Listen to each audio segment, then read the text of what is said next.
Good morning. Hope you're having a great week. It is Tuesday, November 25th, 4:34 a.m. Central Standard Time, local time here in Pleasant something. I think it's Pleasant View, Texas. I'm at a Cubby's truck stop, an AM Best off of I-30. And we're about to do the final stretch of this load. So why haven't I recorded any footage of the load up to this point? Well, because it's a high value load. I'm not going to go into details about what exactly the load is, because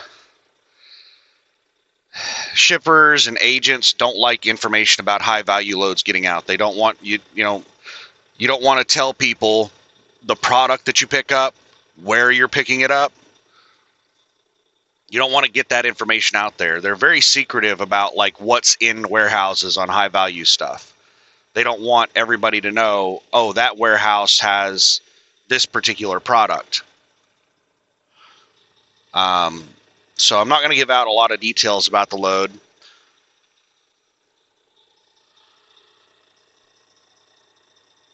What I will say is, they claim that it's a high value load, but with the value of our currency going to nothing, our currency basically becoming worthless, everything is a high value load these days. Anything over $100,000 in value in the trailer is considered a high value load. And that is pretty much everything these days, because of how expensive everything is. I've got 3 minutes left on my 10-hour break. I've already done my pre-trip inspection. Don't tell anybody. So I'm just waiting until my 10-hour break is up. Then I'm going to log my pre-trip, and then we're going to start driving. We're going to drive the last stretch on this trip. This trip is going from, I've got 160 miles left. So I picked up the load in the Nashville, Tennessee area, and I'm delivering it to Fort Worth, Texas.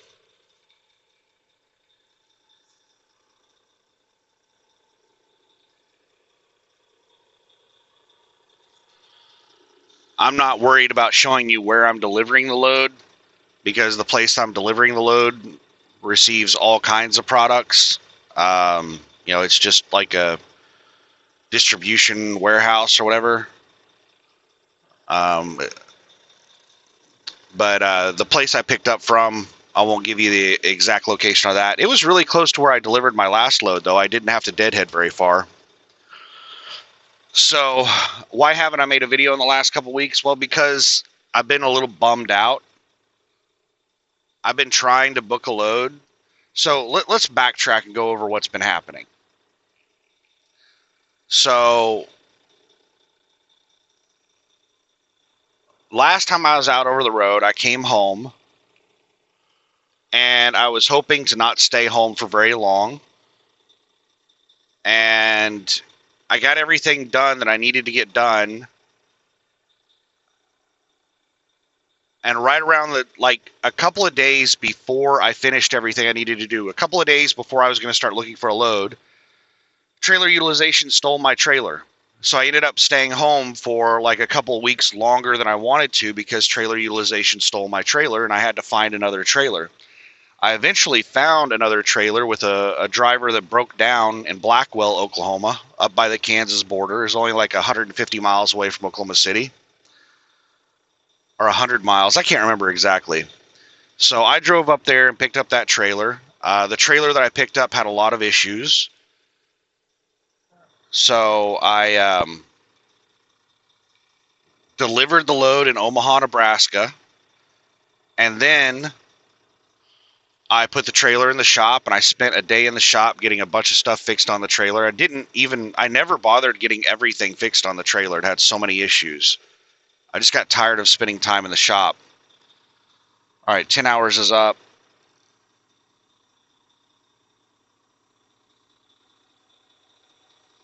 Logging over onto pre-trip.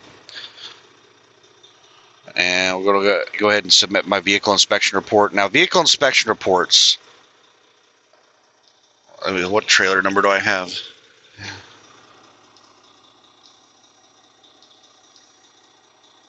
Are not required unless there's an issue. But I still submit vehicle inspection reports on every single pre-trip and post-trip. I'm sure Landstar just deletes them, but I submit them on every pre-trip and every post-trip. You're only required to submit a vehicle inspection report if there is an issue found with the equipment. And even if I find an issue with the equipment, I don't submit that on a vehicle inspection report because Landstar is ridiculous on clearing those vehicle inspection reports. If you submit an issue on a vehicle inspection report to Landstar, they require that you send, like, you have to jump through a whole bunch of hoops. There's a department you have to contact. You have to email them pictures of work that's been performed to correct the issue. And it's a lot of time that you have to spend on the phone and emailing people to get them to clear the equipment to be usable again. Like, they'll put you out of service on that kind of stuff. And it's I just don't want to deal with that headache. So I have never, well, I won't say never. I did it like one time, and after that, I was like, I am never marking anything wrong on a vehicle inspection report because Landstar is absolutely stupid on the amount of crap they have you do to clear an issue off of a vehicle inspection report.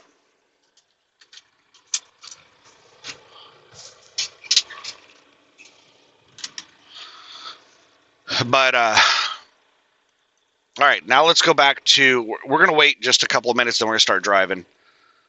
There was somebody that said that they got a ticket. There was somebody on YouTube that said that they got a ticket for not logging a minimum of 15 minutes on a vehicle inspection. That is not a violation. Whatever officer gave that violation does not understand the regulations.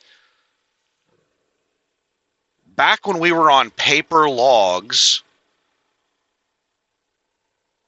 we had a requirement that anything had to be a minimum of 15 minutes because you could only log in a minimum of 15-minute increments on paper logs. They wouldn't let you log something for like 2 minutes. Everything was a minimum of 15 minutes. That's not the case on ELDs. You can log ELDs down to the second.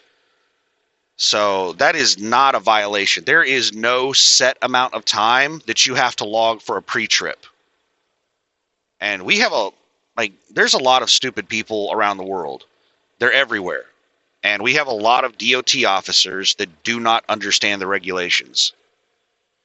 That's the reason, like, most people are so terrified of getting inspected, is because we're so over-regulated that any DOT officer can write you a violation if they want to, because there's just so many regulations. And then, on top of that, we have all these DOT officers that just don't understand the rules, that write regulations for things that aren't even violations. I'll give you a couple of examples. I haven't had any issues since I've been in trucking this time. And for anybody who doesn't follow the channel, I had my license 20 years ago. Back around, I got my license in like 2003, 2004, and I drove for a couple of years. And I hated it. I didn't make any money. I was making less than minimum wage, and I quit trucking. And I eventually surrendered my license because I was like, I am never getting back into trucking again. And then I decided to get back into trucking again. And in 2020, I had to go through the entire process of CDL school and everything to get my license again. So 20 years ago, I had issues with inspections, but I haven't had any issues with inspections since I've been back into trucking. So I've got two examples from 20 years ago. One was in California.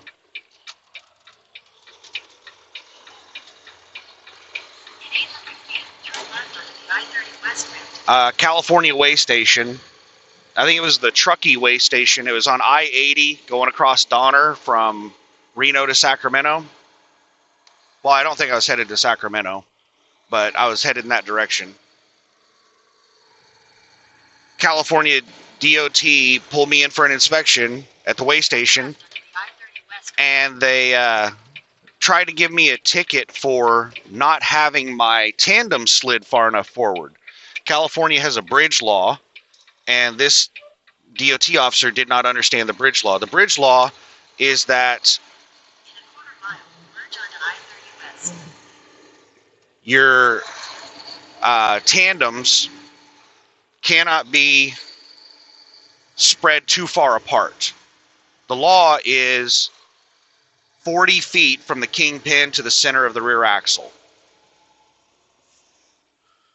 And we have 53-foot trailers, so what most people do is they measure 10 feet from the back of the trailer to the center of the rear axle.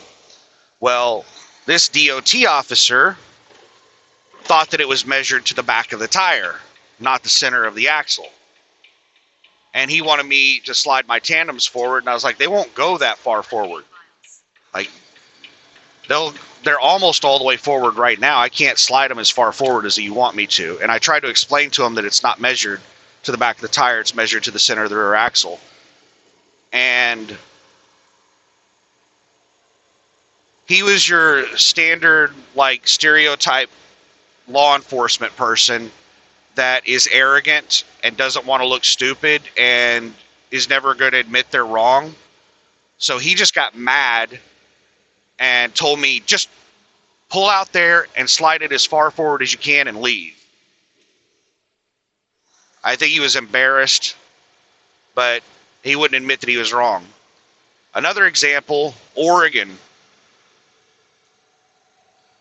Got pulled into a way station for not an inspection. He was just going to write me a ticket because I did not have a light in the top center of my trailer. You know how we have the turn signals halfway down the trailer? Well, he thought that we needed lights at the top of the trailer as well. And I was like, no. I was like, most trailers don't have those lights. Like what you're talking about. I've never hauled a trailer. Like, there are people that have lights all over their trailer, but like standard trailers don't have lights in that spot. That's not a requirement. And he sat there looking in his little law book thing, trying to find the violation, the regulation, to write me a ticket. He kept me there for almost an hour. And while he was sitting there looking through his little book, trying to prove that I was wrong and that he was going to write me a ticket, there's truck after truck going through the way station. I'm pointing out every single truck that's coming through that does not have a light in that spot.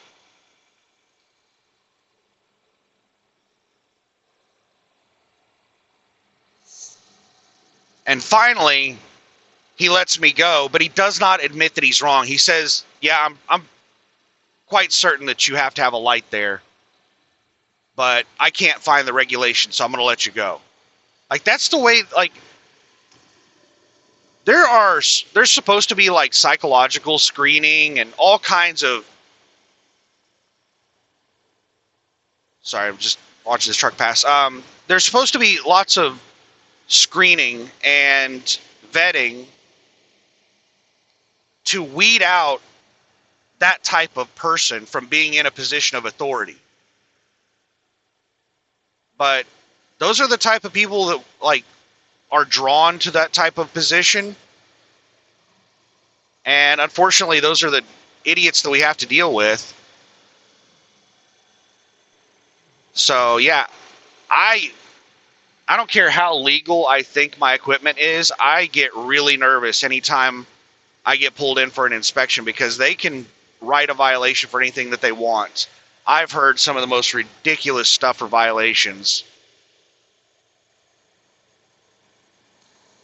Like, there was somebody that said that they got a violation for their airbags. Volvo, I think it was Volvo. They came out with some new fuel saving thing to where if if your rear suspension system detected that you weren't hauling very much weight, it would deflate. I think your front airbags on your rear suspension to reduce the friction on the front tires to save fuel.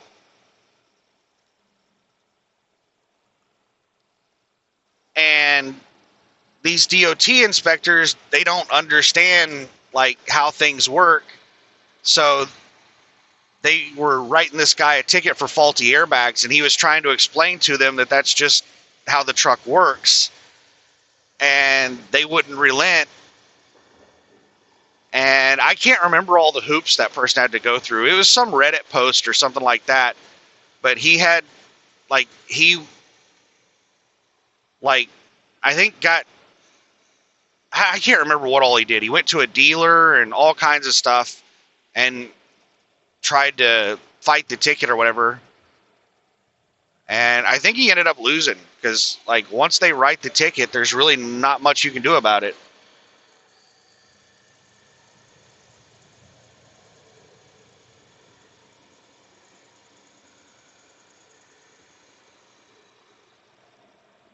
But he even showed them that whenever he first, like, if he turned the truck off and turned it back on, it would fully inflate all of the airbags. And then after a few seconds or a minute or so, then it would deflate the front airbags. So he showed them how it worked, and they still didn't. Like, it's crazy. But anyway, enough about that stuff. Let's go back to what's going on with me. Well, I was so I sat in Omaha. Sorry, there's commercial motor vehicle inspection station 1 mile. I have never seen a Texas weigh station open. What you will see in Texas are people pulled over on the shoulder with like a Texas state trooper getting out portable scales and doing a roadside inspection. Texas does random roadside inspections. They hardly ever open their weigh stations.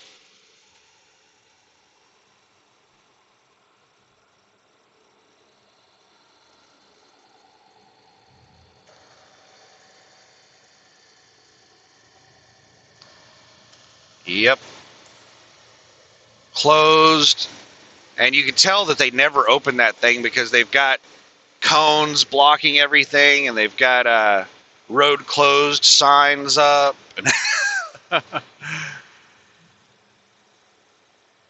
Yeah, I sat in Omaha looking for a load for a couple weeks, and there were lots of loads posted in Omaha.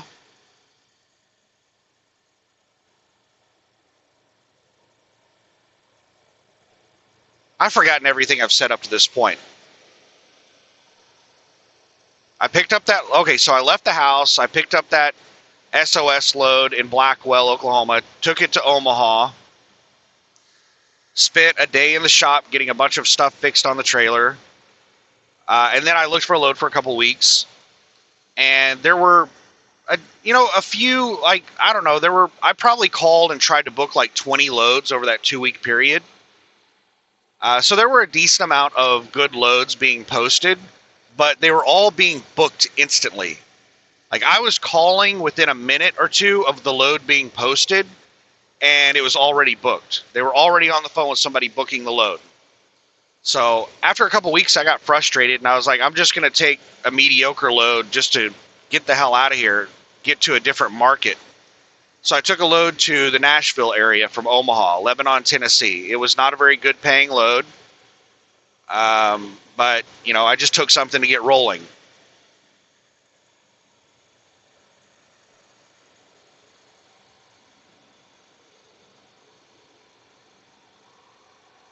And I got to Lebanon, and there were more good loads being posted than in Omaha, but I had the exact same problem that the loads were being booked instantly. Oh my goodness, skunk. That is how. Oh, that's really potent.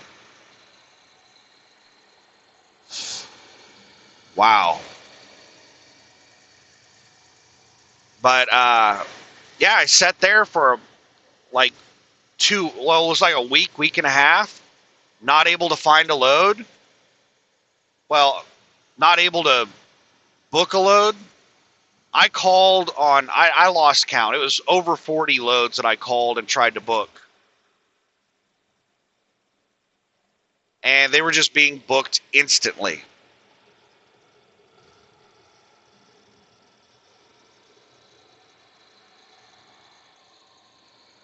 So we started getting to the point where we were getting close to the holiday. And there's a lot of misinformation out there. And one of the things that I was told before I became an owner operator was that the holidays are the best time to haul freight for as an owner operator. That's whenever you make the good money, is on holidays. Now that may be true as a company driver because of everybody in the company taking time off and all the good loads are available. But as an owner operator, that's not true. Brokers go on vacation, warehouses shut down. There is a lot less freight on holidays. There will be hardly any loads posted throughout holidays, especially the day of, the day after, the day before. The load board will just die completely. And even if there's already a load on the load board, good luck trying to book the load because nobody will answer their phone because they're all on vacation. So we were approaching the holiday and I was getting desperate. I was like, I don't want to be stuck here through the holiday. If I don't book a load the next couple of days, then I'm going to have to be sitting through the whole holiday here. So I just got desperate and booked what I could. And the only load that I could find that I actually was able to book was a load that didn't pick up for almost a week. And that was the only reason I was able to book it, was because it didn't pick up for a long time.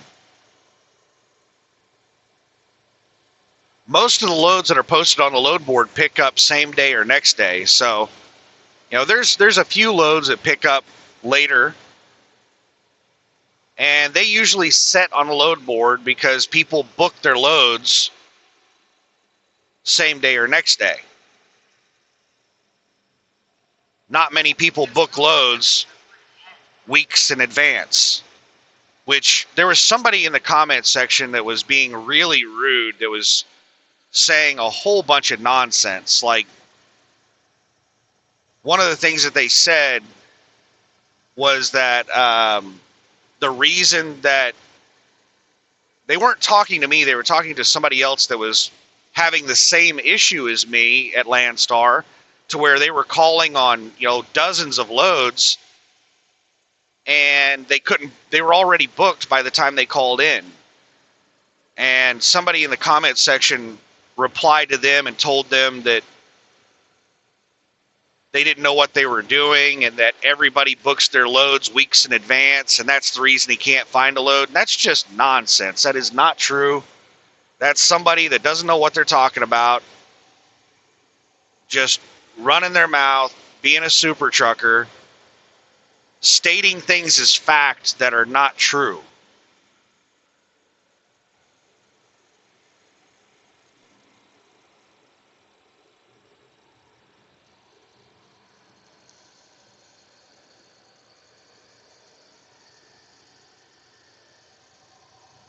So you have to be really careful with the information that you take in, because there's a lot of extremely confident people spewing absolute nonsense in the world. It's not just trucking, it's everywhere.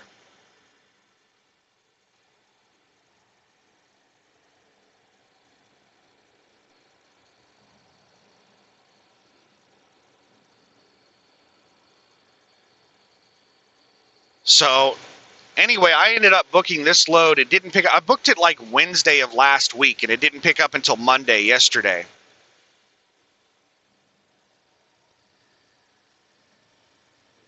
And as soon as I booked the load, I got the most load alerts I'd gotten since I've been out over the road, since I left the house. I probably got 10 to 20 load alerts over the next 2 or 3 hours of really good loads. Every single one of them was better than this load. But I had already agreed to take this load. What I was concerned with was this load didn't pick up for so long. If you book a load really far in advance, the likelihood of it canceling before the pickup is extremely high.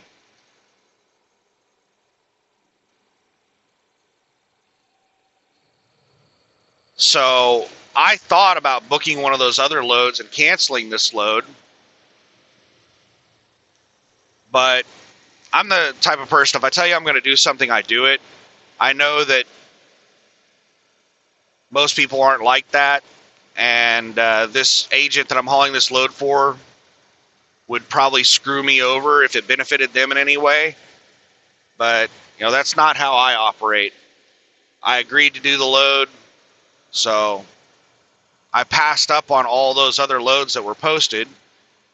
And I was really nervous every single day waiting to pick this load up, worried about it being canceled. Luckily, it did not cancel, because if this thing would have canceled, I would have been screwed, and I would have had to set through the holiday in Lebanon, Tennessee, because it would have been highly unlikely I would have been able to find a load on the holiday week.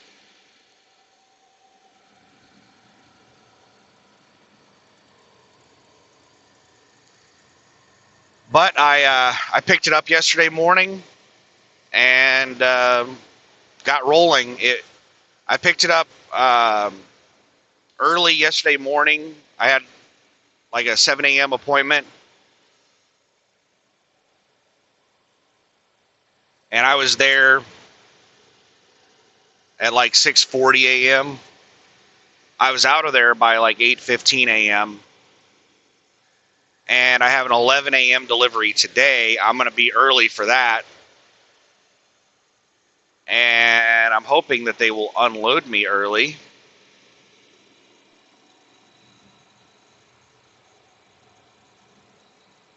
Because I would like to get a DOT inspection done on the truck today. And I would also like to get some stuff fixed on the trailer today.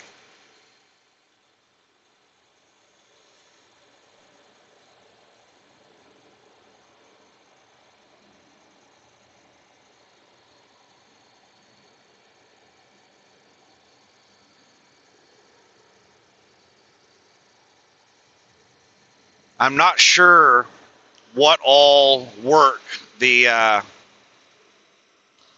Conlon Tire, the shop where I got my last DOT inspection and where I plan on getting my next DOT inspection. They, just a second, I need to spit.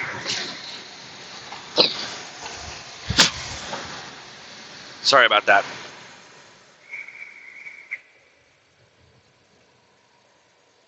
They are not a full service shop, and I'm not sure what exactly work that they do, but they're mainly just a tire shop. I can't even believe that they got approved to do Landstar DOT inspections with as limited as a shop as they are.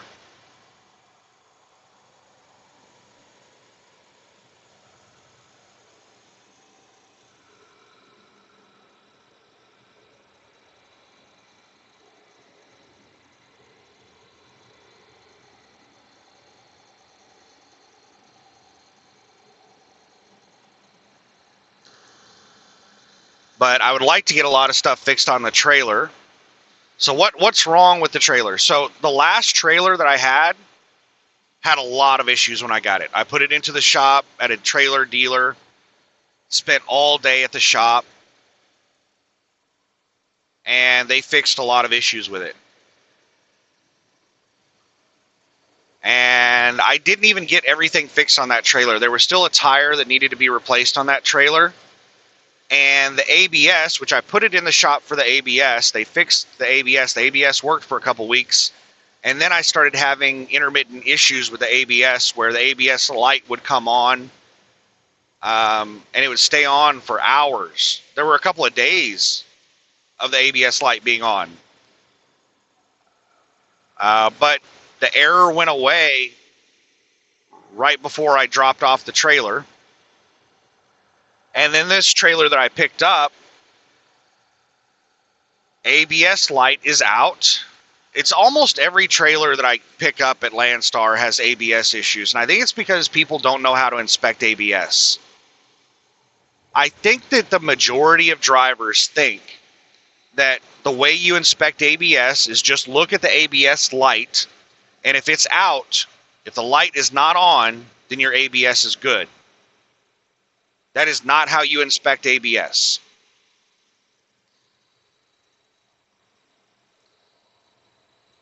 So let me go over how you inspect ABS real quick. Whenever the trailer is supplied with power, it goes through a diagnostic for about 5 or 10 seconds. As part of that diagnostic, it will turn on the ABS light for 2 seconds. So whenever you first turn on the ignition or you connect the electrical line to the trailer, it'll go through that diagnostic and the ABS light should come on for 2 seconds and go off. If that ABS light never comes on, then either the ABS light is out or the ABS system is non-functional. You can't tell by doing that little test. You have to take it to a mechanic to be able to tell what's wrong with it. All you know is that the ABS system is faulty. So just the ABS light being out doesn't mean that the ABS is good. So I'm pretty sure the ABS system works on the trailer because the ABS is an electrical system and it has intermittent faults. Like if the trailer sits for a while, it'll typically have an error on it until the tires roll. Or if you go over a big bump, the ABS will fault for a couple of seconds. So I have an error indicator on my dash for trailer ABS. And with this trailer, I've gone over some really rough bridges and the trailer ABS has come on the dash. And I've gotten an ABS error on the trailer on the dash several times. And it only comes up for like 2 or 3 seconds and then goes away. And that is completely normal. That tells me that the trailer is reporting ABS errors to the truck, which means that most likely the ABS system on the trailer is functional. So most likely it's just the trailer ABS light that is out, which is an easy fix. That's something I can fix myself. But I can't count the number of times that I put a trailer in the shop for ABS and I was fairly certain all it was a light, and it wasn't just a light. So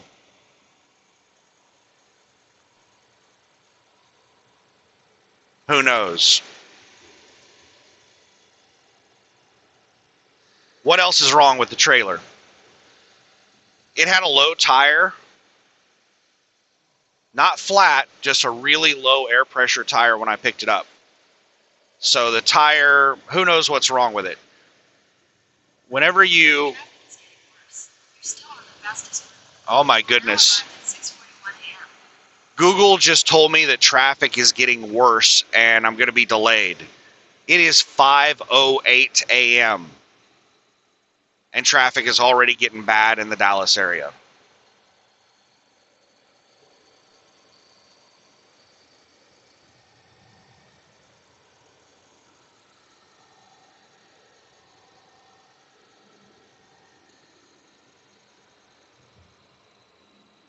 So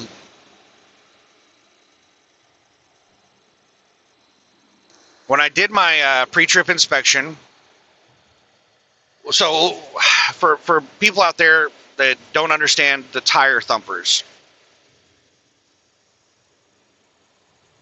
So when I'm checking tires, I thump the tire with my little tire stick, and it should bounce off the tire really well. If the tire is fully inflated, that thing's going to bounce off there. If you hit it and you don't get very much bounce off the tire, and you can also, the sound will also kind of let you know. I don't know, if you do it a lot, you can feel if there's something wrong. So I thumped a tire, and that tire felt empty. So what I do whenever I detect an issue with my tire thumper is I take my hand and I place it on the tire, and I press my thumb into the sidewall to check to see how inflated the tire is or if it's flat. And this tire was so low air pressure, it was like a squishy balloon. I was able to push my thumb really far into the tire. I could wiggle the tire around on the rim. Like, it was really low air pressure, probably like 10, 15 PSI.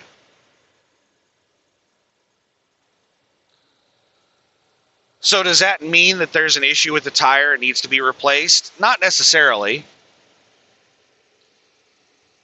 You can go over a curb, or if you pivot the trailer to where the tires just start dragging sideways, the tire can like separate from the rim and let air out.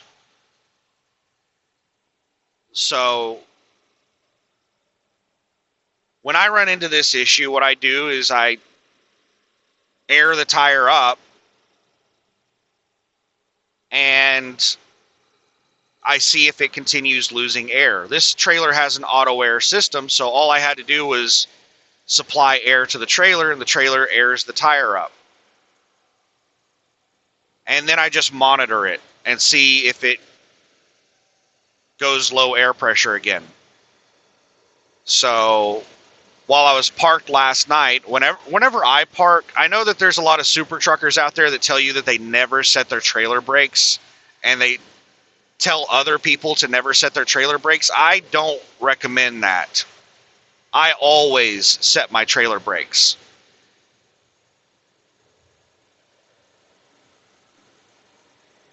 Even in the winter, even when it's below freezing, I always set my trailer brakes. Now, you have to use some common sense.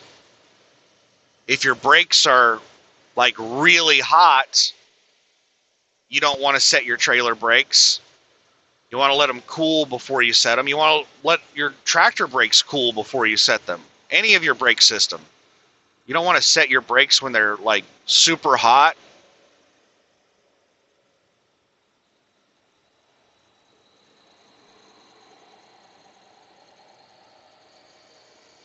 Second here, I got a couple of vehicles passing. Got their tandems all the way to the rear, driving like a boss.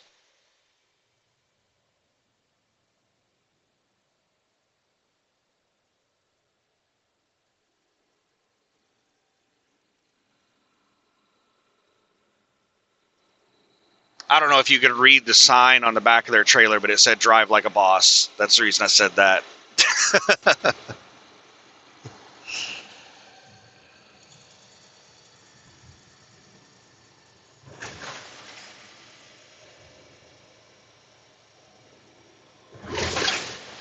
But anyway,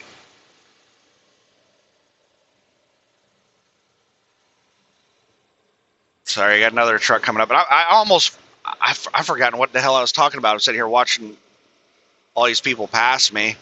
I have my cruise set at 65. The speed limit is 75 for all vehicles.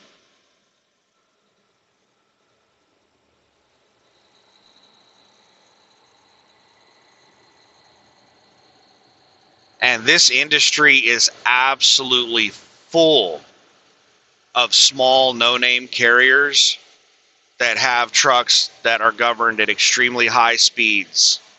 So there are lots of trucks out here going like 75 miles an hour.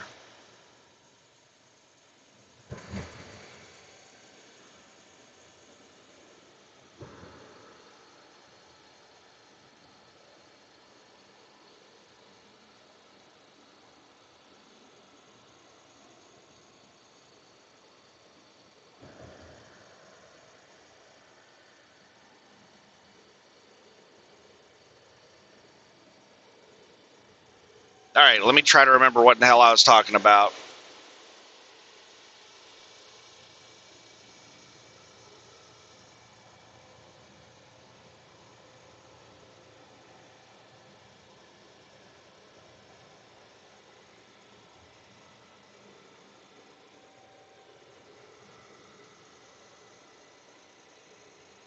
We were going through the issues with the trailer, checking the tire. So yeah, I checked the tire this morning. Oh, setting the trailer brakes. Yeah, so I checked the tire this morning after setting all night on my 10-hour break. And before I supplied air to the trailer, I went back and I checked that tire, and it was full air pressure. So if it does have a leak, it's a really slow leak that requires several days of the tire like setting without air being supplied to it. So it's just something I'll continue monitoring. So that's one of the issues with the trailer. Another minor issue with the trailer is that the landing gear handle has been replaced. It has the wrong size handle on it, and there's no latch mechanism for the handle. So I had to bust out some zip ties and zip tie the landing gear handle to secure it. That is annoying. That means that like every time I have to raise and lower the landing gear, I have to cut the zip ties and put new zip ties on it.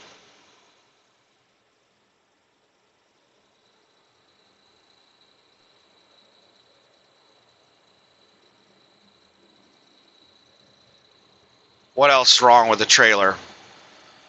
I think I already mentioned that the ABS light is out. It hasn't had a DOT inspection since March.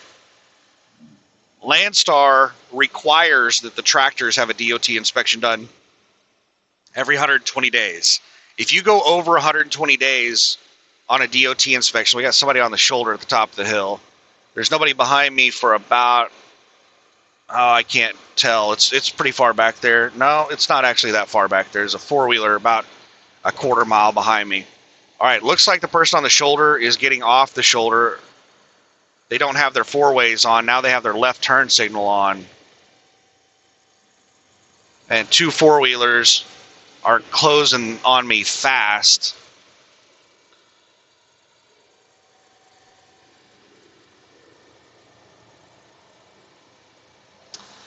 I'm still watching. What's the truck in front of me doing? They're staying in the lane.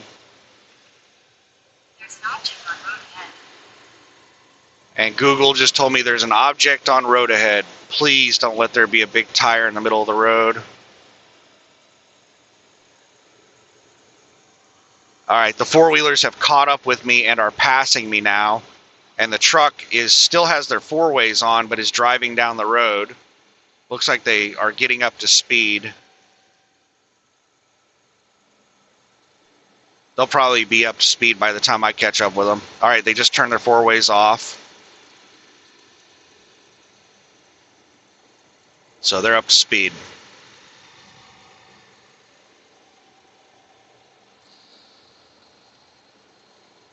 So, tire, landing gear, ABS,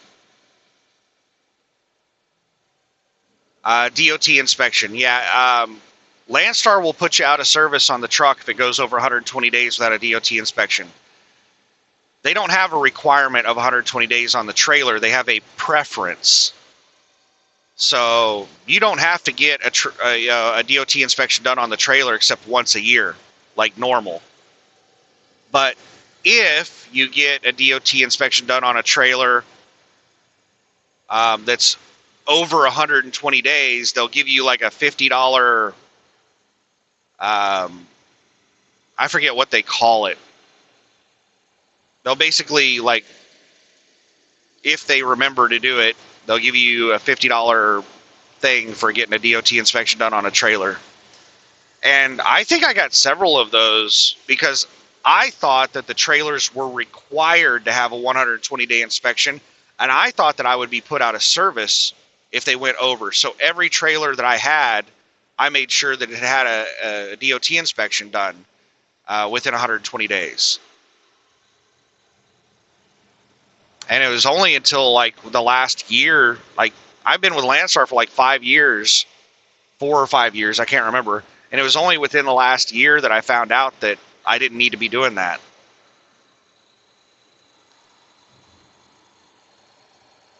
And it was actually trailer maintenance that told me that. I asked them about a trailer. I was like, you know, what's the out of service thing on this? Because I couldn't find a shop to get a DOT inspection done on the trailer.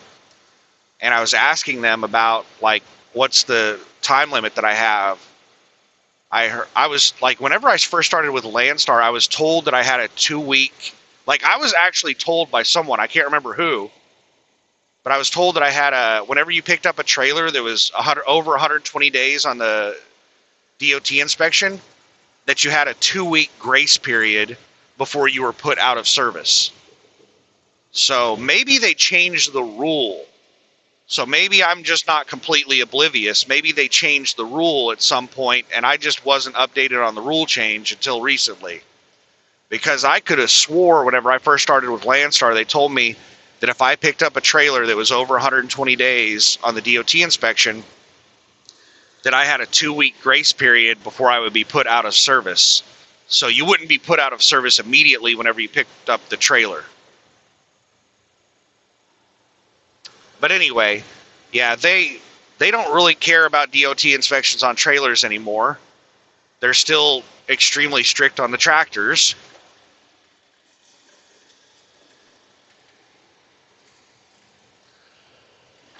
So I can get a DOT inspection done on the trailer anytime I want.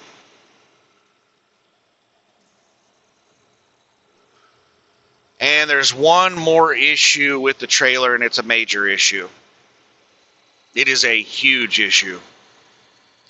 I'm actually, just thinking about it makes me mad.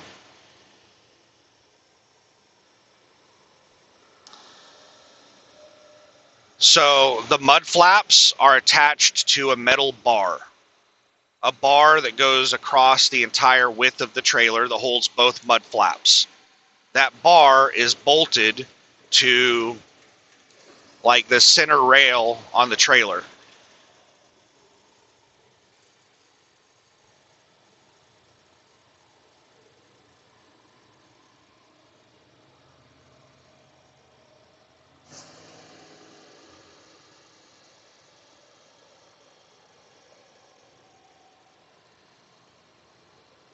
Sorry, the four-wheeler got a lot closer than I want somebody to be in front of me.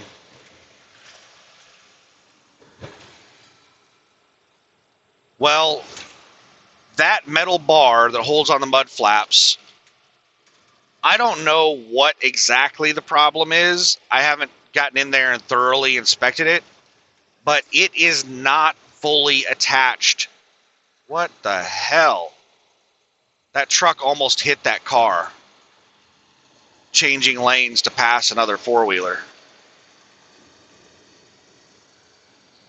It's like, I'm really surprised that there's not an accident every 10 feet on these roads with how people drive. There's just so much luck of people not getting into accidents.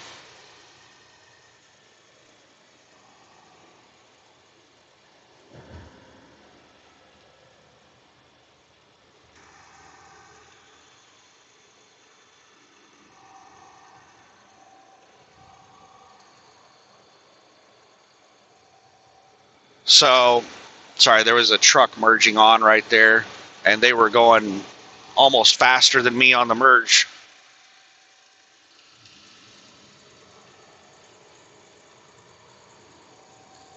So I don't know if, like, the bolt holes are worn out, or if the bar is rusted to the point where the bolts are falling out. The bar is loose and falling off. And what someone has done is they've gotten those, those plastic strips that are used for, like, package securement. You'll have, like,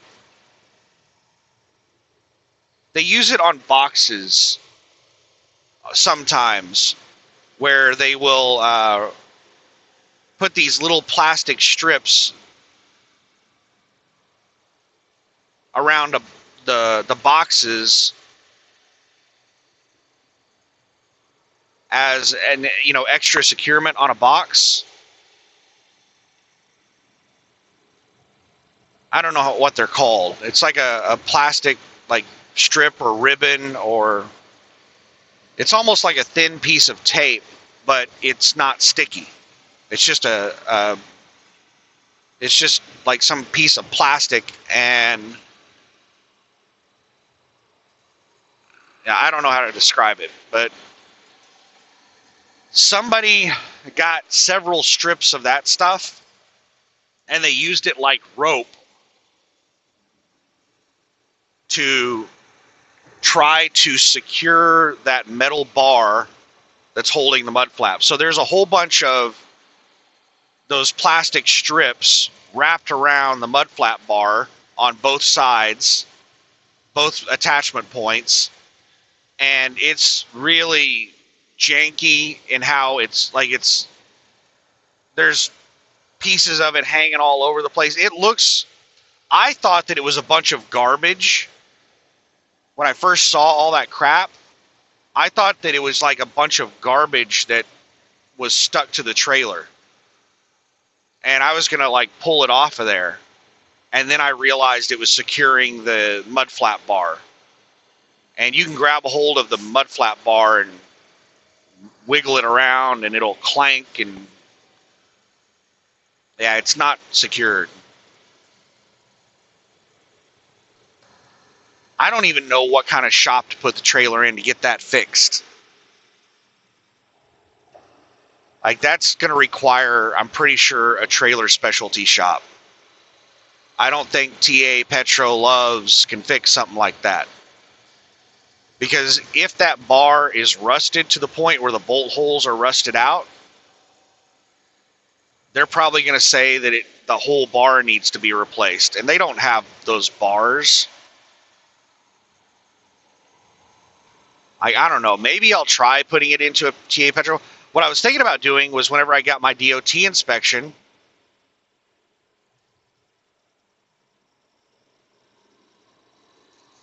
seeing if Conlon could fix all the issues with the trailer. But they are so limited in what they can do. I don't even know if they'll work on the ABS. About all they do are tires.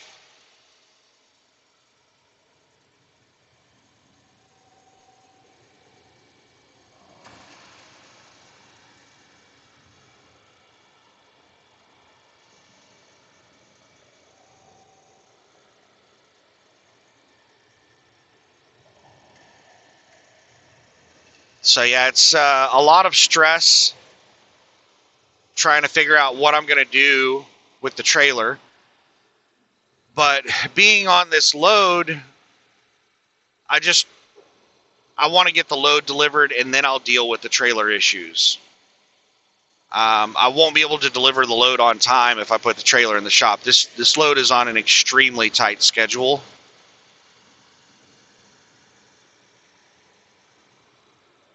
And it's a short little load. If this were a long load, if this were like, a 2,000-mile load, I wouldn't drive across country with the trailer in the condition that it's in.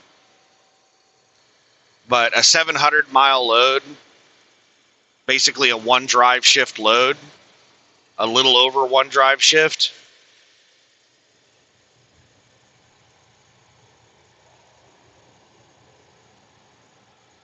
I'm just going to deliver the load, and then I'll deal with the trailer.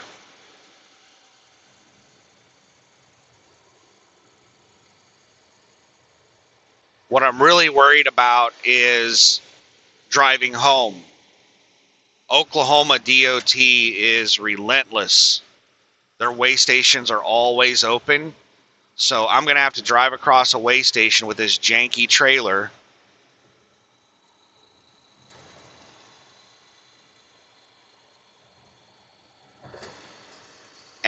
And that mud flap bar is a DOT violation. That's an out of service violation. And I'm pretty sure that the ABS light being out is an out of service violation. The rest of the stuff are not issues. But that ABS light and that mud flap bar are serious violations.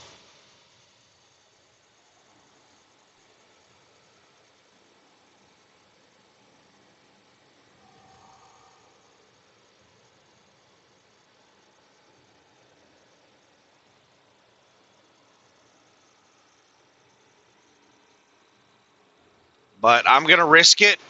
I'm going to drive across the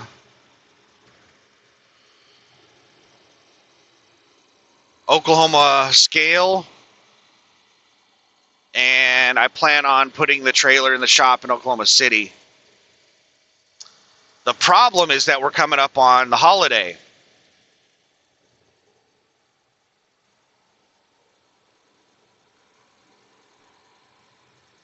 Second here, this four-wheeler's racing on the on-ramp to get in front of me. Oh, it looks like they're going to make it. Barely. People misjudge their speed and acceleration on the on-ramp versus traffic on the interstate. And almost every time somebody races to get in front of me, all they manage to do is get right alongside me. Whereas if they wouldn't have put on their racing helmet and tried to race to get in front of me, they would have just easily merged in behind me.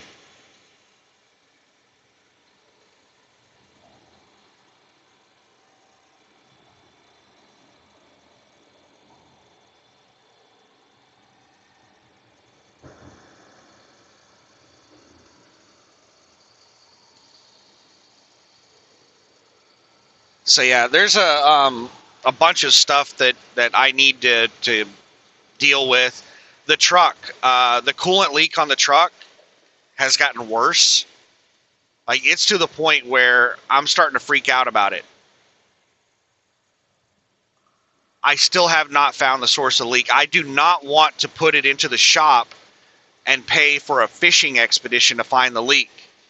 I cannot stand putting things into the shop when I don't know exactly what's wrong. Because if you give mechanics free rein to just find a problem, then, like, that's just an unlimited check that you're writing.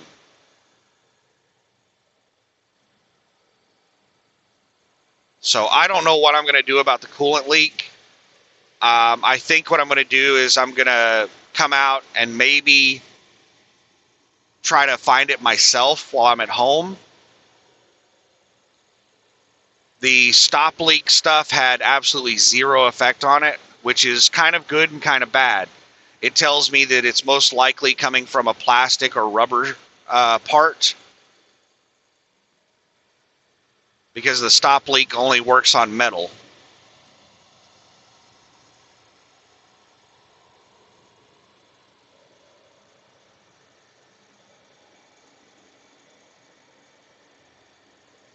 So it sucks that the stop leak didn't have any effect, but it's also kind of good because it tells me that it's most likely a plastic or rubber part, which is typically a lot cheaper to fix than a metal part.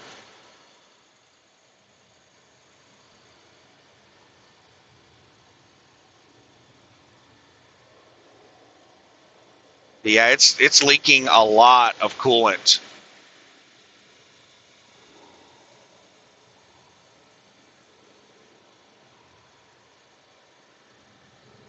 It's to the point where I basically have to stop every couple 100 miles. Oh, crap. That reminds me.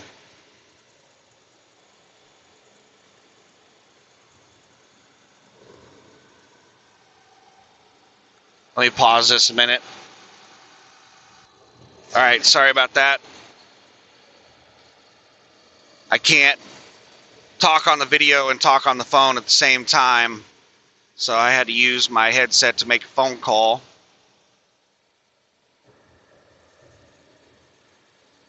I forgot to do a status update, which I'm not sure if I've talked about the ridiculous requirements on this load. I don't want to give a lot of details about the load because they consider it a high value load. I don't think it's a high value load, but they think it's a high value load.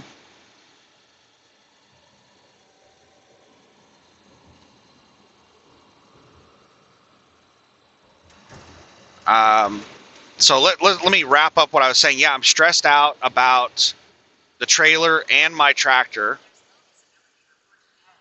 I need to get the coolant leak fixed on my tractor. It is bad and it's getting worse. It's getting to the point where the leak is so bad, the truck is almost not drivable. And there is no way that I could haul a load over the mountains. Like if it's leaking this much coolant, it leaks. The higher the temperature gets, the higher the pressure gets in the engine, the more it leaks. And it's leaking probably a half a gallon to a gallon every 200 to 250 miles on flat land with a light load. So it would dump the entire coolant system within a couple of miles going up a steep grade.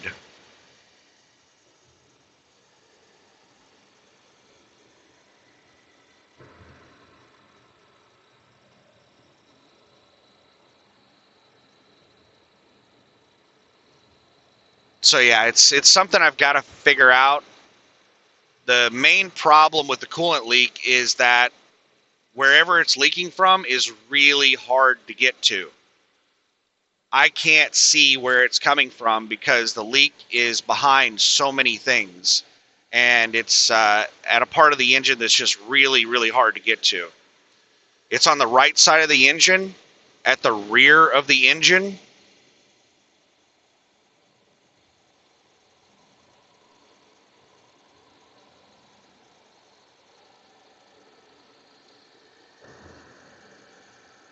So I might try to, I might look at some YouTube videos to see how hard it is to remove some of the parts on the truck, like the turbo and stuff like that. And if they're not too difficult to remove, I might come out here and remove some parts off the truck to get into that area to see what's leaking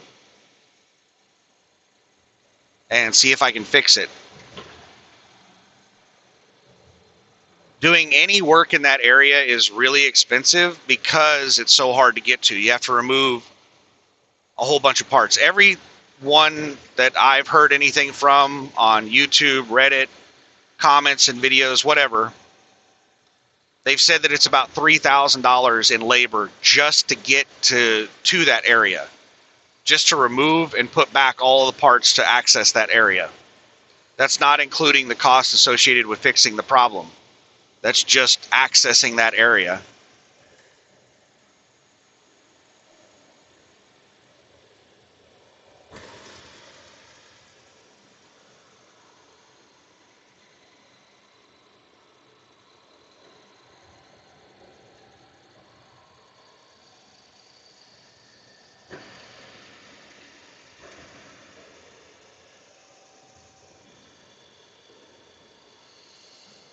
So yeah, I'm really stressed out about that.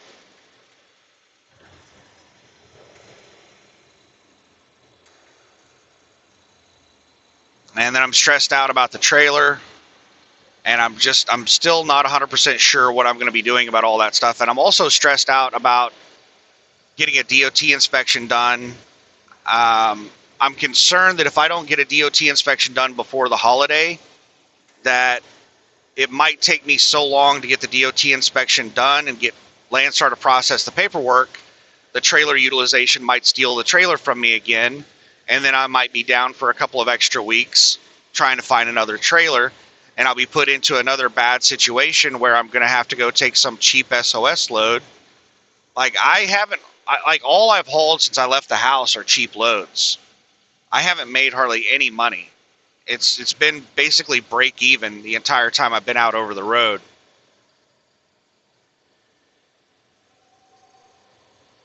So I need to get all this crap fixed and then actually make some money.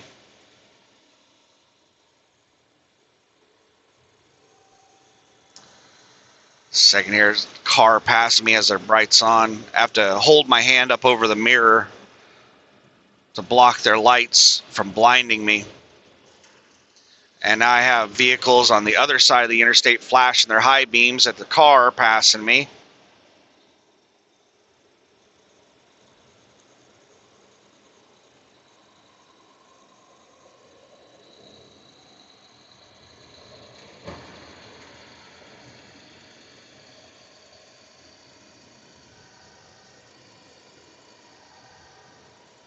It's a little foggy outside, not very bad. Visibility is really good. I'm not sure how that shows up in the camera. All right, so let's talk about the ridiculous requirements on this load.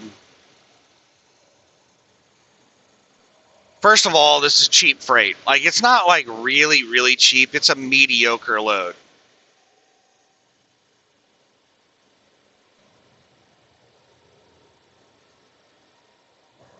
It's paying like around $260 a mile, something like that.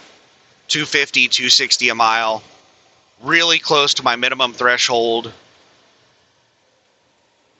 Now that's the full rate. I only get about 70% of that.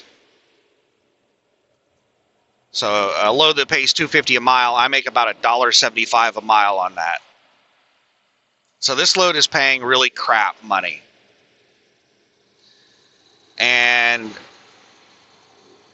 there's lots of reasons to not haul cheap freight aside from it just, not paying very well. Whenever you haul cheap freight, you're operating under that business model. Just think of the company that's paying next to nothing to move a load. That's their entire business model. That's the way they run everything.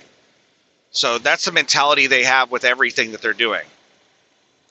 So whenever they lease warehouse space,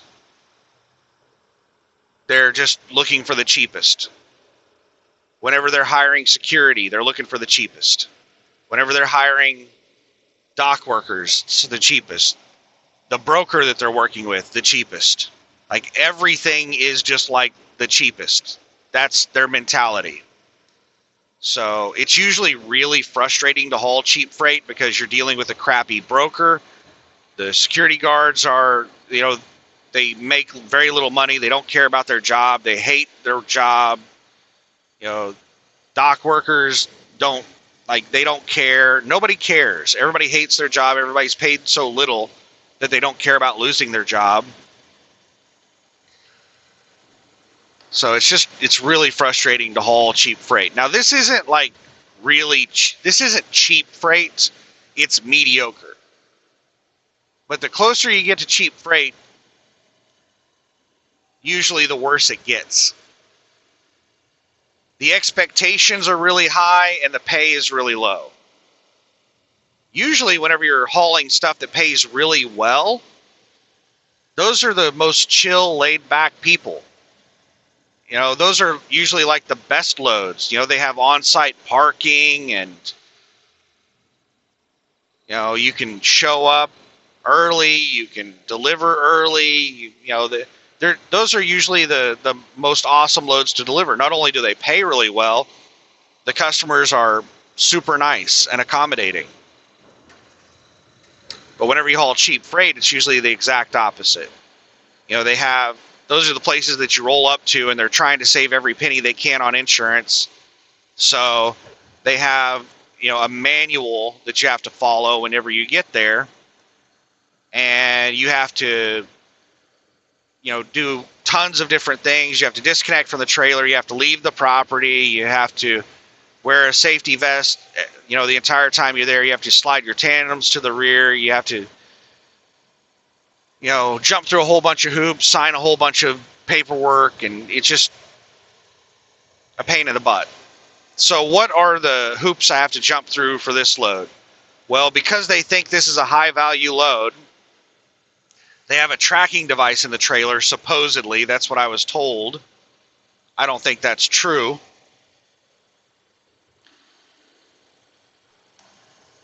Because if they had a tracking device in the trailer, they would have called me a couple of times. Like just now, I forgot to give them a status update. I have to contact them every time I start or stop and tell them where I'm at and what's going on. And I forgot to call them whenever I left. Whenever I started driving, whenever I started the video, I forgot to call them. So I called them a few minutes ago and told them that, yeah, I forgot to call you. I've been driving for an hour, and gave them my status update.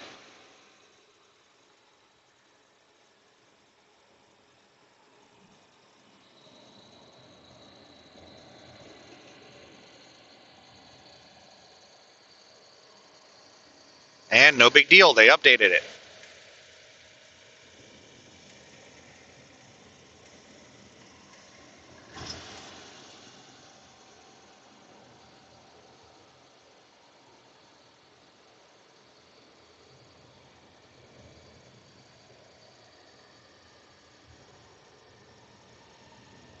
We're still about 50 miles away from Dallas, but have to pay really close attention. Like, you have to pay attention at all times when you're driving, but especially driving into a major metropolitan area like Dallas, because at any moment traffic could just go to a standstill. You could roll up on stop traffic at any moment. Now we're still like 50 miles away, so I don't expect traffic to get bad for another 20 or 30 miles.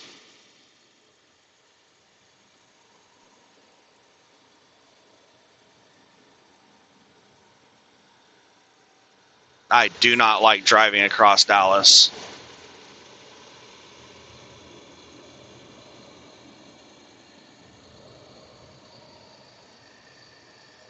And if I wasn't on such a tight schedule today, then I would have found some way to avoid driving in morning rush hour.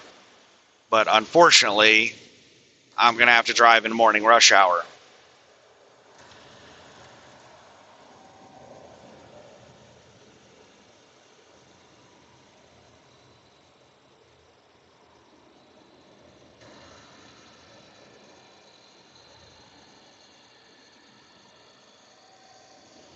I should arrive at the receiver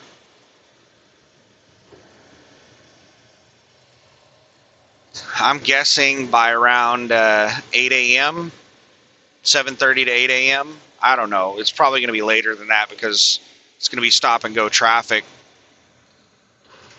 Probably going to be closer to 9.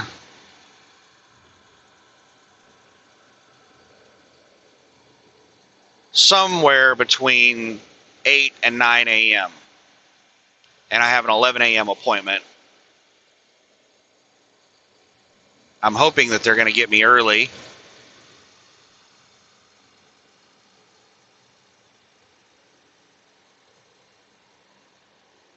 And I really hope it's a drop and hook. I can get rid of this trailer and play the lottery on the next trailer and hopefully get something better.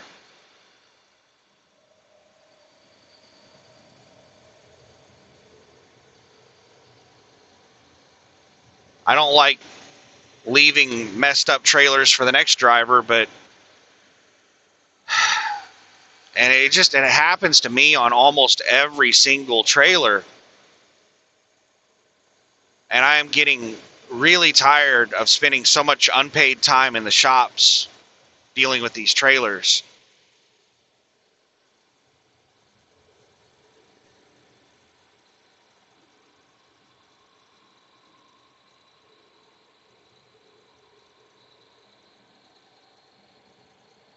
In a second here, this four-wheeler is merging on, racing me on the service road, trying to get in front of me.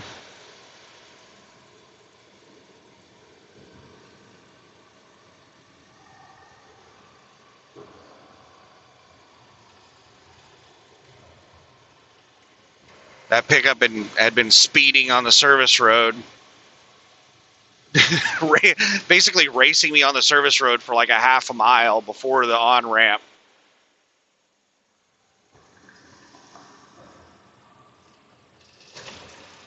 People are so aggressive.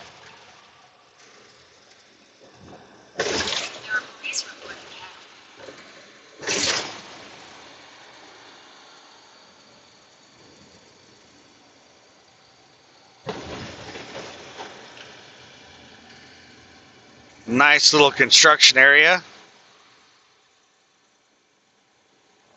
Really rough road. Narrow lanes. Car on the shoulder.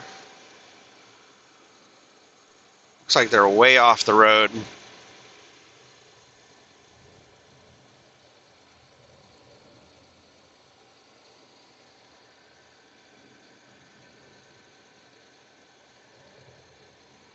Now, when I get into heavy traffic, I'm probably not going to be talking very much. I might be like thinking out loud, but when I get into heavy traffic, it requires a lot of focus because people get really aggressive and do really dumb things. So I have to pay a lot of attention.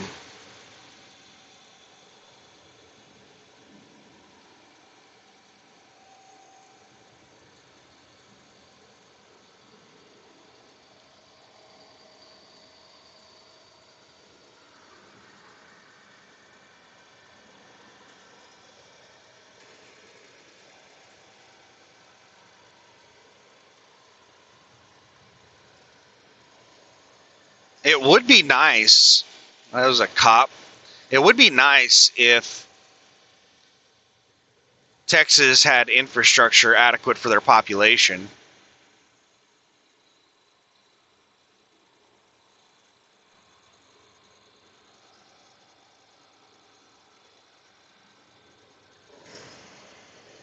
But infrastructure projects typically take like decades of research and planning and preparation and then implementation.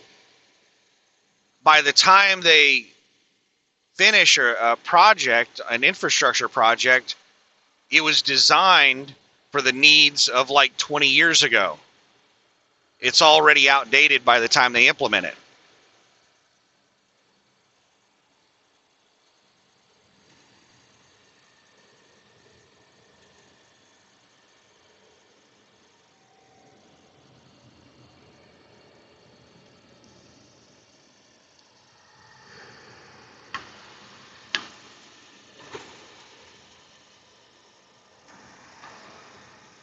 I haven't seen any numbers,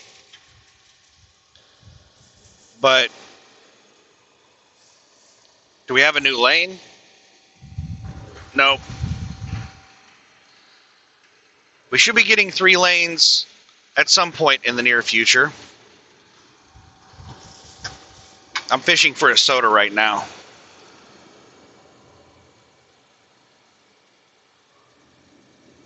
Yeah, I don't have any data, any statistics that I've looked at recently, but I keep hearing about a mass migration out of California. Just a second here. This got concrete barriers on both sides. Really narrow lanes.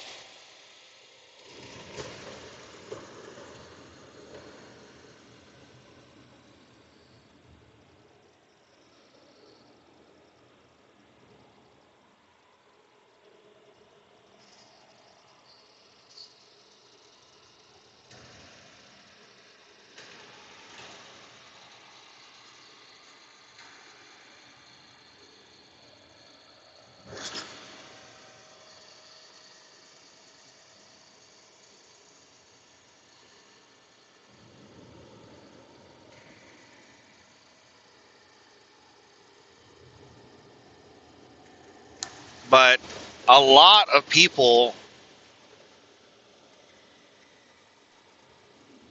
Well, I don't know about people, but a lot of businesses leaving California are going to Texas. I'm constantly hearing about famous people moving from California to Texas and businesses moving from California to Texas.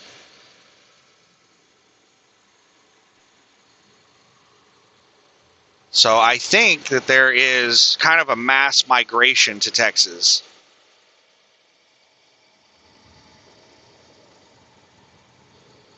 And Texas was already overpopulated.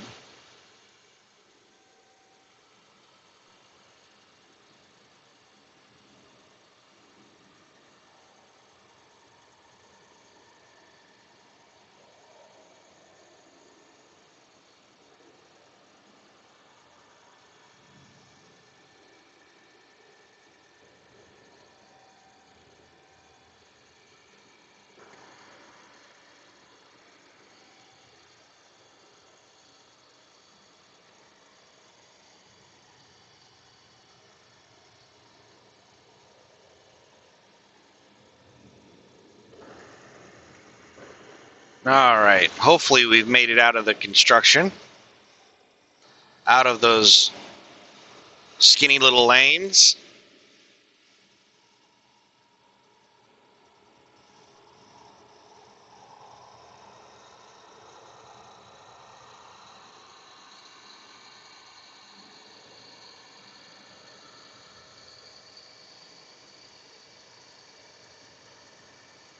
And hopefully the trucks in front of me speed up now that we're out of the construction. I think the construction speed limit was 65, which is what I have my cruise set at, and I've been catching up with the trucks in front of me.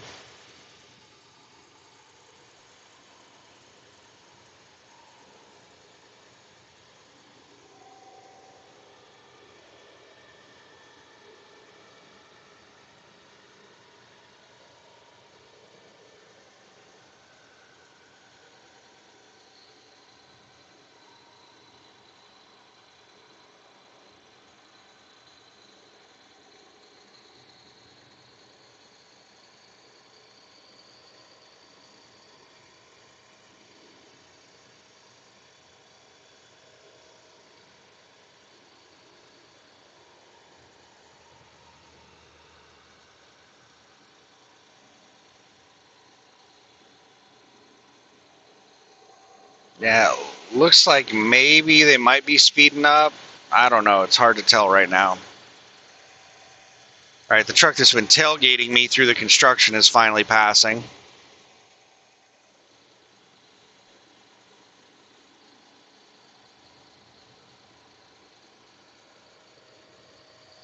I guess we're still technically in construction. I'm still seeing construction signs.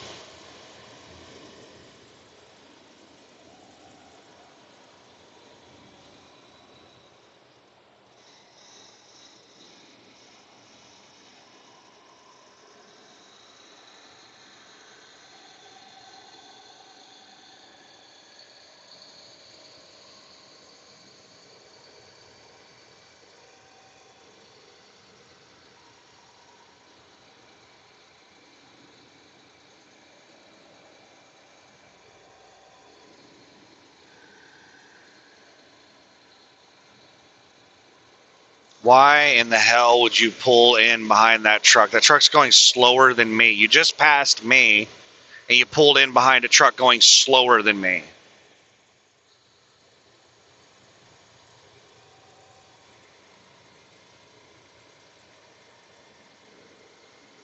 And now they're just tailgating that. Now, okay, now they realized. Jeez, man, you see how close behind vehicles that truck's getting? That truck was just a couple of feet behind that other truck. All right, once this car gets around me, I'm going to go for the pass.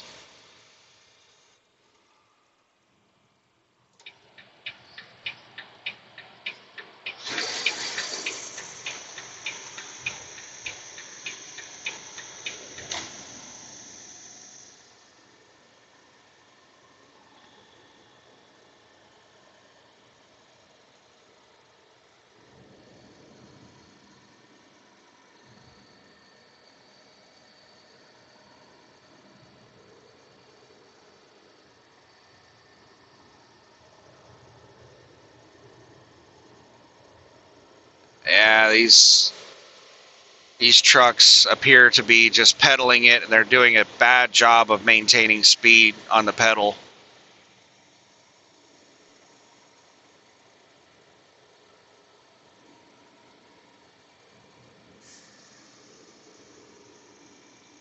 They're bouncing between like 60 and 65.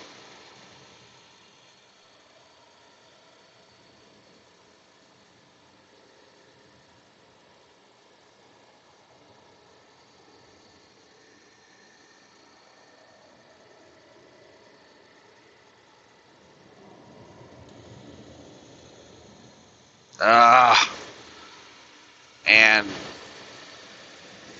this is dangerous. These are uneven lanes. They're narrow lanes. Not easy to maintain your lane in this stuff. Yeah, speed limit 65 through the construction. And now this asshole, I've gotten up to 70 to try to clear this guy, and I'm having difficulty getting past him because he's sped up. He's going almost 70 miles an hour. So when I was behind them, they were doing like 60 to 65. Try to get around them, and they speed up to 70.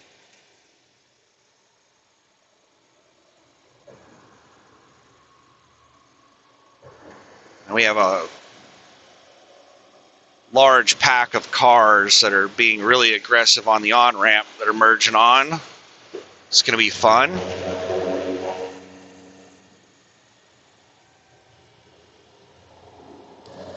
And the rumble strip is in my lane. My left steer is going right across the rumble strip.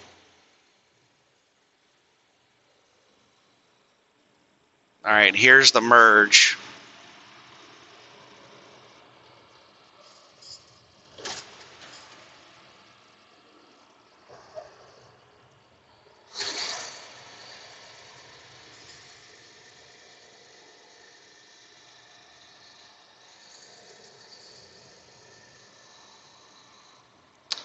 It is 6:06 a.m. We're still like 30 miles outside of Dallas, and traffic's getting bumper to bumper.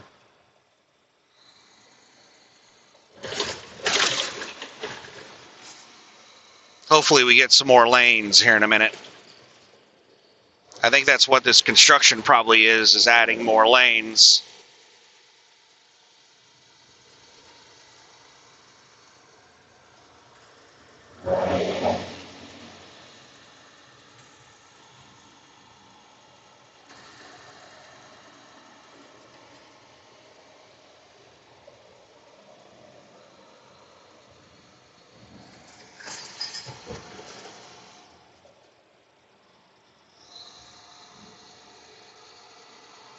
Don't you dare.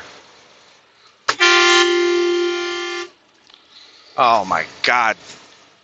I just had to slam on my brakes. I went from 65 to 40. Can't believe that moron did that.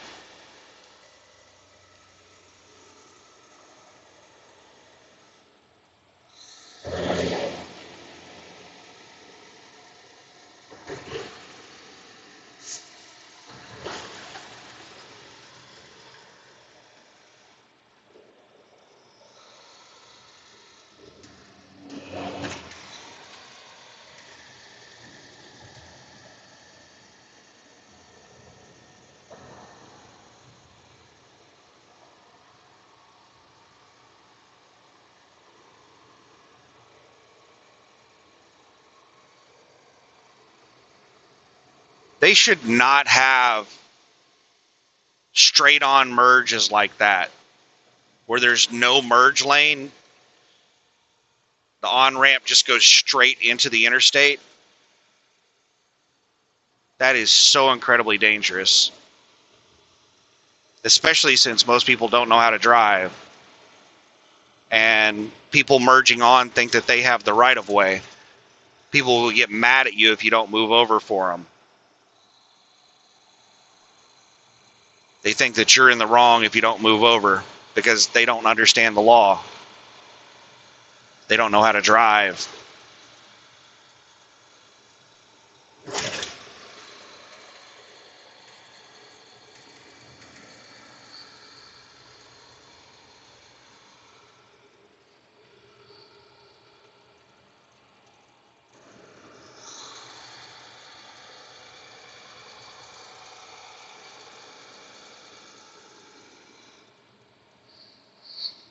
Oh my goodness. I hope this construction ends at some point and we get some more lanes, because it is just going to get more chaotic with all the merging traffic. I don't want to be in the far right lane with all the merging traffic.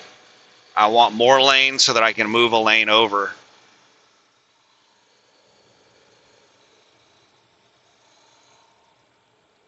All these people on the service road, as soon as there's an on-ramp, they're going to be merging onto the interstate.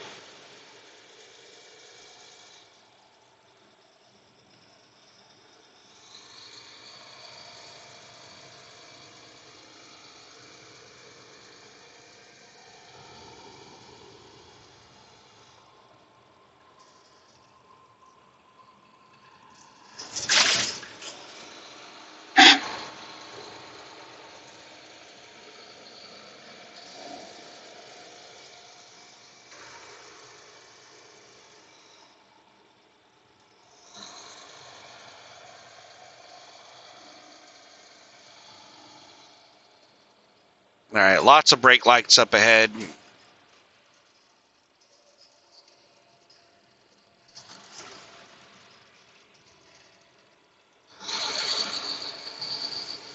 And there's the on-ramp.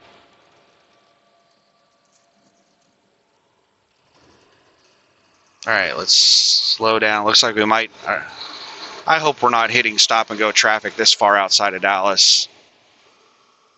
I'll be lucky to make my 11 a.m. appointment.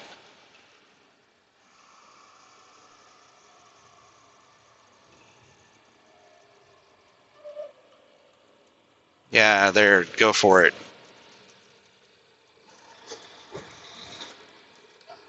Idiot saw open space and was just like, I gotta go for it. Now, if they see that that left lane's moving faster than the right lane, they're gonna force their way back over there.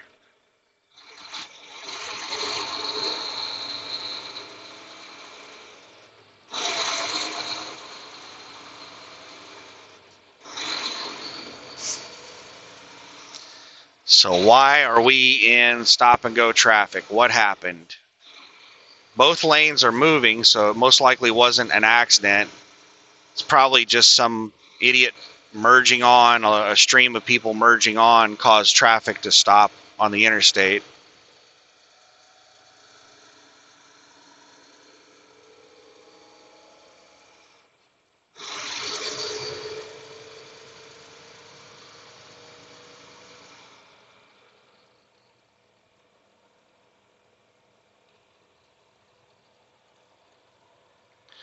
Yeah, that moron thought the left lane was moving faster, so they jumped back over there. Now the right lane's moving faster. You want to jump back over again?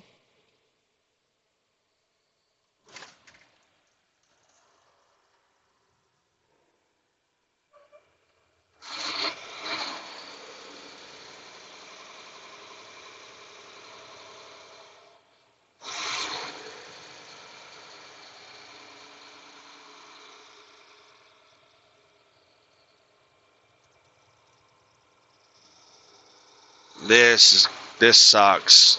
This is what I was worried about with morning rush hour with Dallas. I was worried about spending 2 hours in traffic.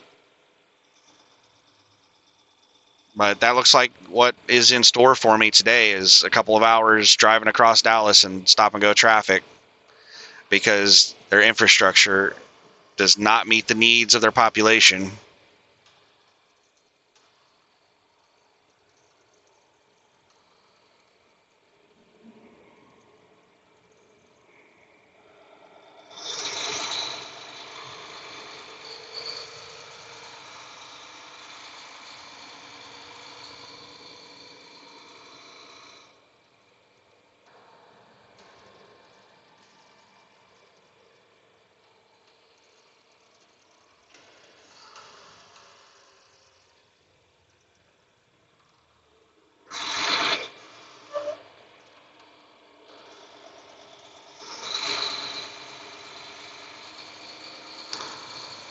We got some people merging on from the service road, but a lot of people are choosing to just stay on the service road because it's moving faster than the interstate.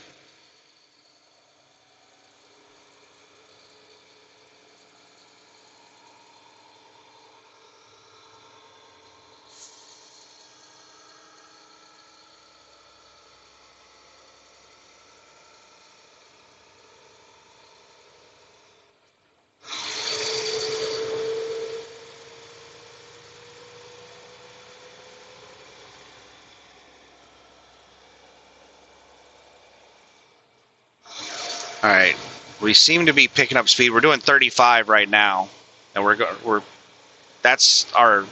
we've sped up. We were going like 20. We're up to 35. We're up to 45 now.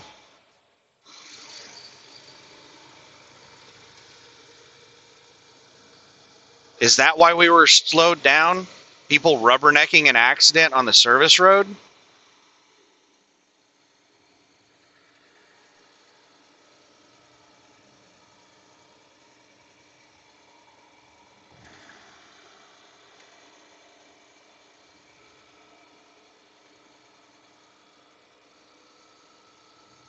That is crazy.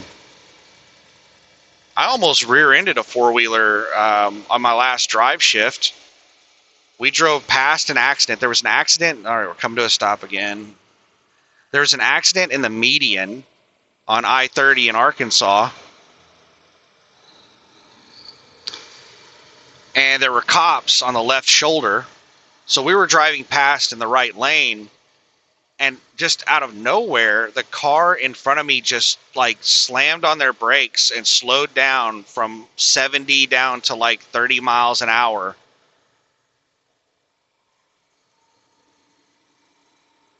Luckily, I wasn't like real close to them.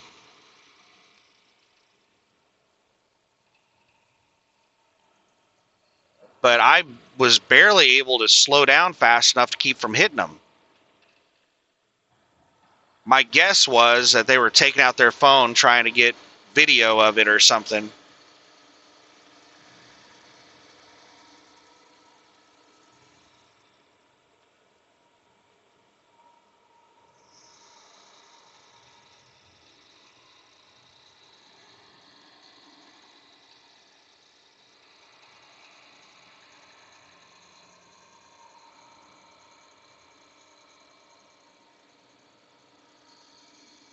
We're at 54 right now.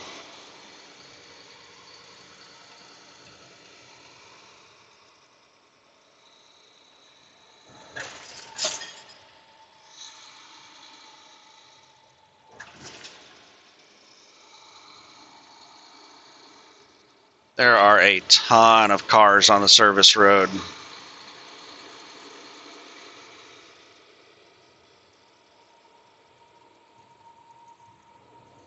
That next on-ramp is going to be chaos.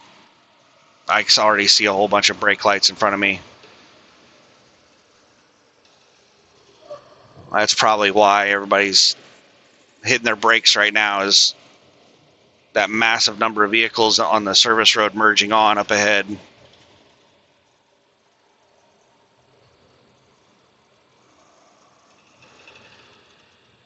All right, left lane is completely stopped.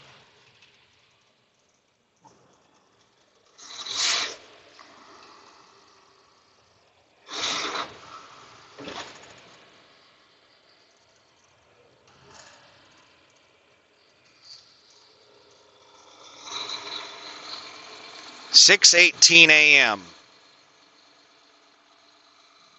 Yeah, we're going to be driving across Dallas during rush hour. I was hoping to get in early enough that I could, get really far into Dallas by the time rush hour hit. But no, we're going to hit really bad traffic way outside of town. And I'm going to be driving through all the rush hour traffic in Dallas.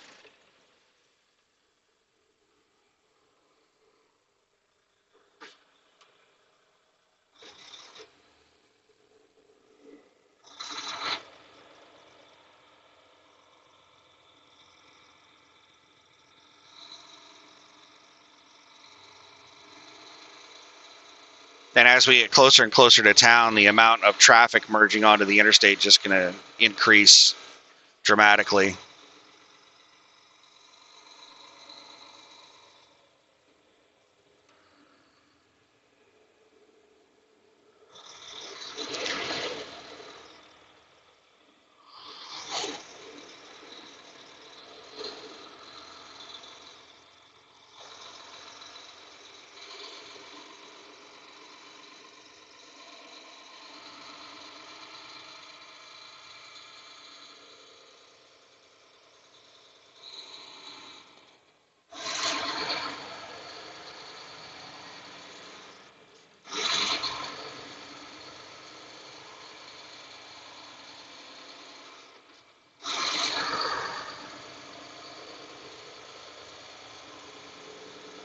And stop and go traffic is really bad for my coolant. It's a lot harder on the engine than just maintaining speed. Much higher engine temperatures and pressures.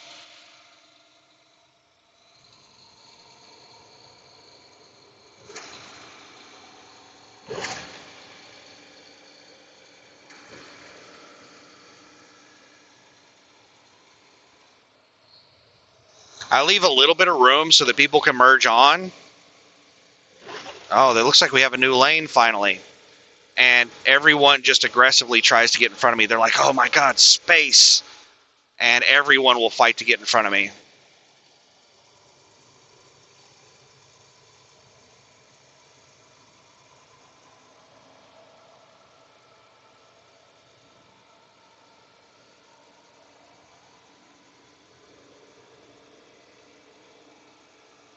All right, we've got our third lane finally. We're up to 58. I don't know why that truck just moved over in the right lane. That is not something I plan on doing.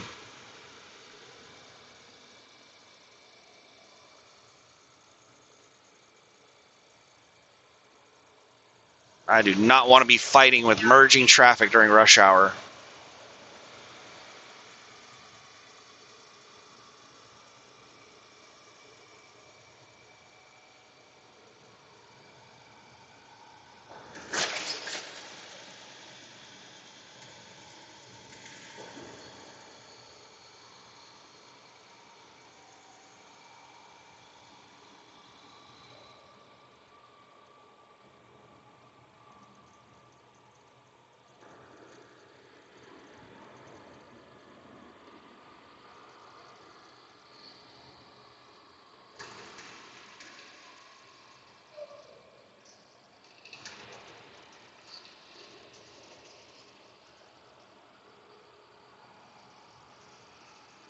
Got to watch out for this ArcBest driver.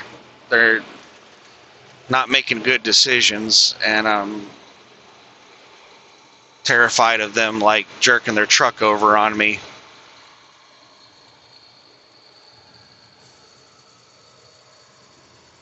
All right, we got another lane, so I want to move over to the right one lane.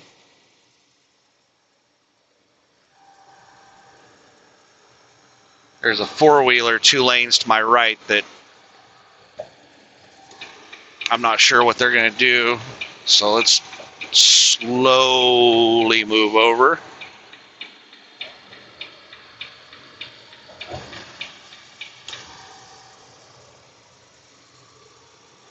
All right, 4 lanes. Yay! Google's telling me there's no delays. So hopefully we can get several miles in before traffic gets, like, the worst part of rush hour starts at about 7:15 a.m. That's still an hour away. And I can be at the receiver within an hour if I'm able to go 65 the rest of the drive.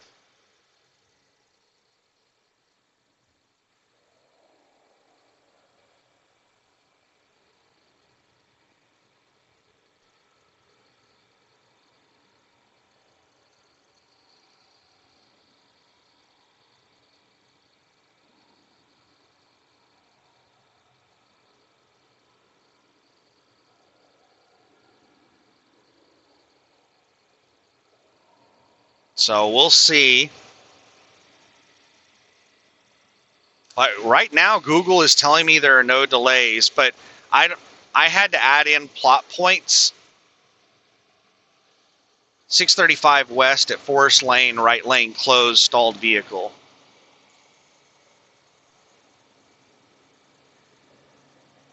I'm going to be getting onto the 635, but I don't know if I'm going to be going east or west. I'm going to be going south.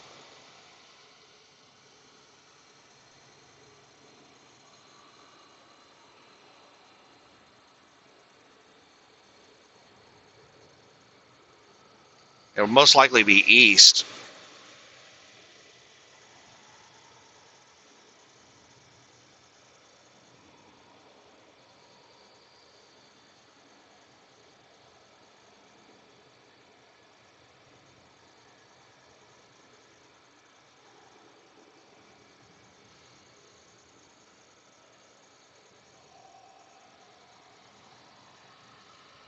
But yeah, I had to add in plot points to get Google to route me the way I wanted to be routed. The way Google routes is just shortest path, the fastest way that it thinks. Just a second here. That right lane is stacked up and they're starting to tap their brakes and slow down, and people are getting squirrely and jumping out. That right lane's going exit only, so just a second here.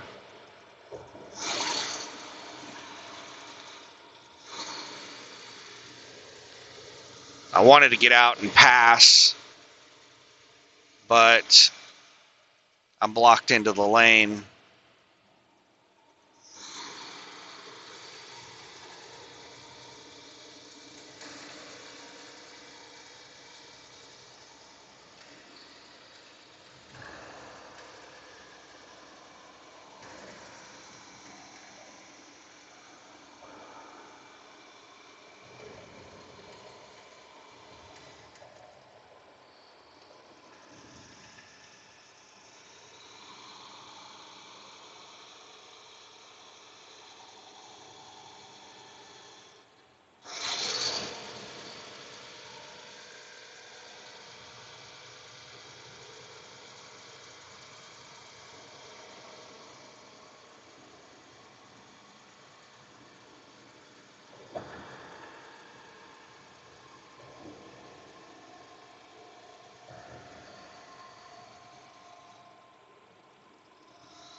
So yeah, my plot point that I put in is 14 miles away, and that's basically to make sure that Google routes me onto 635 instead of taking me through the center of town.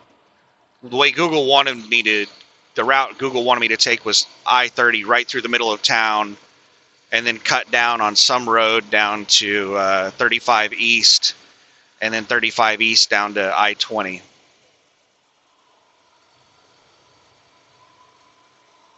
But I don't want to go through the center of town.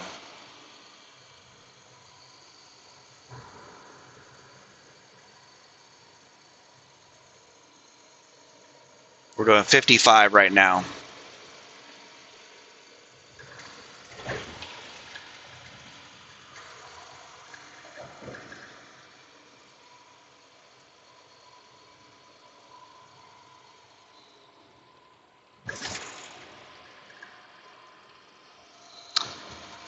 Apparently NFI doesn't know how to read. It's a local driver, so I'm sure they know there's a left lane restriction on trucks.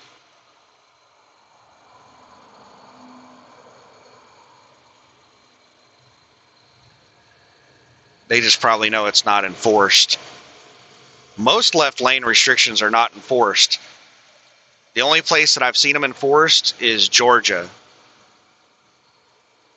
And Georgia is relentless on left lane enforcement.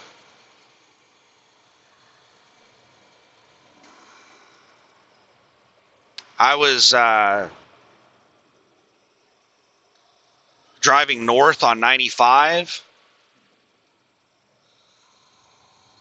and it was 3 lanes,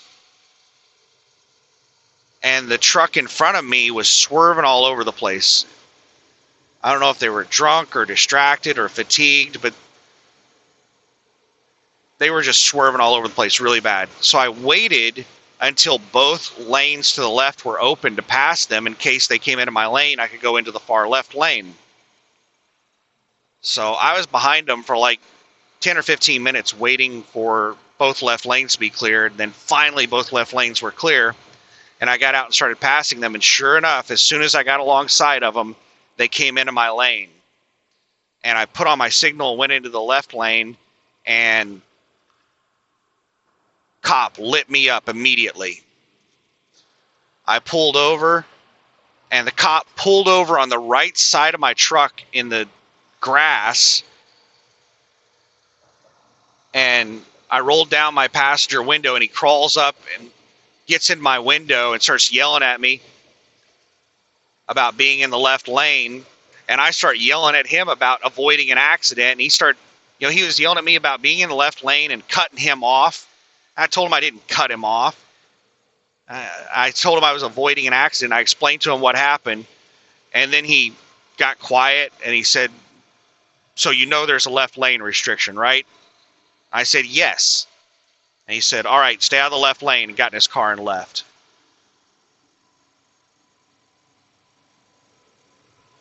Just, those are the type of people that are attracted to law enforcement. People that got picked on when they were kids and stuff. They want to be in a position of authority so they could pick on other people. I'm not saying all cops are like that, but those are the type of people that are attracted to positions of authority. And unfortunately, they do not get weeded out in the screening process.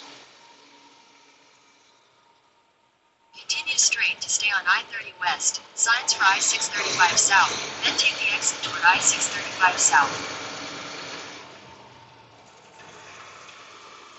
All right, we're hopping on. Toward I-635 South. We're hopping on 635 South right here.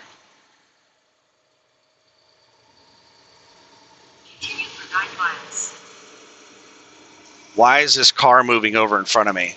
There was nothing wrong with your lane, car.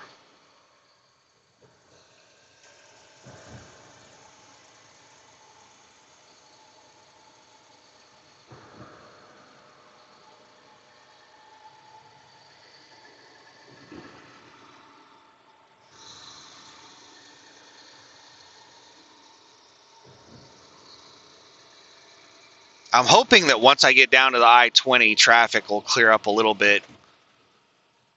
Oh my goodness. Why do you have to be in front of me, like right in front of me? There's room behind me. There's room further up ahead. But no, people have to cut over right in front of me.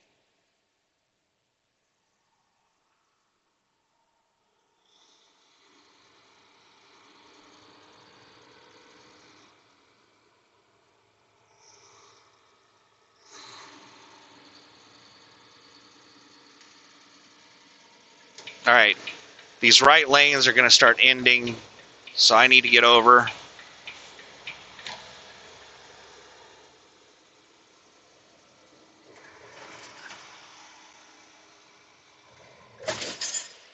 Oh my goodness. I think we've been driving in construction almost this whole drive. We're still in construction.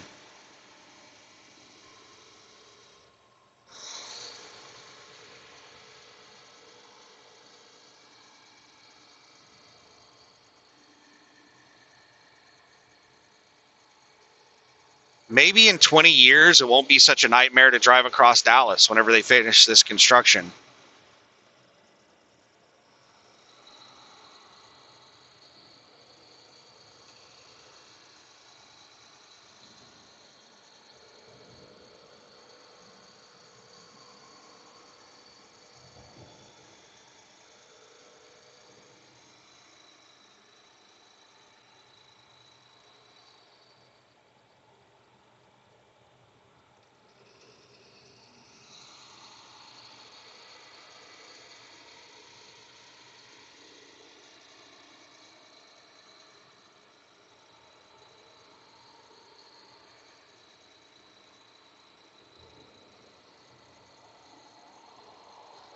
15.6 on the bridge.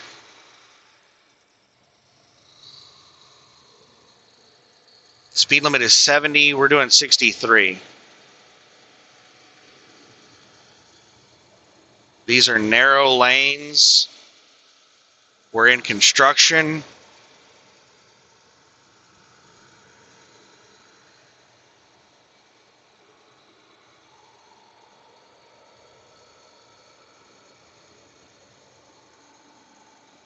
And we're having constant lane shifts.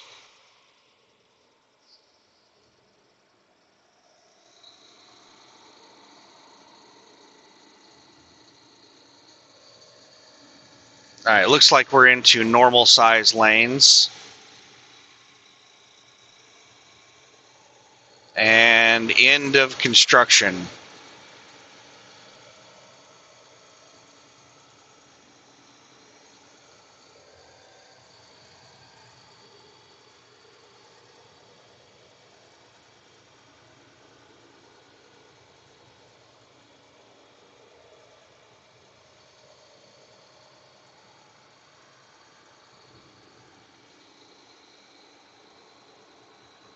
We're making pretty good time.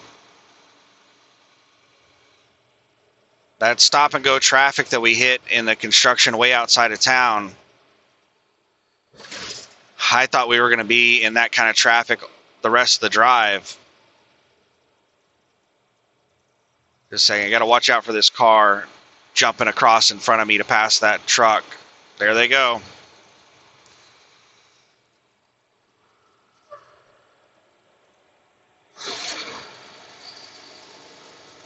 Just had to slow down from 65 to 55 for them. Special little snowflake.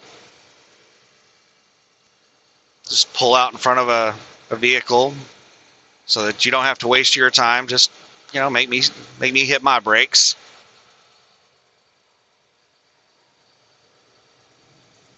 Then it takes me like a mile. We're going slightly uphill, so I still haven't made it back up to 65.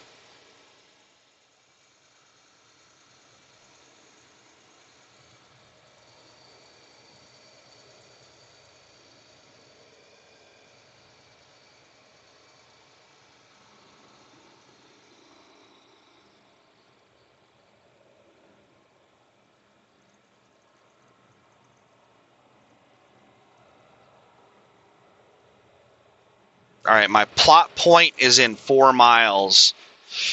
Should I go ahead and clear it? All right, I'm going to go ahead and clear my plot point.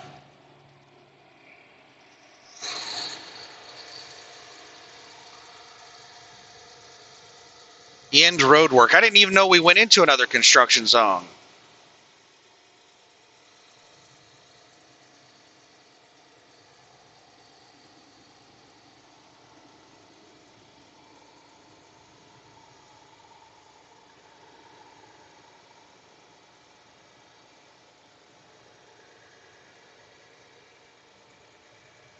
So we've got 45 miles until we get to our destination.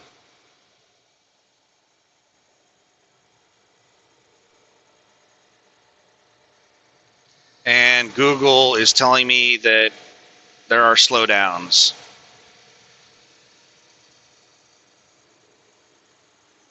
I expect traffic is going to get a lot worse whenever 635 merges with 20.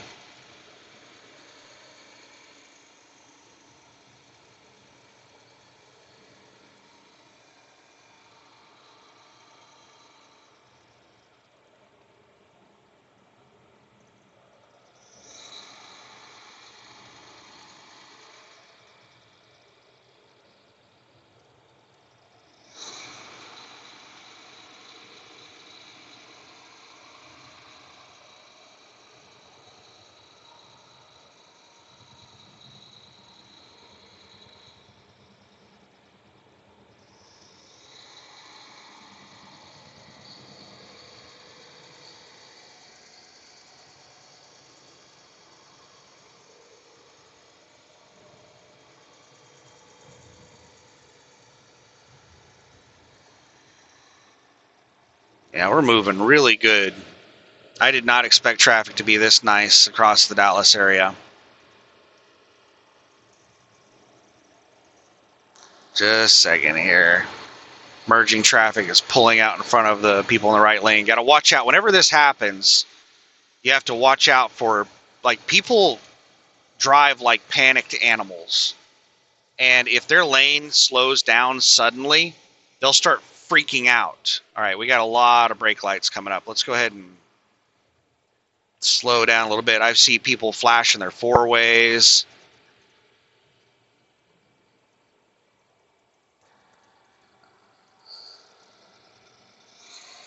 The right lane's ending and this lane's going exit only. So I got my signal on, but there's a vehicle passing me that has a trailer.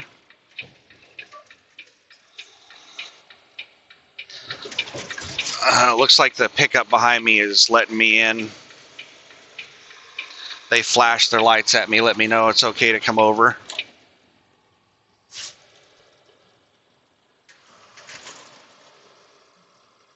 I think this is the merge with I-20.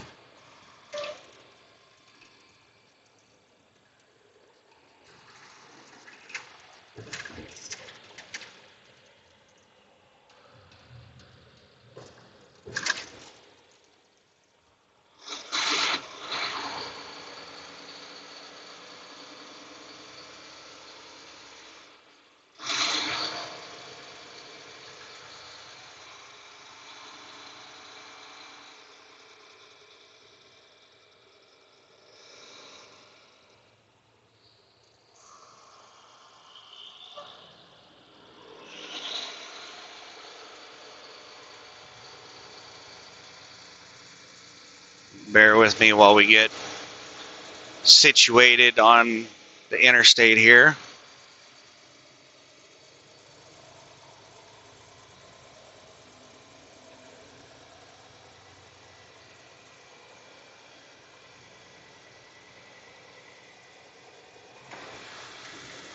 And I want to get out of this lane.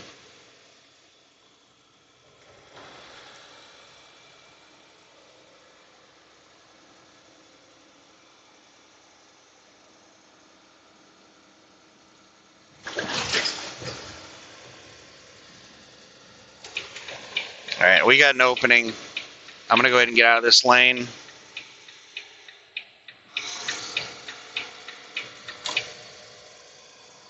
I don't like being in the far right lane when there's a lot of traffic merging on and off.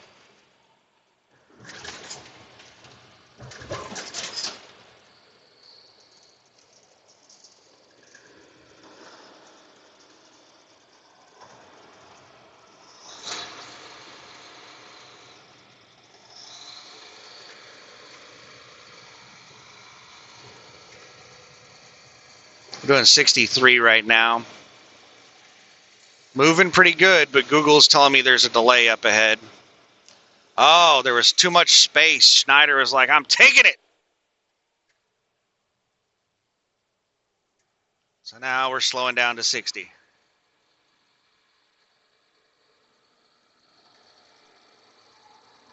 No trucks left lane next 50 miles.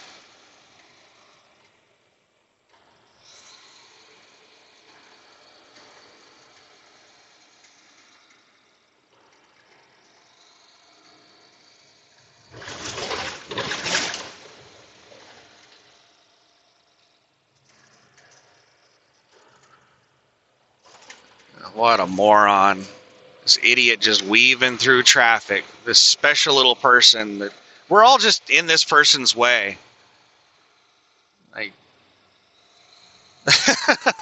they're stuck. They're gonna do something stupid. So let's give them room because they're gonna do something. Oh my goodness, they almost hit that pickup.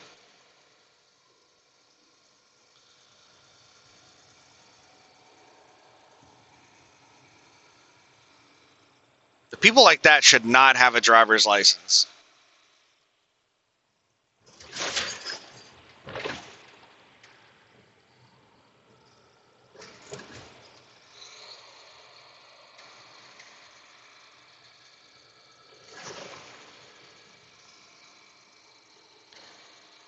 And, it looks like because there's so many people doing that, weaving through traffic,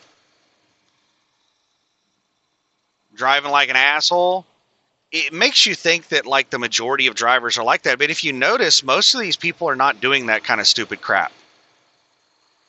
It's just the few people that do really dumb things really stand out.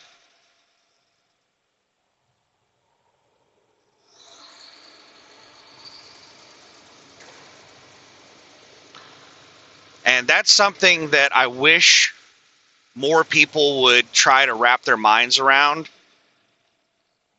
is that most drivers are bad drivers, but most drivers are not like horrible drivers. And one of the problems we have on the road is aggressive driving.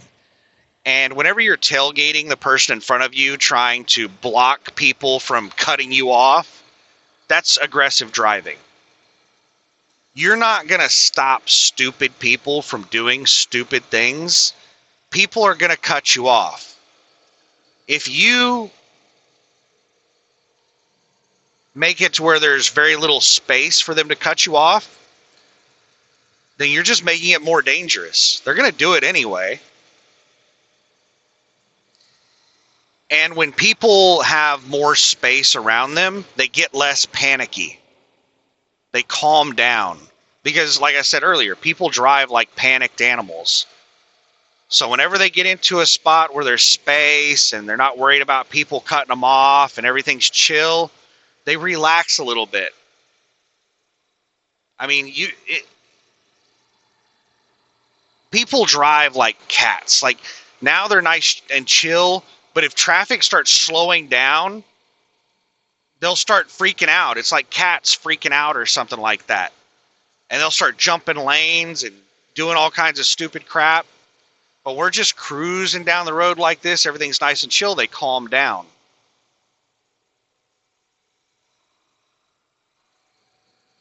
Not everybody. I mean, there might be somebody come flying through here doing 100 miles an hour weaving through traffic at any moment.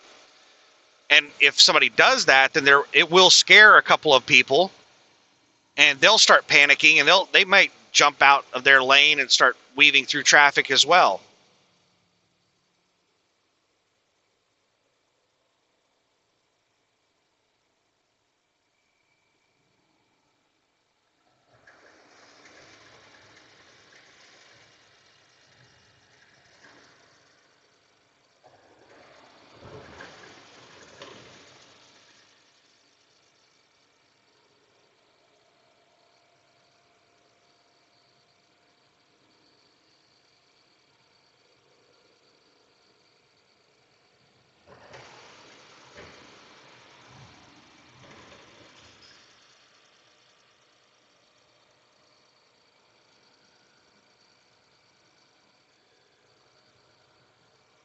But I don't try to play stupid games with stupid people, because that's how you win stupid prizes. I just do my thing. They're going to do their thing.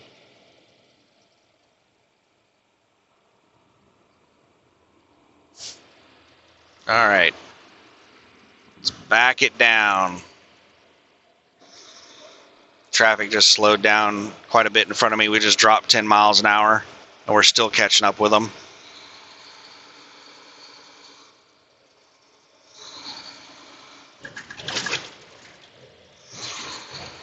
We're still 40 miles away. Traffic is slowing down. It's 6:49 a.m. We only have 25 minutes max until traffic gets really bad. But traffic's just going to continually get worse and worse from where we're at right now. Now Schneider just decided to get back into the right lane for reasons unknown.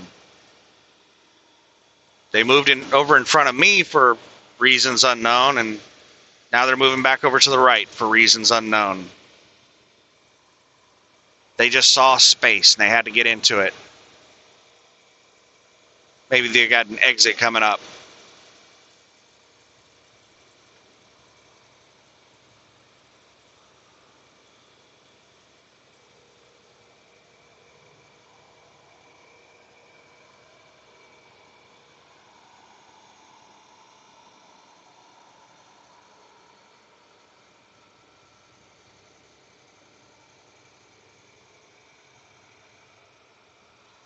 Yeah, Schneider, it was a dumb decision to get back over in that right lane. Now you're dealing with merge traffic.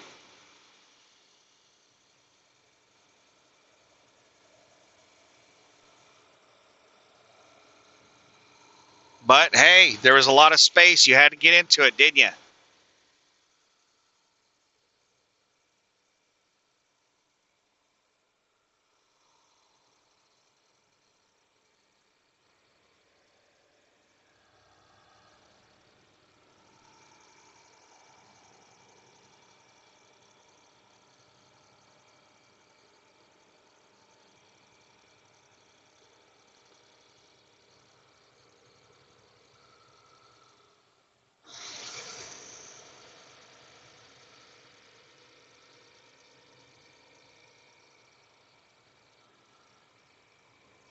"27 miles until my exit, 32 total miles to go."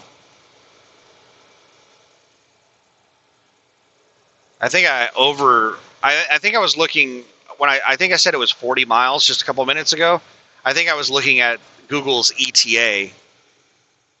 Google's ETA was 40 minutes. Just a second here.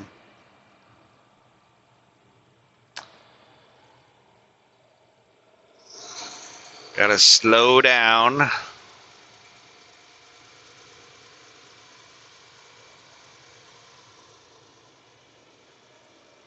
right, the 35 East is in 1.5 miles. We're probably going to have a lot of people exiting and getting on at the 35 East. I'm tempted to go one more lane to the left, but we'll hang out here for now.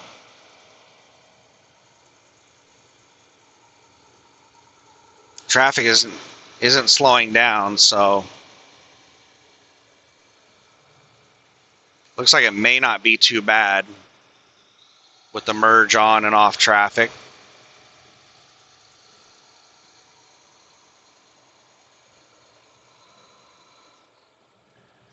All right, if you need to get over, I can understand you moving over, but I don't know why you got to brake check me.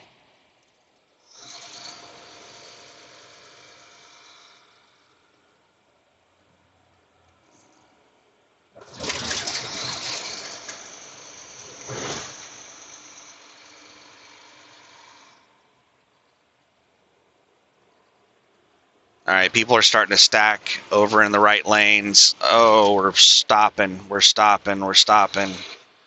Yeah, I should have moved over a lane. And this Ragar that moved over in front of me is now trying to get back over in the right lane to get onto 35 East.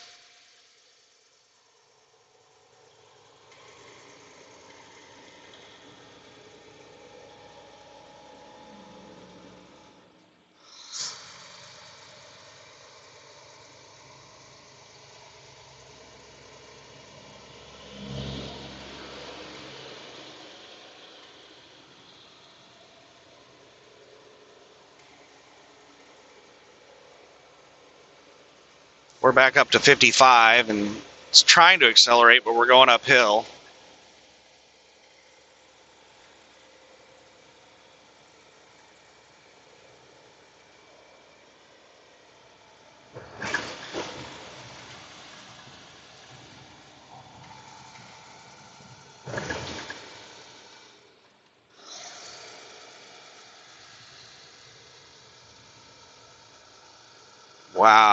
Wow. It's like the level of aggressiveness and stupid of people. Like this idiot. Look at him. He just almost got into another accident.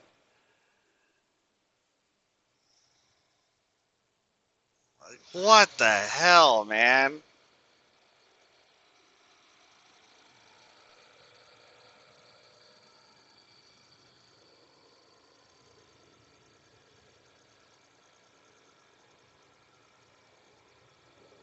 For those listening and not watching, there was a four-wheeler passing in the right lane, and there were two on-ramps, and they were like weaving around cars that were merging on and weaving through on-ramp traffic. It's just crazy. And we're about to pass that car, and got to watch out for them. They could do anything stupid at any moment.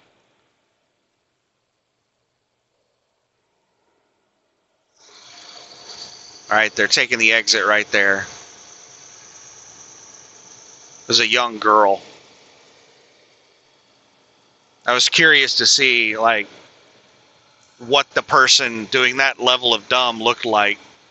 And it was a young girl, and she was sitting way forward where her forehead, like her face, was further forward than the wheel, than the steering wheel. She looked like her adrenaline was really going, and she was like, I'm driving like a panicked animal.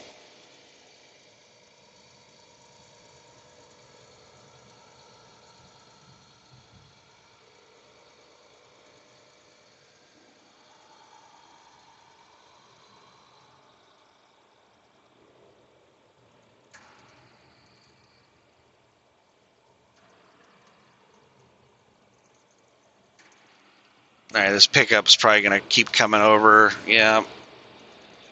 There.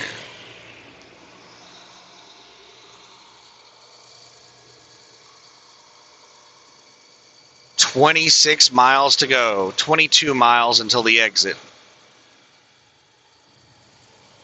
And then when I get to the delivery location, I'm not really sure where in the hell to go. So we're going to pull up there and try to find some signs and figure out what part of the building I'm supposed to go to. They got docks on both sides of the building. They did not appear to have like an entrance, like a truck entrance. It looked like you could enter from several different places.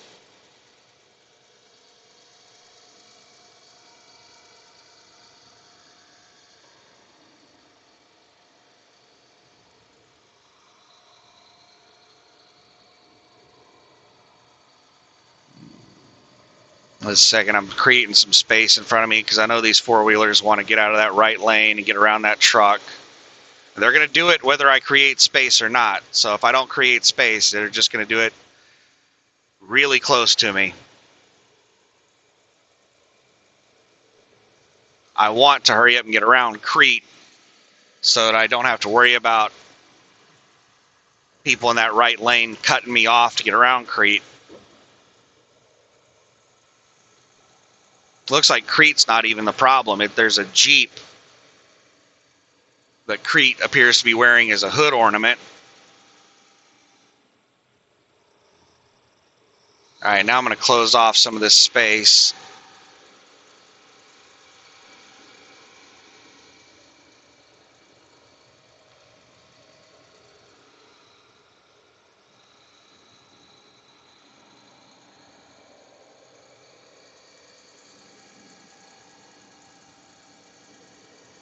That Jeep is pulling off. Well, there, too much space. There goes the pickup.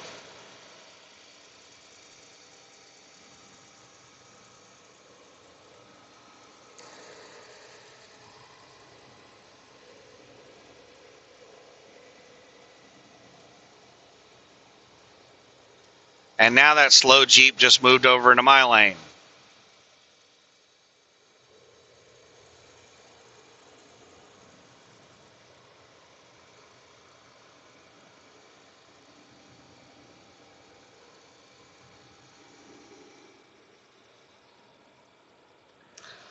Google is saying that there aren't any more delays,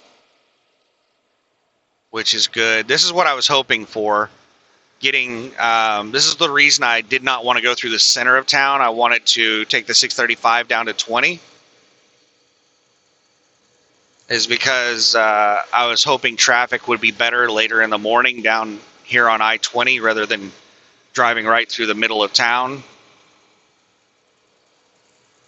And if I would have gone through the middle of town, I think it would have been really bad. All right, we got a lot of brake lights. Let's back it down, back it down, back it down. We're at 54, 50, 45, There's low visibility 42. ahead.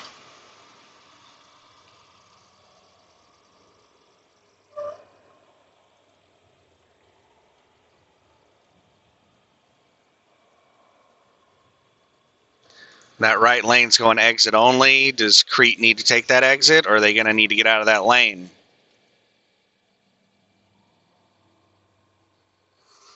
I'm trying to leave space in front of me for people who don't realize that's an exit lane. Because at the last second, when the lane goes exit, they're coming out of that lane, whether there's space or not. And I hope Crete is taking this exit. Otherwise, like, I don't know what they're doing. Because Crete backed off, and then Crete saw the space in front of me, and they sped up like they were going to try to get in front of me. Let's see if they take the exit.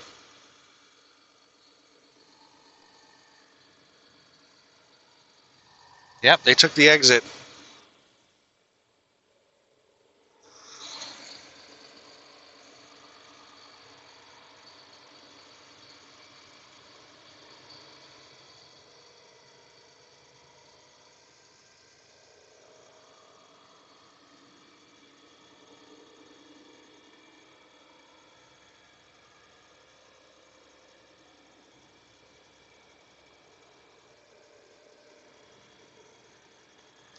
Oregon Recovery Transport. Emergency Vehicle Transplant Team. That's what this thing that looks like a cop car is over to my left. That SUV with the light bar on top.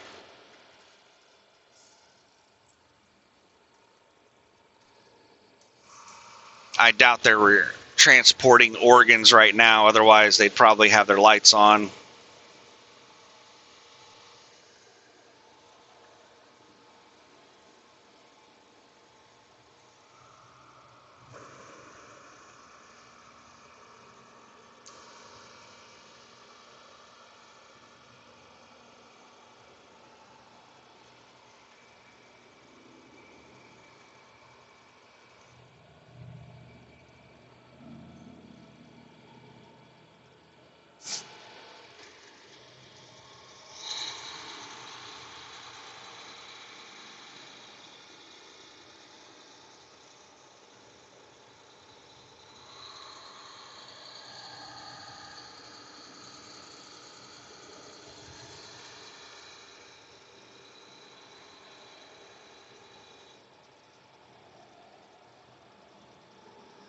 Grand Prairie, Texas, next 6 exits.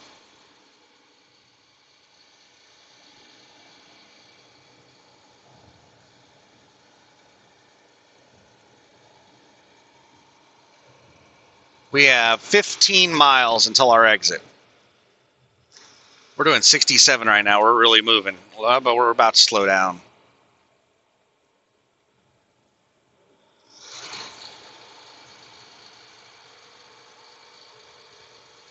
We're down to 60.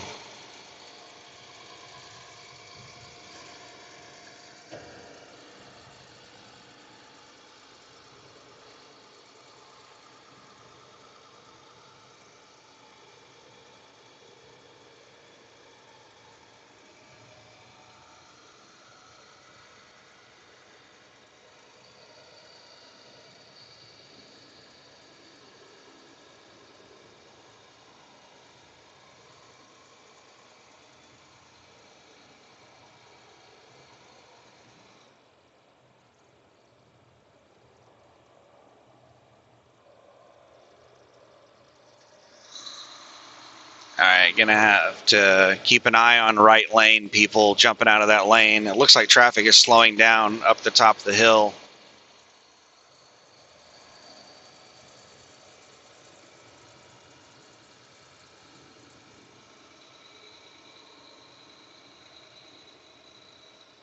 That right lane is stacked.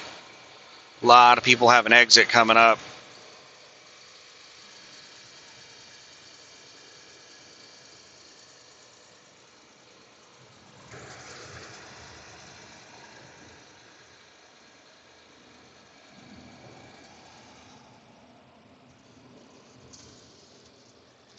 We're still moving pretty good, doing 63 right now.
Yeah, traffic is nice for 7:07 a.m.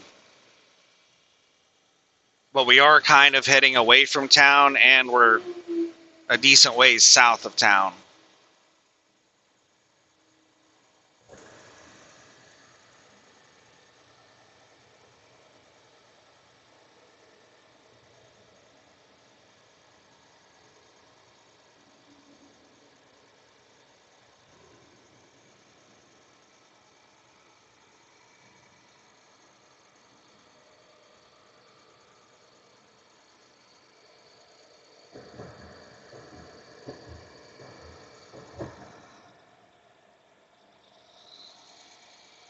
Doing 61 right now.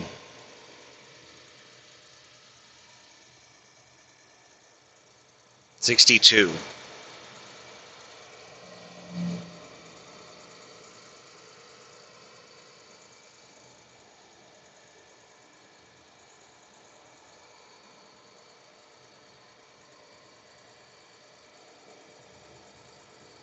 All right, we got exit lanes and we have a lane ending. Let's. How many lanes are we losing? All right, looks like I'm still good in this lane. This is going to be the rightmost lane. So we'll stick it out in this lane for now and see how bad the merging traffic is. We're probably going to gain lanes on this on-ramp right here.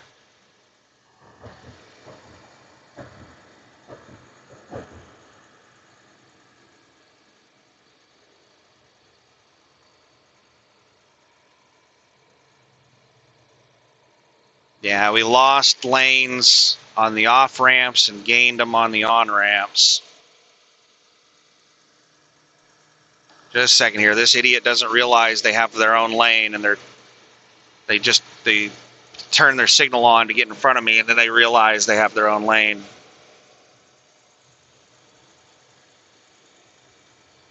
Just hope they remember they're pulling a trailer. A lot of times four-wheelers forget they're pulling a trailer, and they'll come over way close to you with their trailer.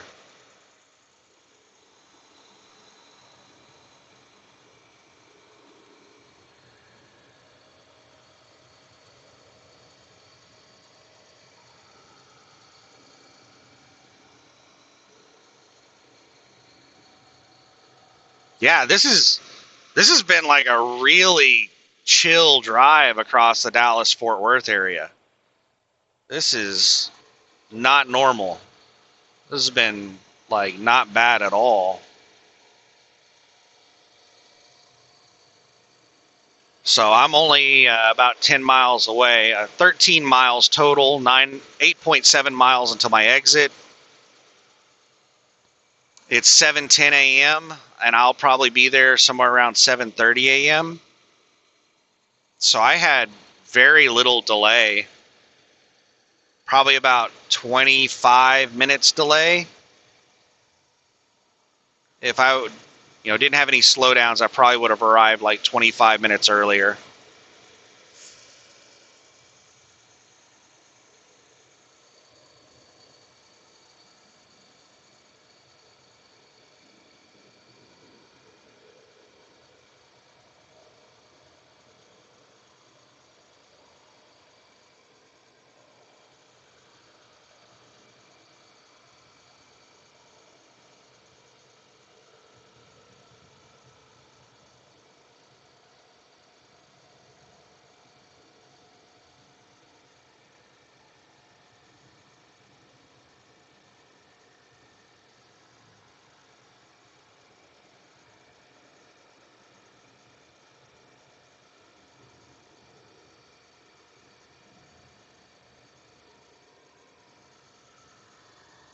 Oh my goodness. I pulled a soda out a long time ago and I never opened it.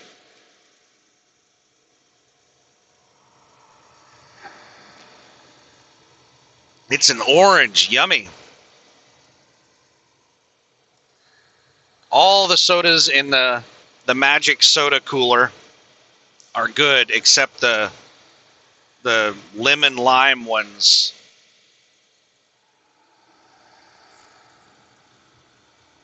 Those are tolerable. I don't hate them, but I don't like them either.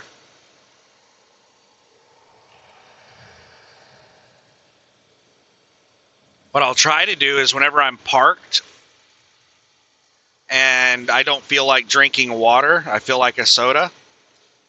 I try to save my sodas for drive time. I try not to sit around drinking sodas when I'm parked. Because I can't pour a cup of water or a cup of milk while I'm driving, but I can when I'm parked. The sodas are easier to drink when I'm driving. So I try to save them for driving.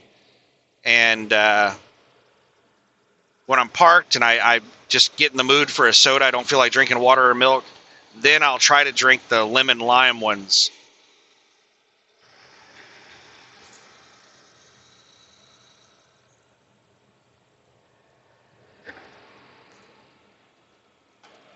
Unless I'm eating certain things. Like popcorn, I want a Coca-Cola when I'm eating popcorn. Wait a second, this pickup in front of me is going slow. We're going to get over to the right lane. Our exit's 5 miles away, which is still quite a ways away, but we got this pickup just doing 55.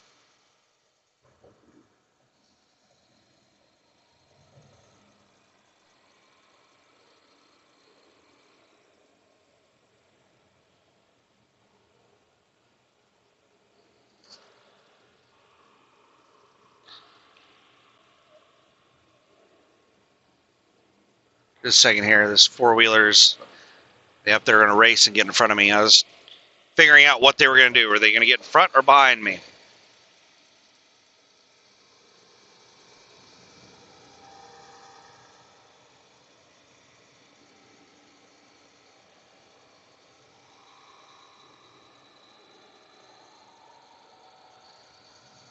The sun's coming up.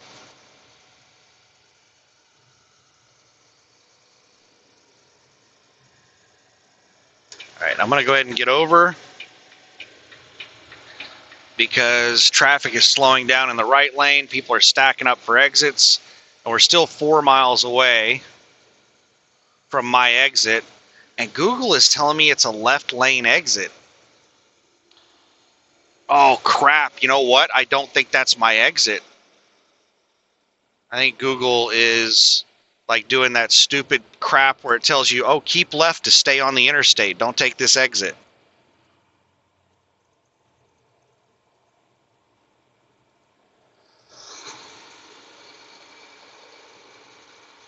And now Google's telling me there's a slowdown.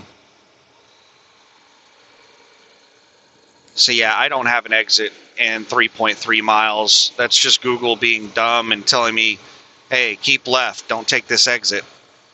Right lane closed in half a mile.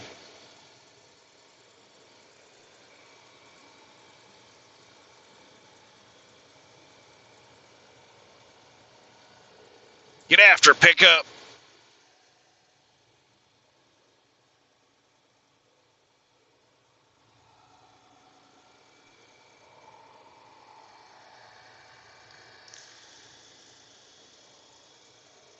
So the right lane ending, is that the lane I'm in right now? I'm going to go ahead and move over a lane.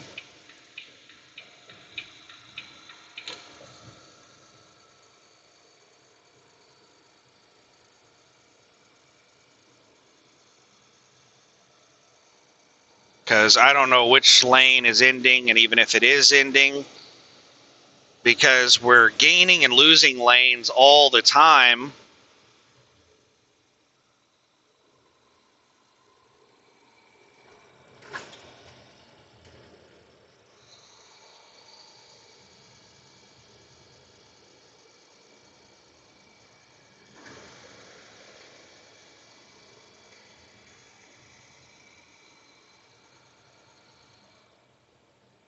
All right, lots of brake lights. Let's slow down. Coming around this turn, it's lots and lots of slow down, lots of stop. We're down to 45 right now.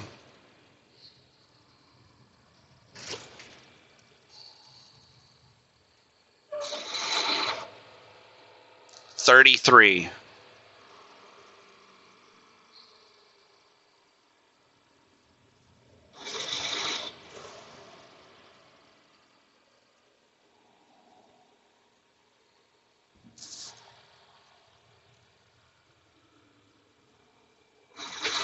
Well, we're close. We are 6.1 miles away. And we've hit stop and go traffic for, I think this is only the second time. I don't know, I haven't been counting.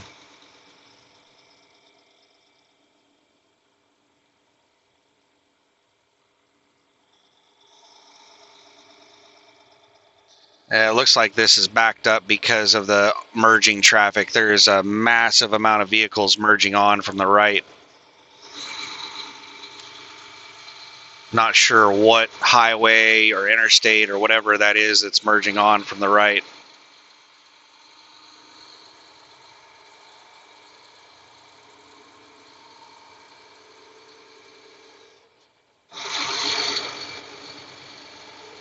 But if people would create space, then we wouldn't have to stop. People could just merge on and off if people had space. But no, everybody is aggressive. They're trying to block people from cutting in front of them.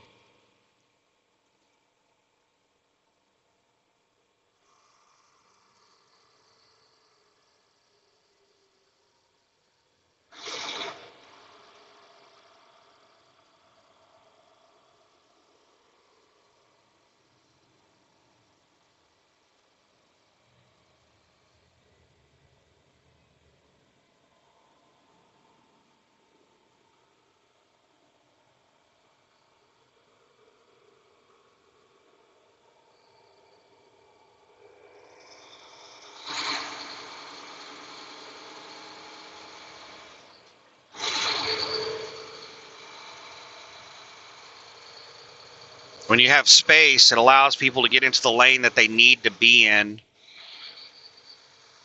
Because those two right lanes are going to Interstate 820. The two left lanes are staying on Interstate 20. And people need to move back and forth in a short amount of time. And with everybody riding bumper to bumper, people are forcing their way over and causing everybody to just basically come to a complete damn stop. Because nobody is given space. See how people relax whenever they've got space? All the cars around me are just like chill.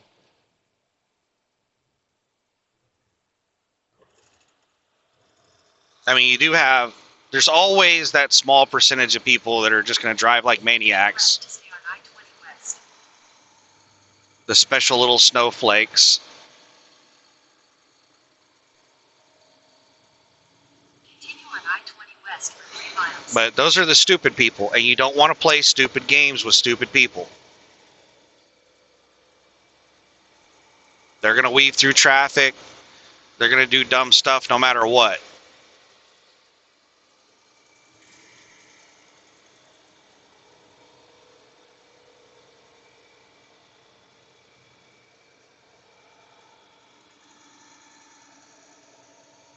All right, I've got 3 miles until my exit.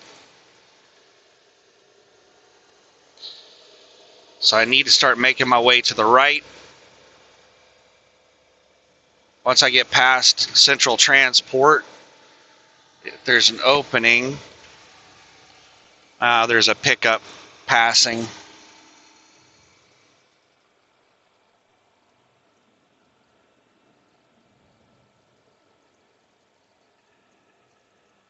What is this person in front of me just drifting all over the road from lane to lane?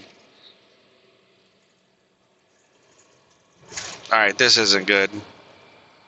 I got an exit in 2.3 miles, and we're going, looks like we're going into stop and go again. So, I'm looking for an opportunity to get over in the right lane, but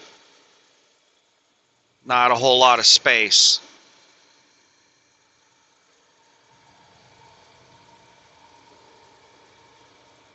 In 2 miles, take exit 439 toward Campus Drive.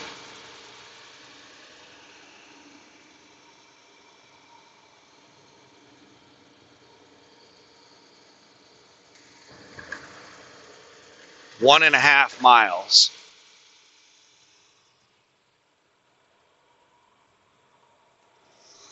All right, so I'm going to put my signal on. This four-wheeler is moving out of the way. There's space. See, make sure nobody cuts me off.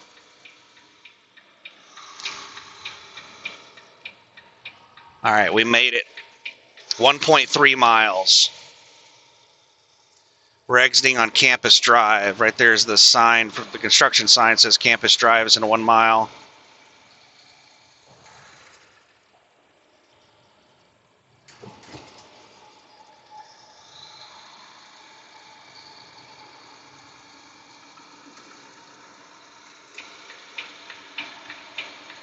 Got a new lane.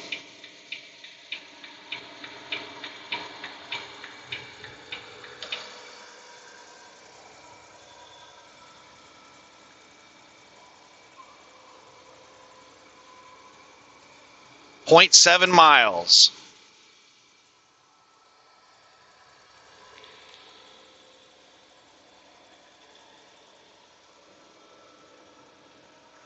Fort Worth city limit. Quarter of a mile. Half mile, take exit 439 toward Campus Drive.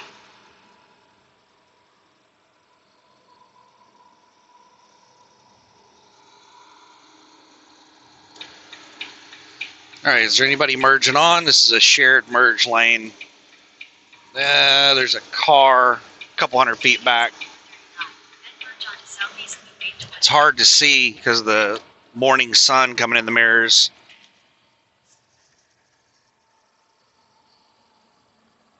All right, we're going to be making a left at the light, and I can't see crap in my mirror. Southeast Loop 820. Then use the left 2 lanes to turn left onto Campus Drive.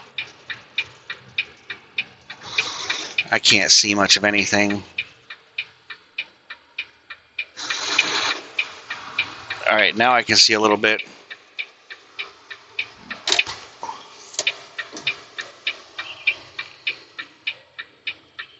At the light, use the left 2 lanes to turn left onto Campus Drive.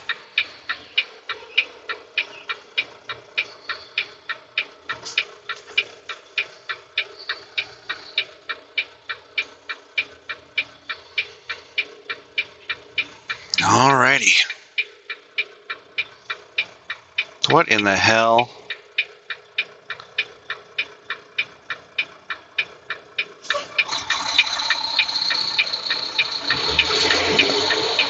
Google's trying to have me do some dumb stuff. I'm going to have to be careful whenever I get next to the, let me focus on this turn. Continue on Campus Drive for 3/4 of a mile.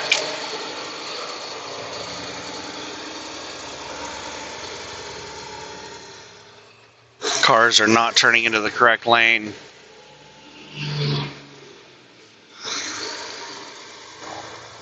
I need to get over to the left. These damn cars.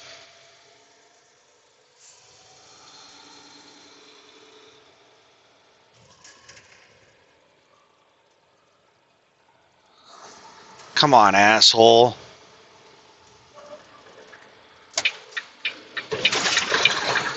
I've picked up that Sam's Club right there on the right.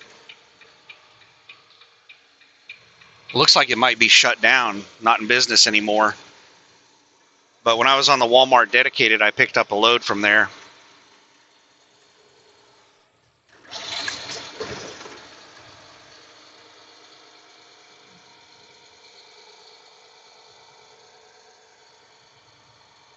a 1/4 mile, turn left.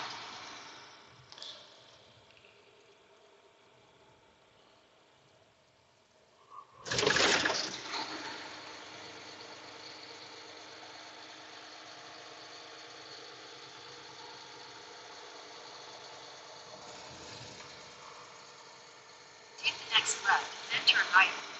No, Google, I don't want to take the left here. I want to take the left at the damn light. So this is the building I'm delivering to over on the left. And you can go in, like they got Turn left onto Oak docks on both sides. And I don't know Turn left onto Oak Grove Road. which side I'm Turn supposed to left. be on.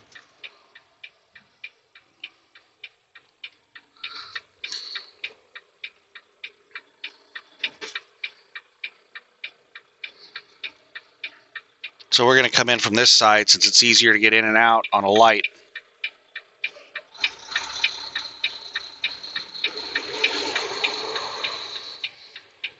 And we'll see what the signs say. You better stop. I got a green arrow. Turn left, then your destination will be on the right. All right, in sight. Shipping dock, visitor entrance, will call.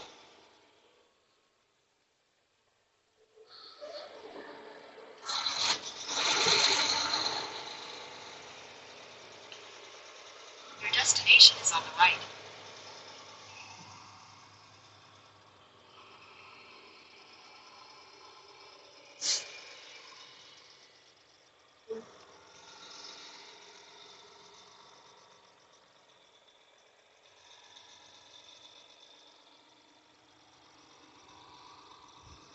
I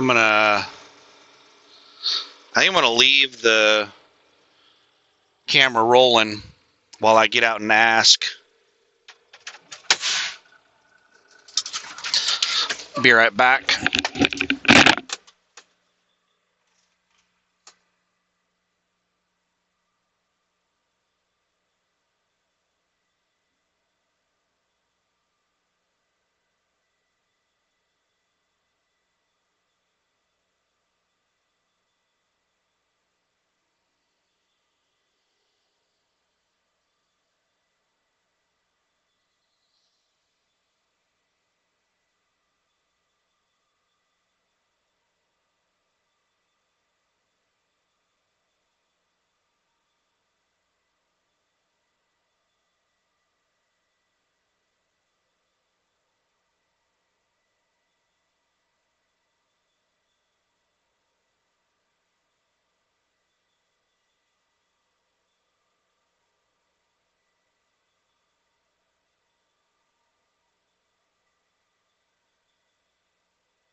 All right. None of them knew anything. So I'm not seeing any driver entrance things over here. So we'll go try the other side of the building.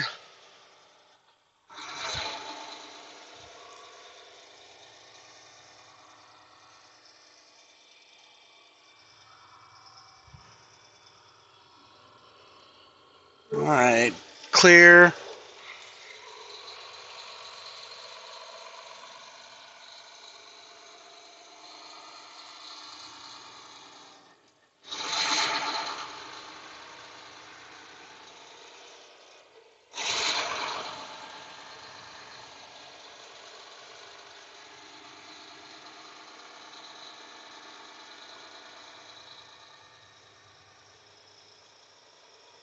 I like that the roads are wide for trucks. Like a lot of these industrial park areas you come into, like they didn't design the roads for trucks. They're narrow little roads that are tough to maneuver around on.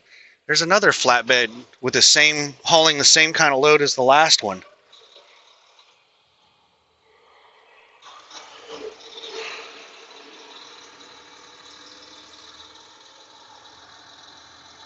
Are those air conditioning units? I don't know what in the hell those are.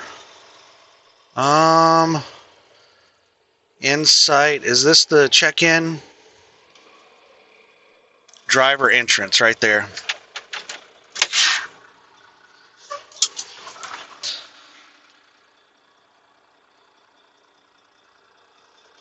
Okay, I'm going to go check in. I'm going to pause this. I'll be back in a minute. All right, sorry I didn't record backing in. I had to do my arrival phone call, and I did that. I had to wait on hold for that, so like I just was setting on hold on speakerphone while I was backing in.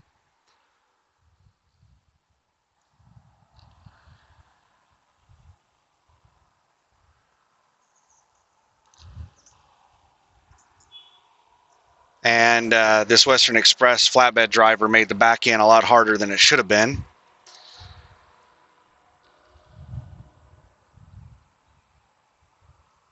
He's on the wrong side of the building. I think this guy just walked over and told him he needs to go to the other side of the building and unload like the other guy.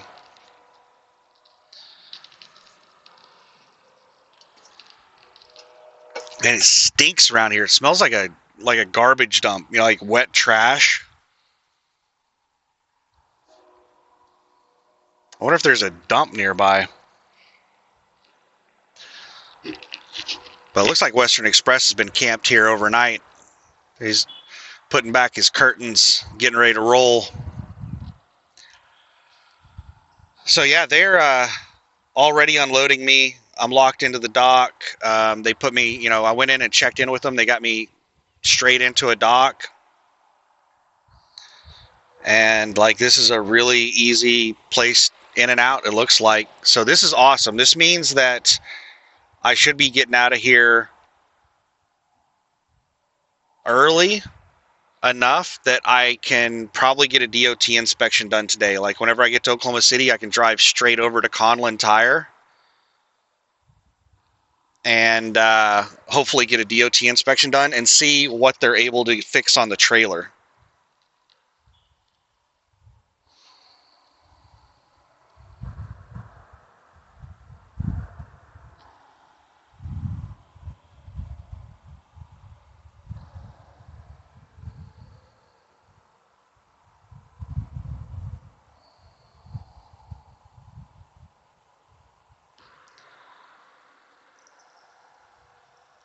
Because they can do the trailer DOT inspection. They can take a look at that tire. And they might be able to do the ABS light. And I don't know if they will tackle the mud flap rail. And this thing is the trailer. This trailer, I just saw into the trailer for the first time. It was a preloaded trailer. It was already sealed when I picked it up. And this thing is like completely full all the way to the rear door. Like the pallets at the back were right up against the rear door. There was maybe, if there was any space, it was only an inch or two between the pallets and the rear door. This thing is completely full. I didn't think it was going to be that full, weighing 11,000 pounds. It weighs 10,900 something pounds. I didn't think it was going to be that full. So it must just be, I don't want to give a lot of details on the load. So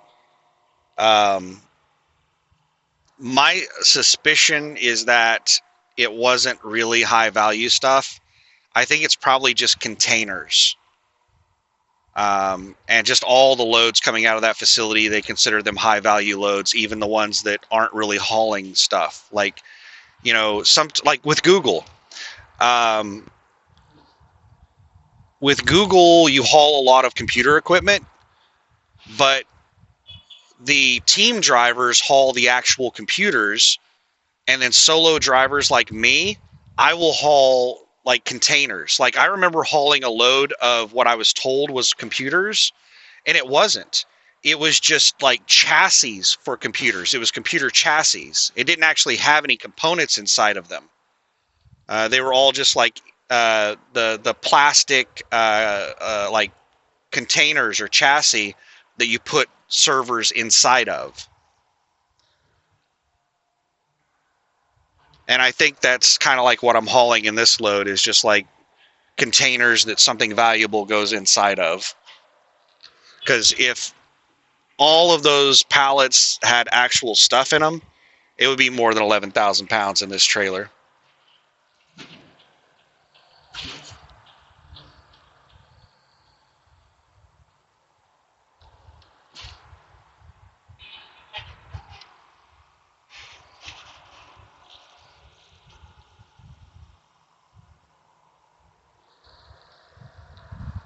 So yeah, I think they're going to get me unloaded pretty quick. This place seems really awesome, really easy to get in and out of. Whenever I walked in there, and it's one of those places that has a cage. So you walk into the warehouse, you walk inside of a cage, and then you just sit there like a monkey in a zoo, waiting for somebody to come over. And there was some lady sitting at a desk 20 or 30 feet away, and she was like, "Somebody will be there in a minute." I mean, that's courtesy. A lot of places don't give you that courtesy, but just like acknowledging your presence and letting you know that like we're aware you're here, somebody will be there in a second. Like that means a lot. Like it really sucks to like be standing there in the cage and everybody's ignoring you and you have no idea if there's like anybody's going to show up. Like how long are you going to stand there? But yeah, I just stood there for a couple of minutes, and then somebody rolled up on a forklift and asked me what I got, and I handed him my paperwork and told him what it was. And he said door 48 or 49. I was like, all right, cool.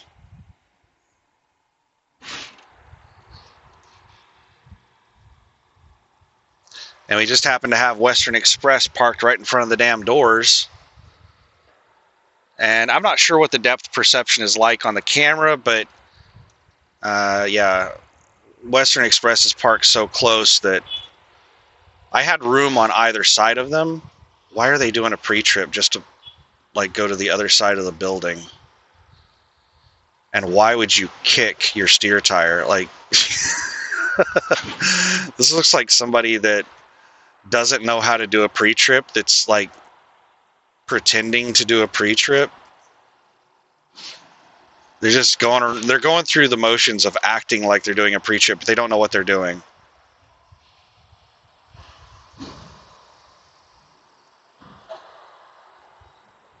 They're just randomly like acting like they're checking random stuff. They didn't check the inside tires on their drive tires. They just kicked the two outside tires. They kicked their steer tire. Okay, so that's a little piece of advice. If your steer tire is low on air or flat, you can see it. The reason that we thump the dualies is because one of the tires can be flat and the other tire will still hold it up in the air. Like you can't tell by looking at it if it's flat. And he ripped his mud flap off. So don't thump your steer tire, because if your steer tire is low air pressure or flat, then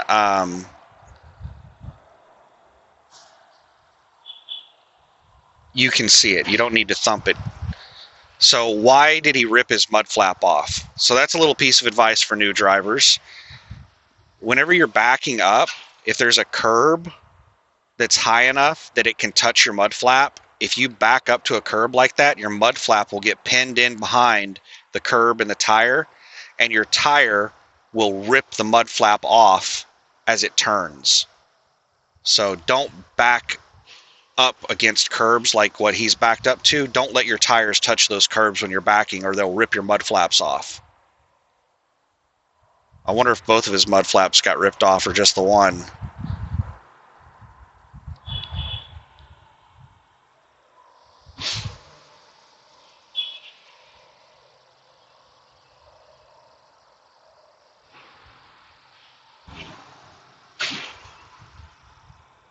I had one of my tractor mud flaps rip off during one of the Arctic blasts.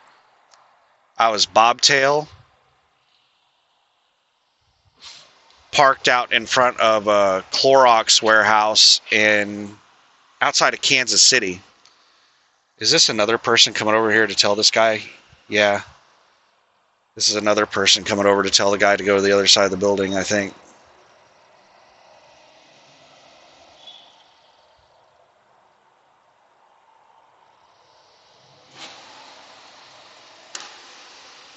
But I was parked there overnight, parked along the road outside the facility, waiting for them to open up. And it got down to like -5 degrees Fahrenheit, -10 degrees Fahrenheit. It was like 35, 40 degrees below freezing. And overnight, as the airbags lost air and my suspension dropped, my mud flaps started touching the ground.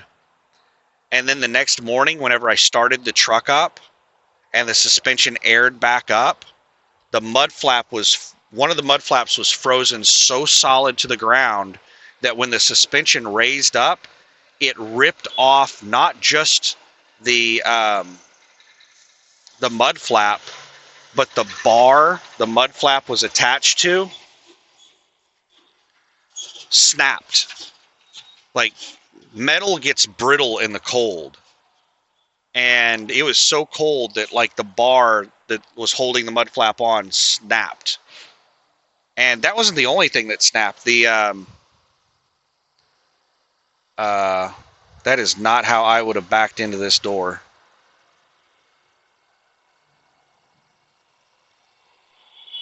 But I guess they're gonna, I don't know what in the hell they're gonna do.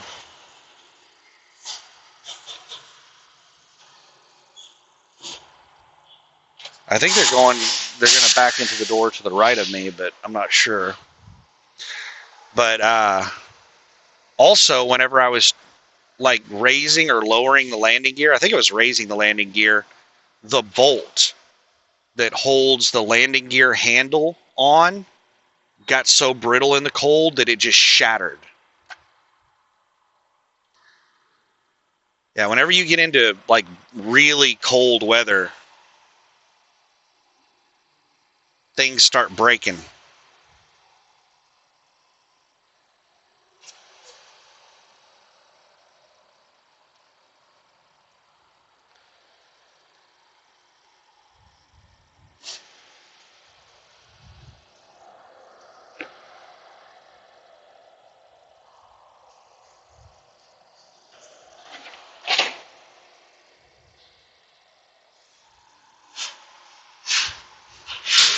God, that stink is so bad. There's got to be a landfill around here or something.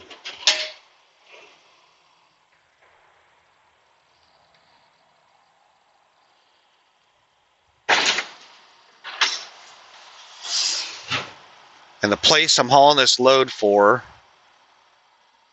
wants me to do another check-in whenever I leave. And I hope that's the last one they expect me to do. They want me to call them and let them know whenever I leave.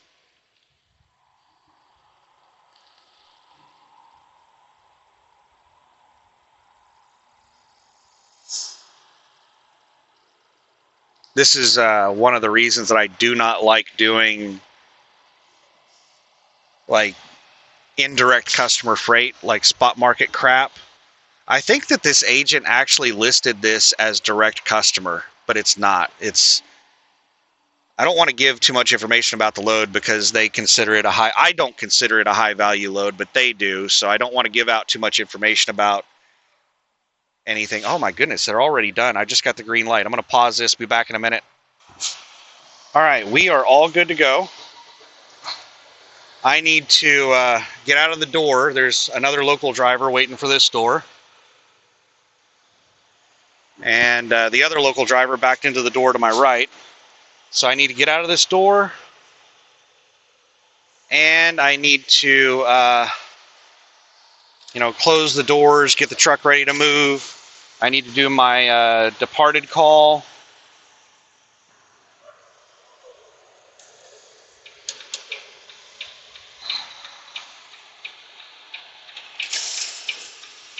In a second here, I've got to let the air pressure build. Here's another Western Express hauling that same load. This will be like the third one that I've seen.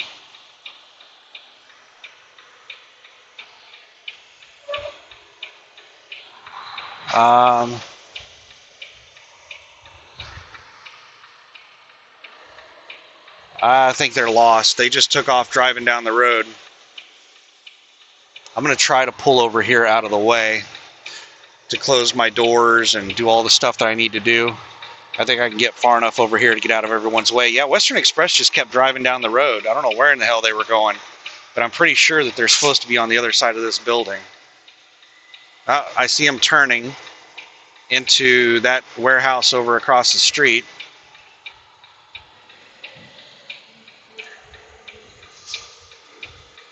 All right, we'll park right here, and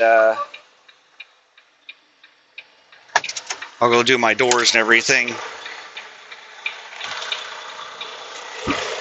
I'm going to leave the video running for a minute so you can see the drama of maybe Western Express going to drive circles around the parking lot.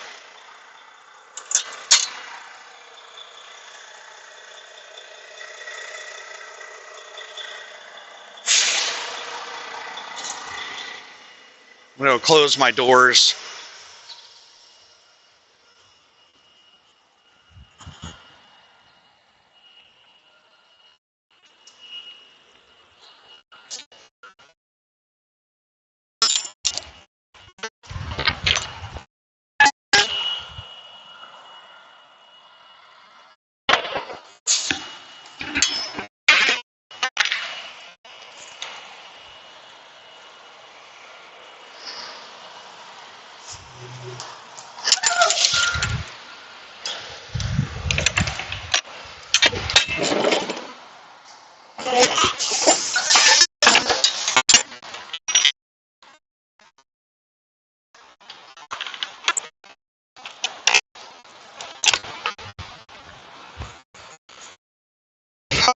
They left the tracking device inside the trailer, so I got to call the broker. I don't know if you can hear me. I should be in range where you can hear me. They left the tracking device in the trailer, so I got to call the broker and ask the broker what in the hell I'm supposed to do with this thing. So I've got a couple phone calls to make. I'm going to pause this while I make some calls. Be back in a minute. All right, so I think we're good to go. Oh, I need to update my load. Let's do a new load, empty, and put the trailer in there.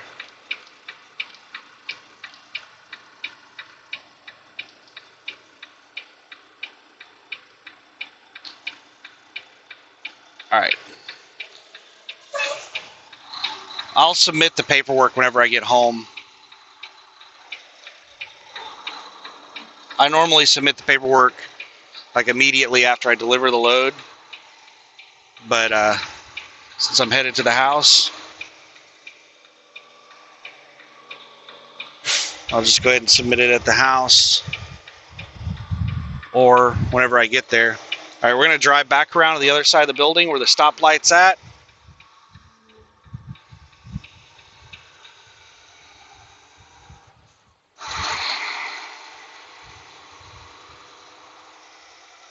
So I called the other company I'm hauling the load for that I've been doing all the status updates with, and did my departure call with them, let them know the load was delivered.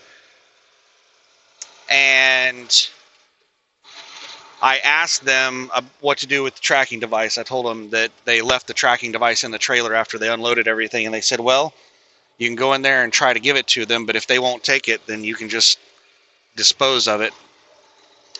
So I went in there and I handed it to them, and I said, so-and-so company would prefer that you keep the tracking device with the load. And they took it and put it in with the load.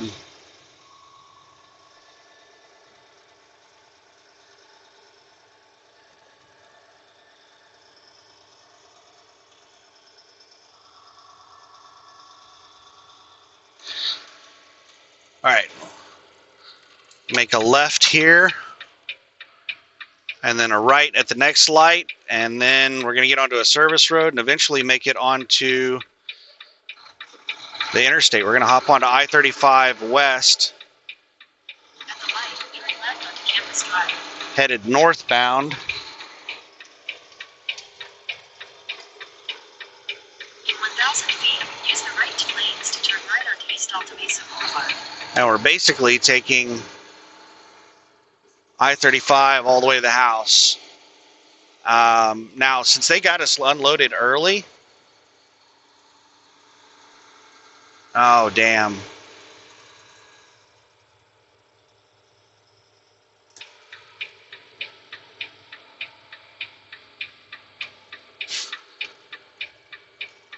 This looks like a, okay, never mind. Use the right two lanes to turn right onto East Alta Mesa Boulevard.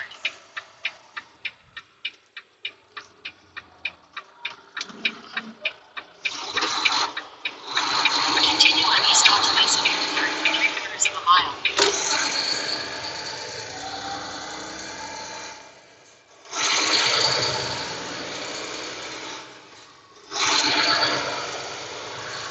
So, all right.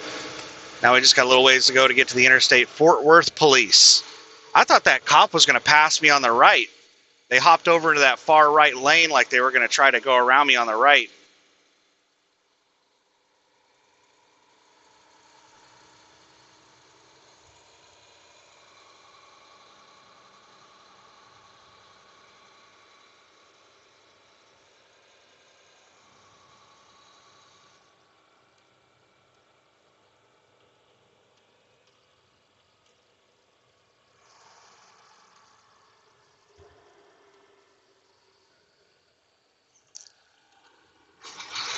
So that delivery's over and done with.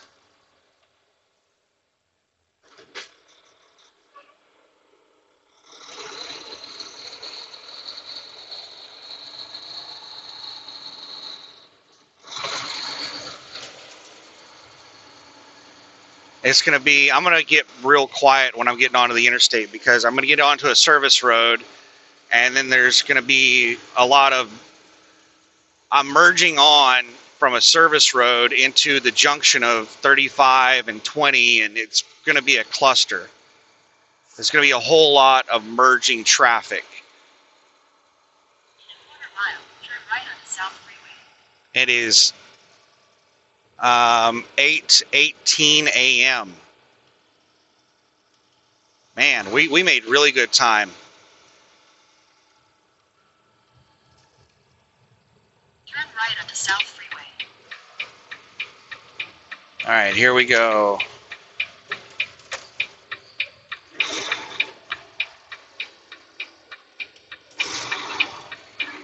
At the light, turn right onto South Freeway.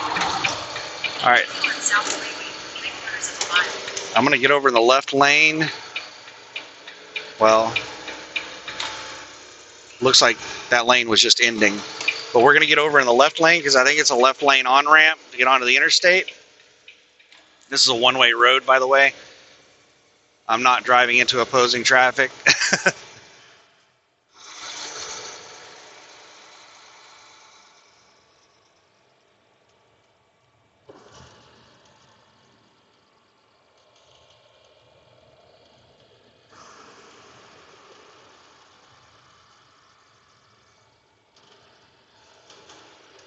In a quarter mile, use the left lane to take the I-35W north ramp.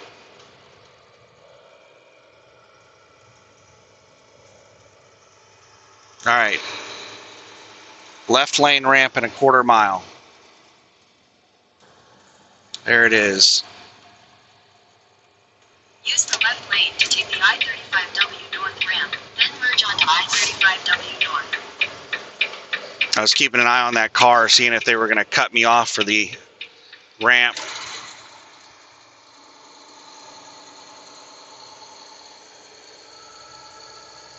People do some of the dumbest stuff. Expect the unexpected.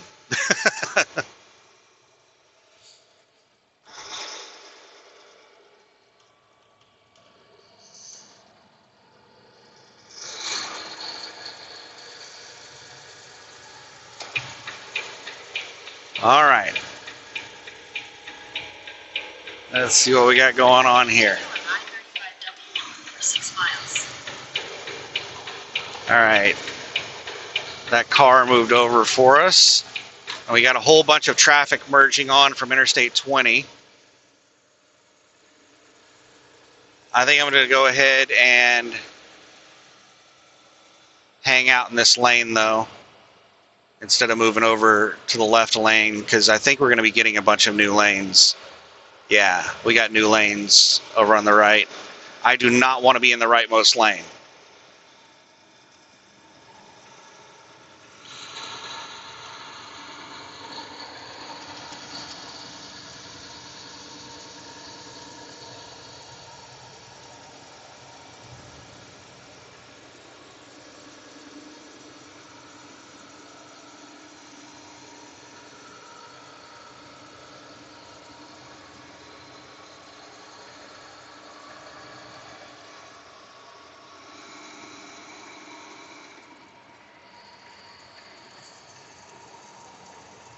So 35W is a lot better than 35 East as far as traffic, but it's still pretty bad. 35 West goes through Fort Worth, 35 East goes through Dallas. 35 East is crazy. 35 West is not so bad.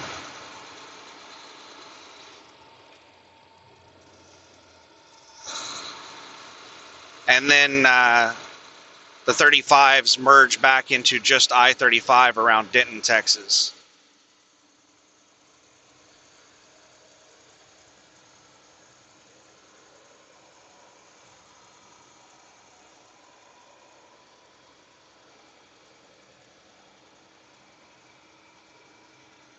Traffic's moving pretty good. So, with us getting done this early, and I say us because you're on this journey with me,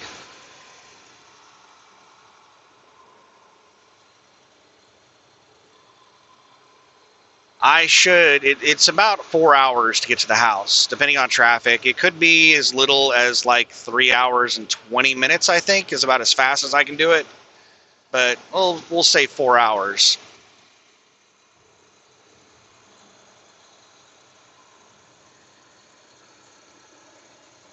That means I should arrive right around a little after noon, about 12:30. It's 8:23 right now, so yeah, just a little after noon is when I should arrive.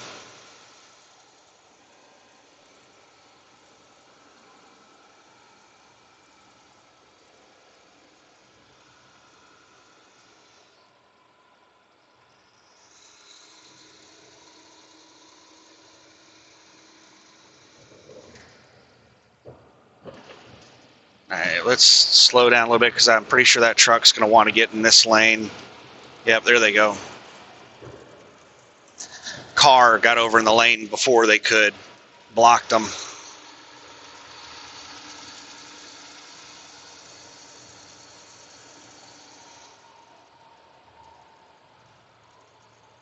Everybody wants to be in my lane.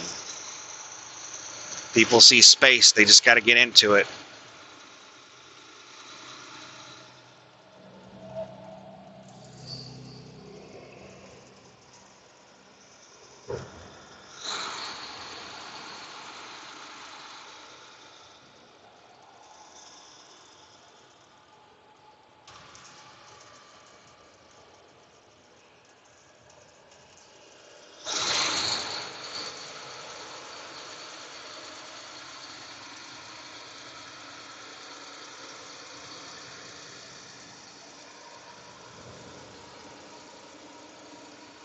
I think once we get past the 287 exit, traffic should clear up a bit.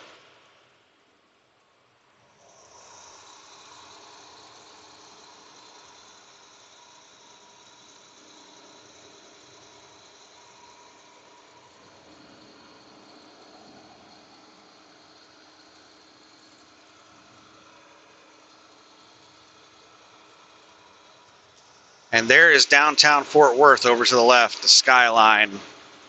Not sure if you can see that far to the left in the camera.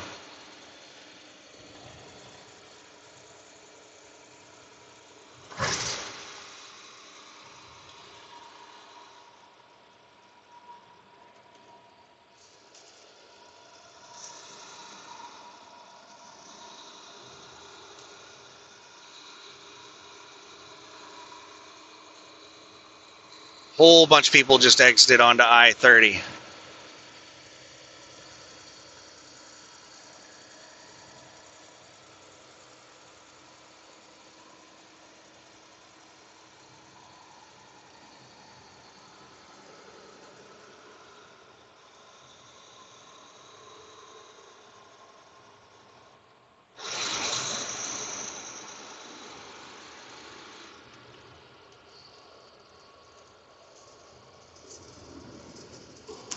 A lot of slowing down around this turn, but the truck in front of me has good space and I have good space, so we're just coasting through here. We're slowing down a little bit, but we're not having to hit the brakes or anything. And the speed limit just dropped from 70 to 50. Mile. Use the middle 3 lanes to stay on I-35W north.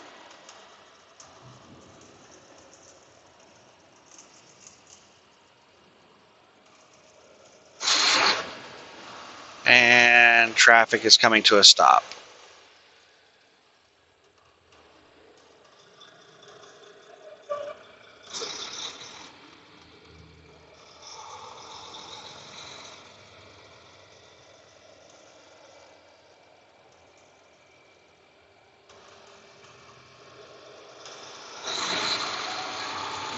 Use the middle 3 lanes to stay on I-35W north.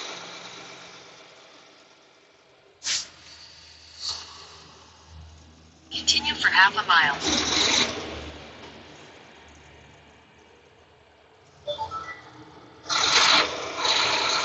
We're doing 10 miles an hour.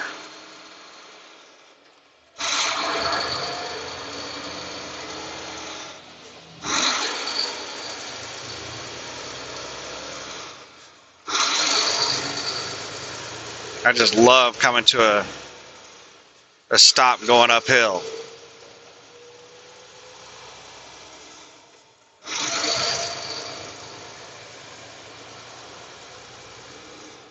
In a quarter mile, keep left to continue on I-35W north, US 280. I could accelerate faster, but I'm trying to take it easy because of the coolant leak. Keep left to continue on I-35W north.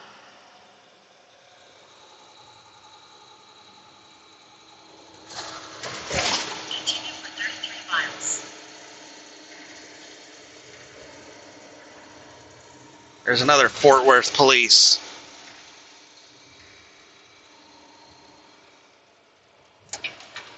All right, Let's put my signal on. Start getting over. Because this lane ends.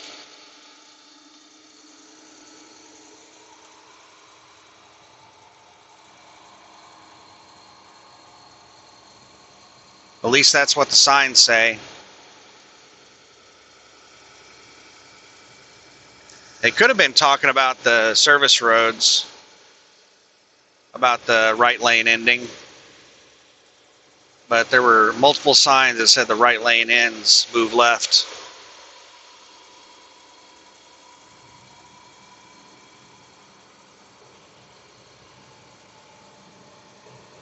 I guess they must have been for the service road or something.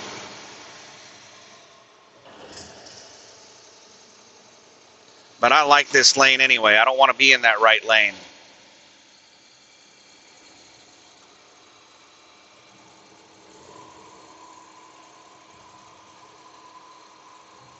And I don't know why in the world this vehicle just moved over in front of me out of the right lane.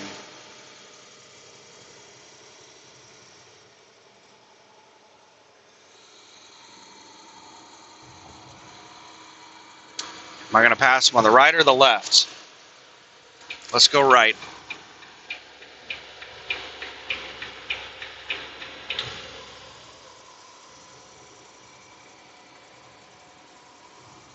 Oh my God, is this right lane ending now? Lane ends in 600 feet. Yep. I chose wrong. So maybe those right lane ending signs way back there really meant this right lane was ending? I don't know.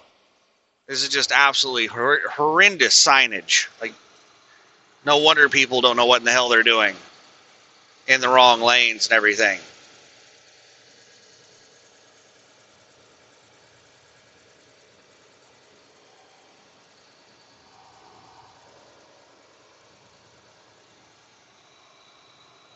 All right, we're up to 63 miles an hour now.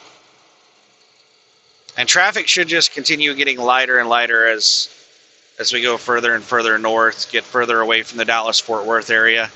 But traffic is usually pretty thick until we get past the casinos in Oklahoma. Once we get north of the casinos on the Oklahoma border, then within a couple of miles, traffic usually gets like really like no vehicles on the road.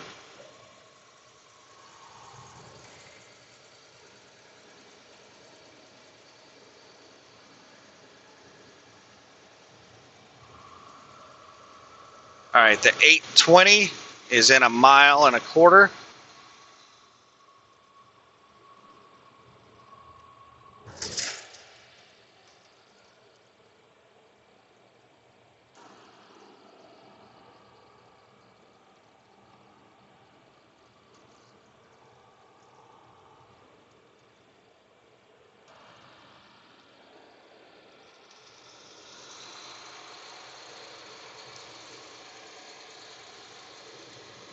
Is that a postal service on the shoulder? Looks like it. Lots of braking. Let's go ahead and slow down a little bit.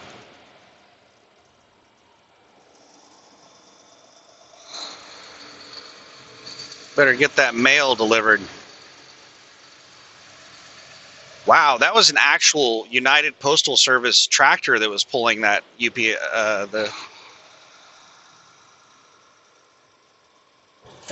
not United, the Postal Service.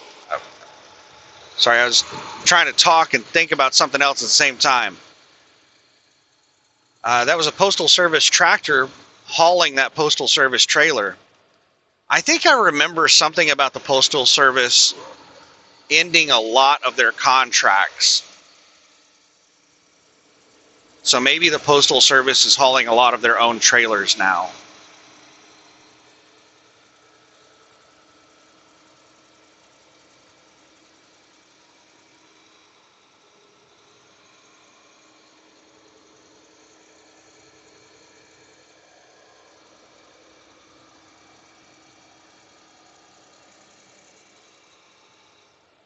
You got room, Target. Ooh, Target's going to pull in front of that pickup. It's going to be close. Is that pickup going to let him in? I don't think that... oh my goodness. That was really close. Unnecessarily close. That pickup should have backed off a little bit.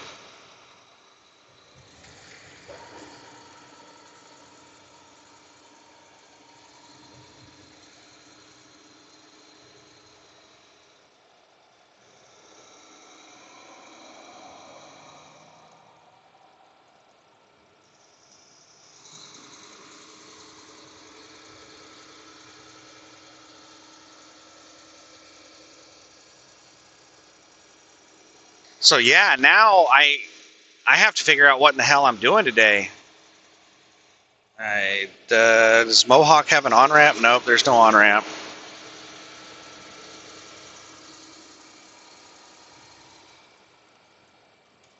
All right, we're coming to a stop.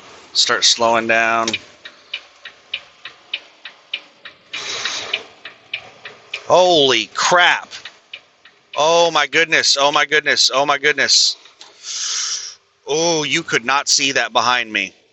There was a rock hauler that moved left a lane, and there was a truck in the lane that the rock hauler moved into that was not paying attention, didn't realize we were coming to a stop, and they just smoked the hell out of their brakes. I thought they were going to rear end that rock hauler.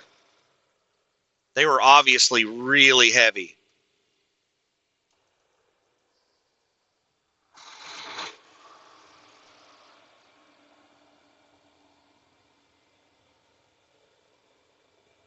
Does this lane end? I'm seeing people jumping over another lane.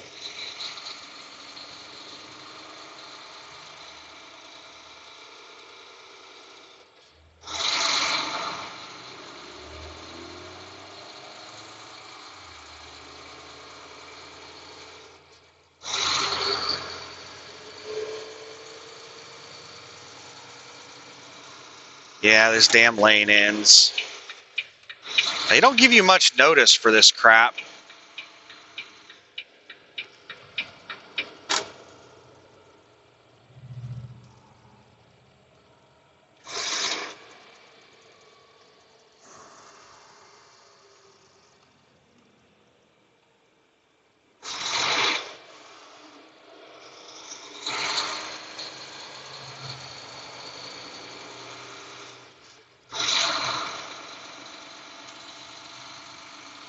All right, the 287 is in 1 mile. I'm expecting a decent chunk of traffic is going to exit onto the 287.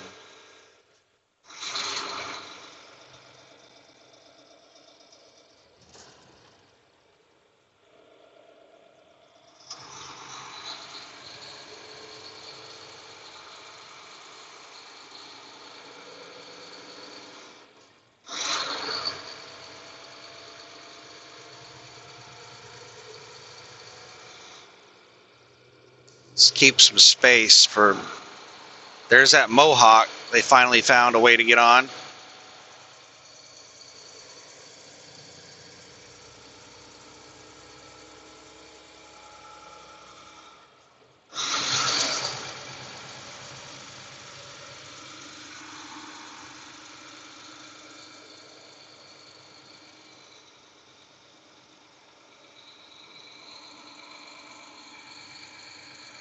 Looks like a big accident over on the other side of the interstate. Fire truck, ambulance, there's a semi.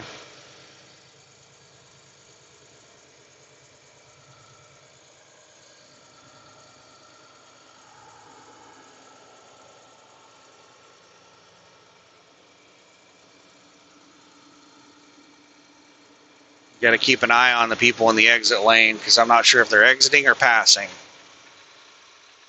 Yep, that asshole is passing.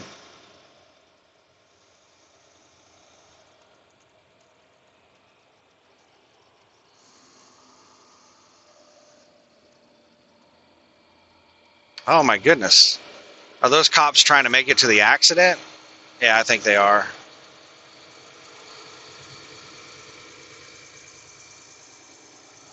A couple of Fort Worth police is what it looked like. Trying to weave through traffic to make it up to that accident. So it must have happened fairly recently.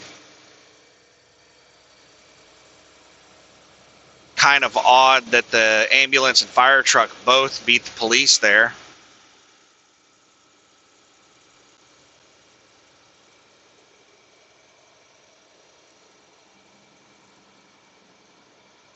Oh, we got a tire in the road.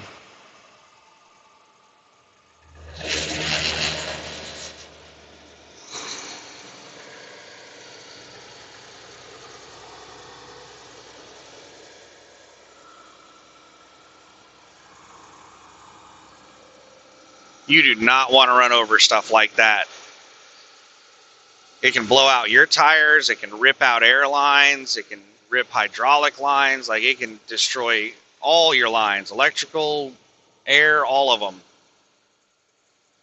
It can bend metal, like it can, those big chunks of tire are really, really sturdy. And you fling them around at high speed, running over them with your tires, and they can cause a lot of damage.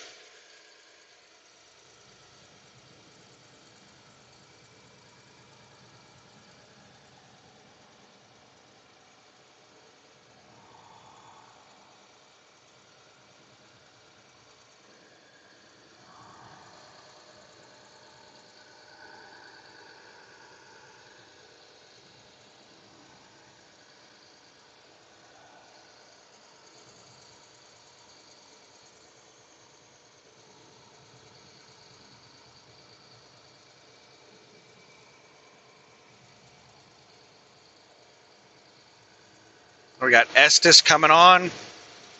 Are they going to get on in front of me or behind me? They're right alongside me. There's plenty of room behind me. I'm going to speed up and try to create some room behind me.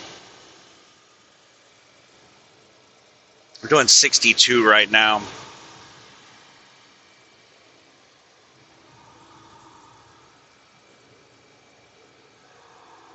Estes did not even merge on. They just took that exit.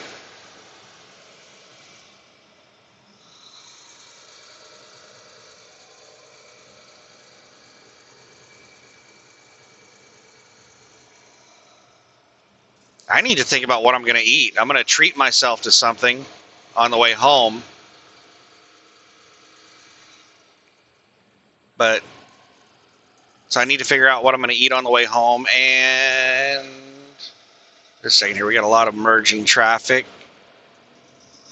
And the truck in front of me is trying desperately to get to the left lane. Is there a reason? Does not look like a reason.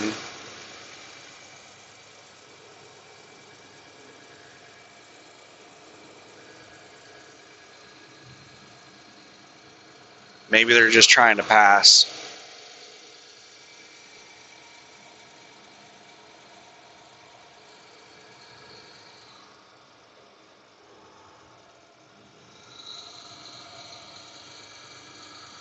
So I'm going to go straight to Conlin Tire whenever I get there, and I'm going to get the DOT inspection done on the truck and see what work they can get done on the trailer. That's going to be awesome because I wanted to get the DOT inspection done before the holiday. So if I wasn't going to get there early enough to get it done today, then I would have to get it done tomorrow because the holiday is Thursday and Friday.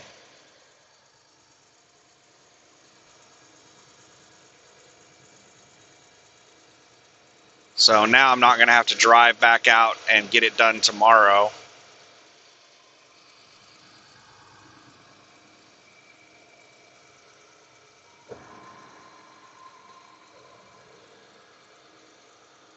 And hopefully they can get...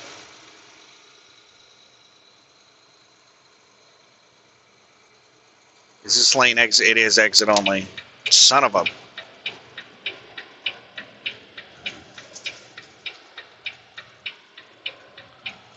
this is what it's like driving around the Spaghetti Bowl in Dallas. Just lanes end abruptly. They go exit abruptly. You get new lanes coming on. Like, it's just a cluster. You're just riding on, you know, by the seat of your pants, trying to figure out the next move. It's like some troll designed the infrastructure around the Dallas-Fort Worth area.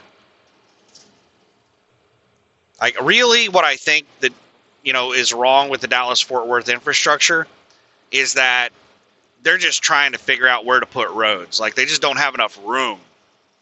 And they're just slapping roads anywhere they can. And it's a spaghetti bowl. It's just it's like driving through a maze.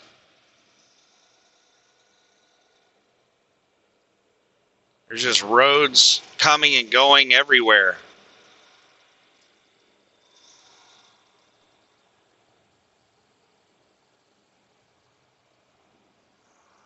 All right, so there's a cop on the left shoulder,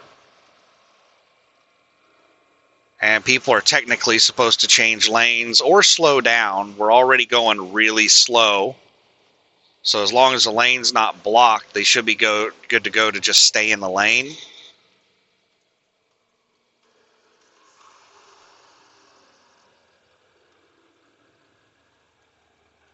I don't know why we're coming to a stop for it.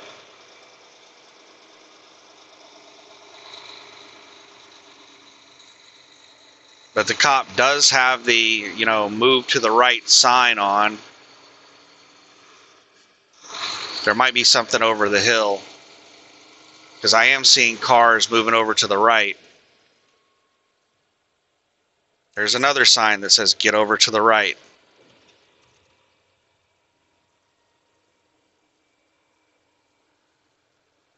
Oh my goodness, why are we stopping here?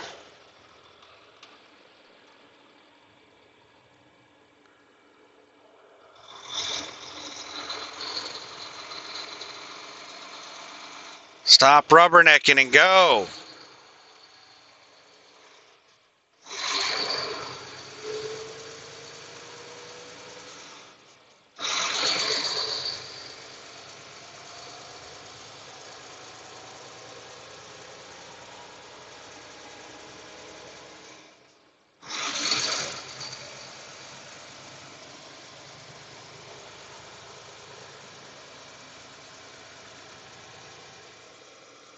All right, this truck's going really slow.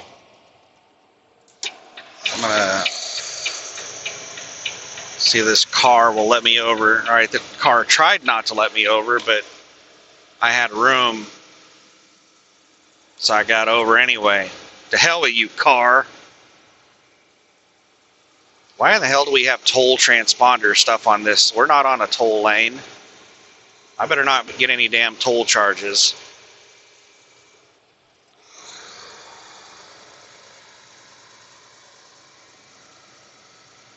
All right, looks like we got, no, we did not get a new lane. A second here, there's a car. After this car, we'll get over to the right.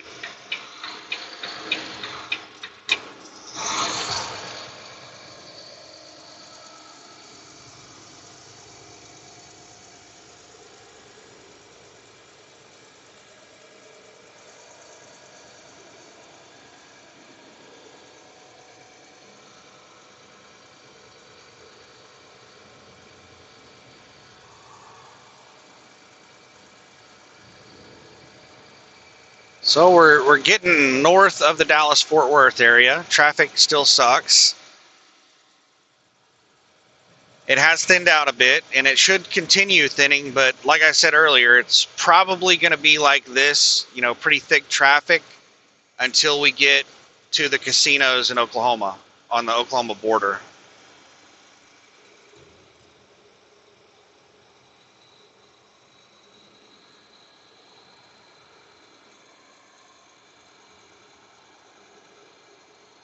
Doing 65 right now.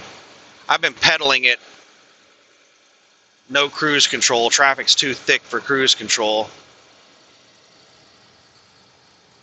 Callaway. That enormous warehouse right there is a Callaway. I wonder, what I know Callaway by is golf.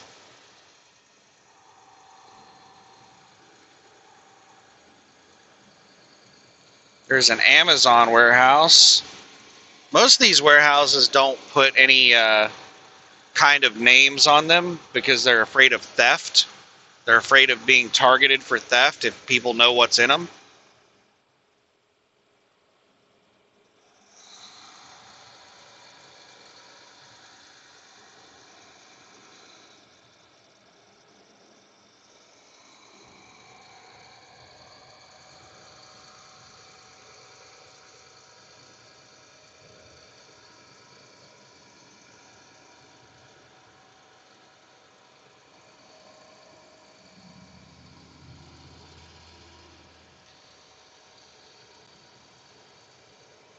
Just saying here, I think this pickup wants to jump over in the right and pass everybody. This Chevy Silverado. All right, now they got room to do it. Oh, there's no room in front of me to do it anymore. North Lake city limit.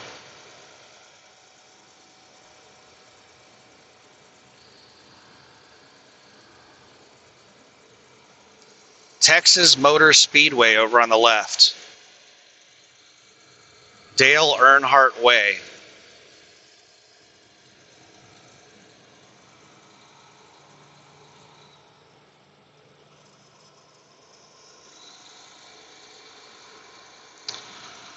Returns to Fort Worth May 1st. NASCAR returns to Fort Worth May 1st through the 3rd. May? What? They're advertising an event that's like 6 months away. You don't have anything happening between now and then?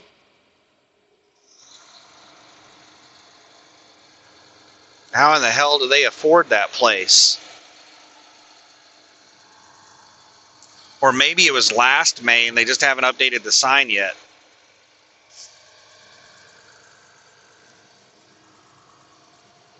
So I'm debating passing this car because we're doing 60 right now. And I'm catching up with the car.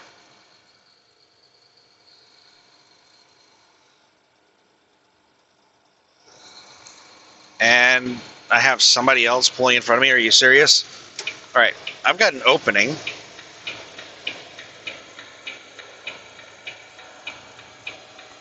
This car will probably speed up when I pass because that's what oh, this asshole wants to get back over in the left lane now.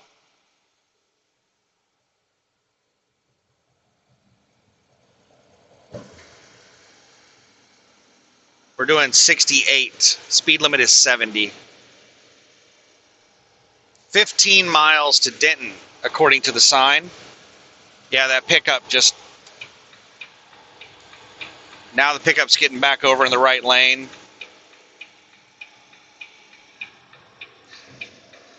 That pickup is mad at me because I didn't let them in. So now they're tailgating me. They tried to block me from moving back over to the right lane. They whipped around the car and tried to get into the lane before me to block me. So yeah, they're really mad at me. Oh, poor little fella driving a big old pickup.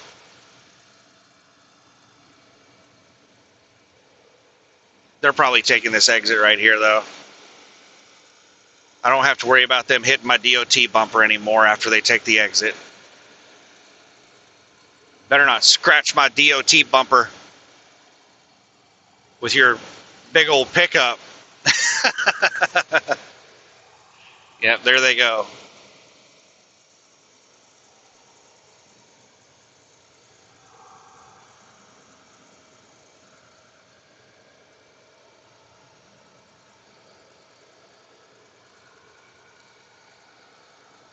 Alrighty, let's try out the cruise control, see how it works for us.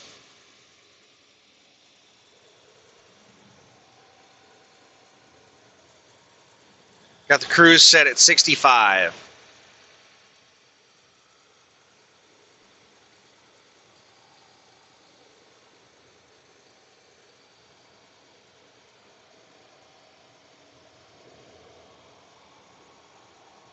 So let's just enjoy this last 12 miles or so until we intersect with 35 East. Traffic's going to pick up. whenever the two 35s merge back together.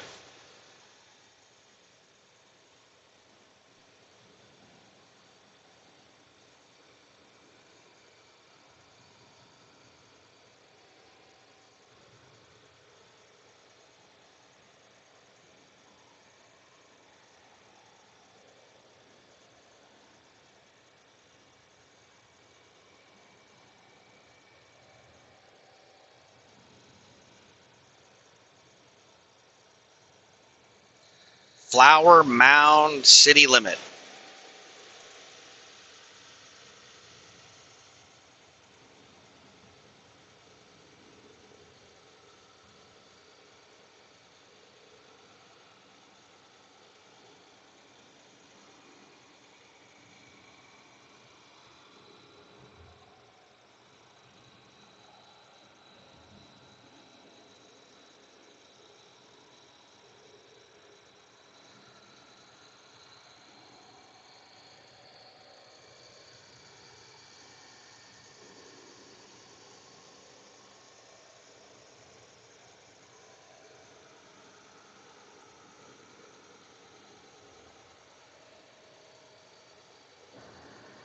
Yeah, get the DOT inspection done on the truck. Hopefully get some, if not all, of the work done on the trailer and get a DOT inspection done on the trailer. Oh, that would be awesome.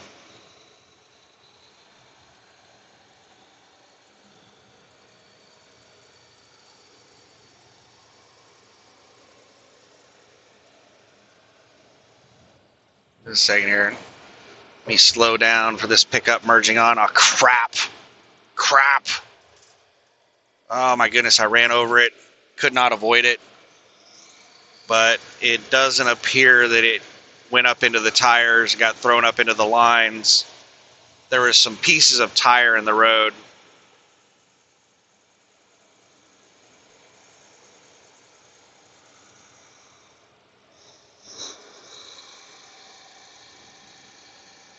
Not full tire, just like thin strips of tire.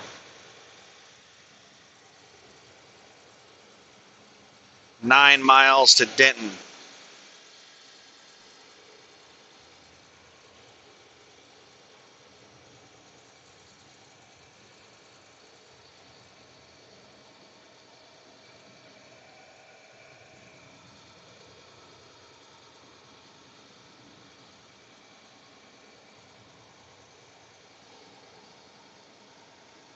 So yeah, get as much as I can done today on the truck and trailer. Then head to the house, relax,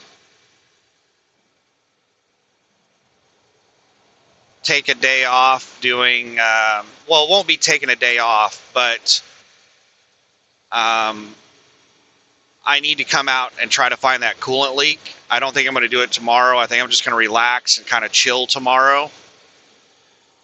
So what I'll do when I'm relaxing and chilling is I'll just do stuff that's mainly AFK activities. You know, I need to do several loads of laundry, dishes, cook food, you know, do meal prep. And most of that is just like 10 or 15 minutes of work and then waiting. Like on my meal prep, I typically do pinto beans, and I cook them for like 12 hours. I cook them in a crock pot. Just a second here. We got a dump truck coming on. Come on, get up to speed, get up to speed, get up to speed. Oh man, this thing's accelerating so slow.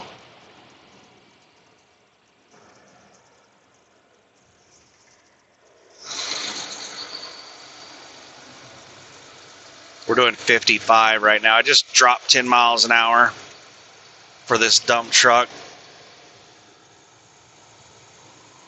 We're up to 61.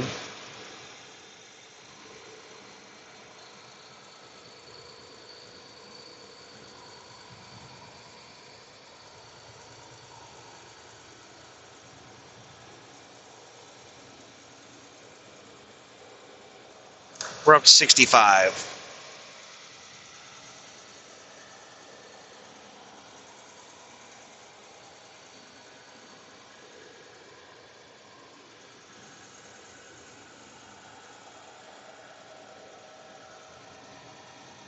I'm going to hug the right side of the lane in this turn so people behind me can see that I'm following close behind other vehicles. There's not a bunch of room in front of me. Uh-oh, the dump truck just slowed down.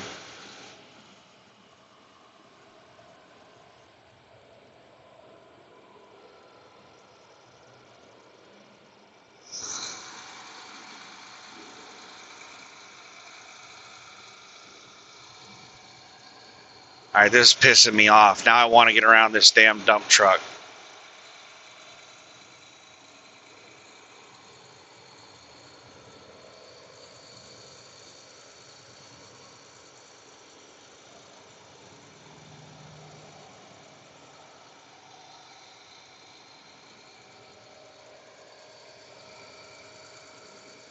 It's just really hard to pass because there's so much traffic.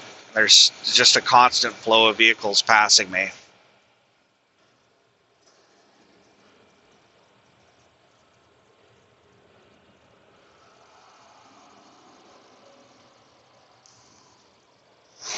All right, after these two cars, I might maybe have an opening, and I'm going to pass this dump truck and then this other truck in front of it.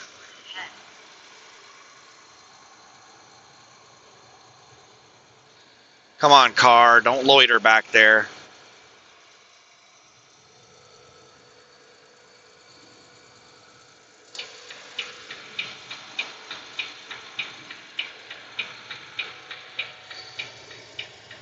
All right, here we go.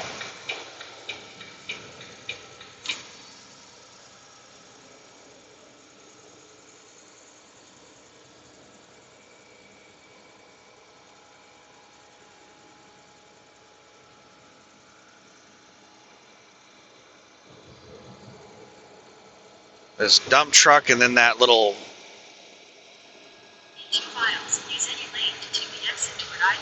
I don't know, I don't know what that type of truck is called. It's a little flatbed something. I don't know.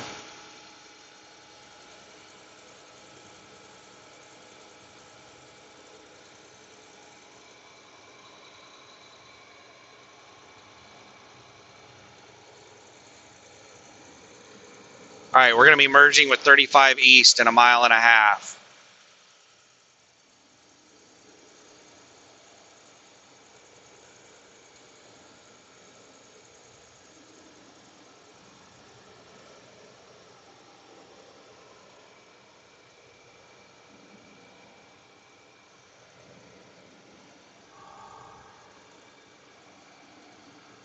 And I'm pretty sure 35 East is going to come in from the right. And we're going to get an extra lane, or I think we go 3 lanes. And then shortly north of Denton, we lose our 3rd lane and go back down to 2.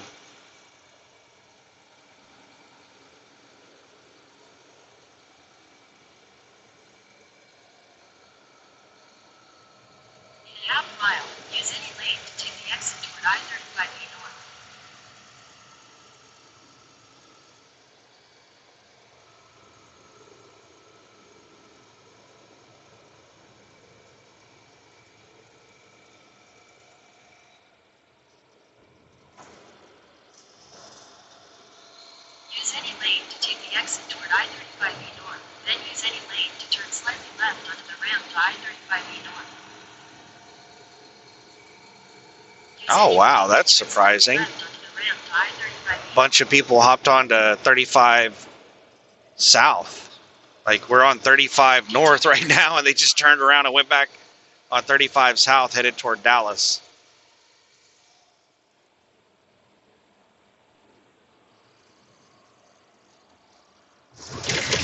What the shit is this? That was fucked up.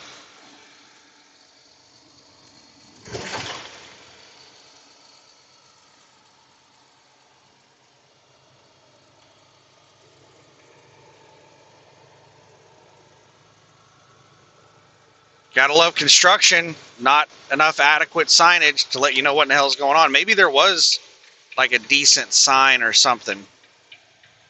I didn't see it. I didn't see a sign till the last second. It was a tiny little sign that said 35 north, take this exit.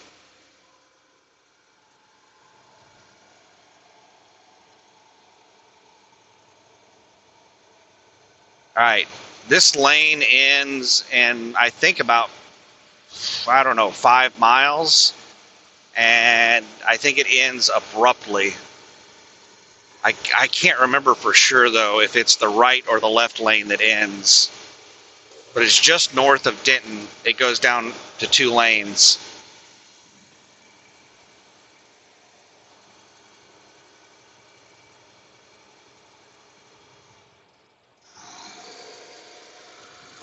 I'm going to go ahead and get over behind this Walmart.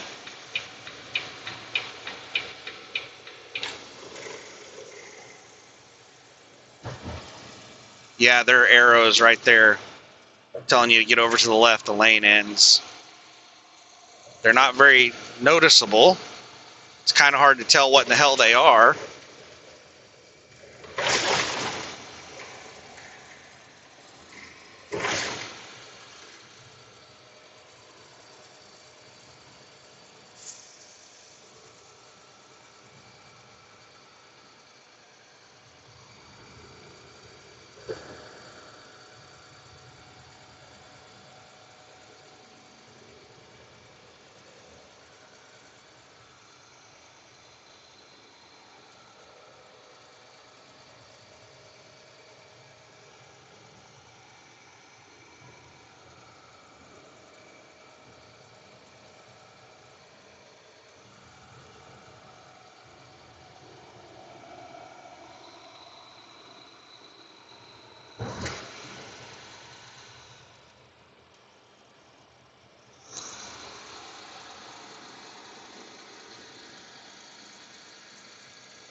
Once we get to Oklahoma, it should be nice.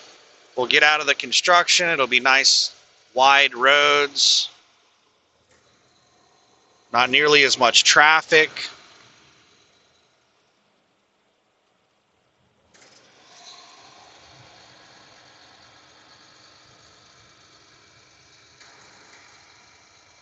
And there's the TA where the Ukrainian kid messed up my truck. One that did not have insurance. All he had was bobtail insurance. And for people who are not owner-operators that don't understand truck insurance, bobtail insurance is usually like $10 a month or something like that. $10 a week, $10 a month. It's really cheap. Your actual truck insurance is much more expensive. It's usually, like, I've heard people bragging about truck insurance that's as cheap as $250 a week.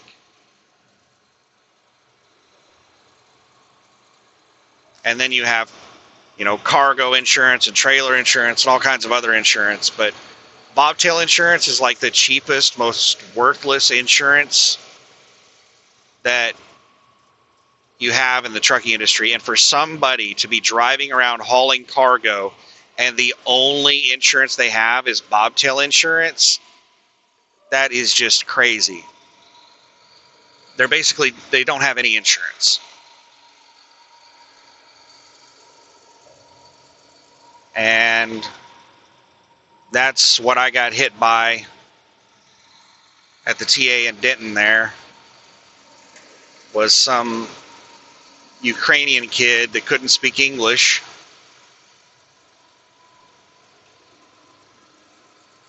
Hauling a loaded flatbed trailer.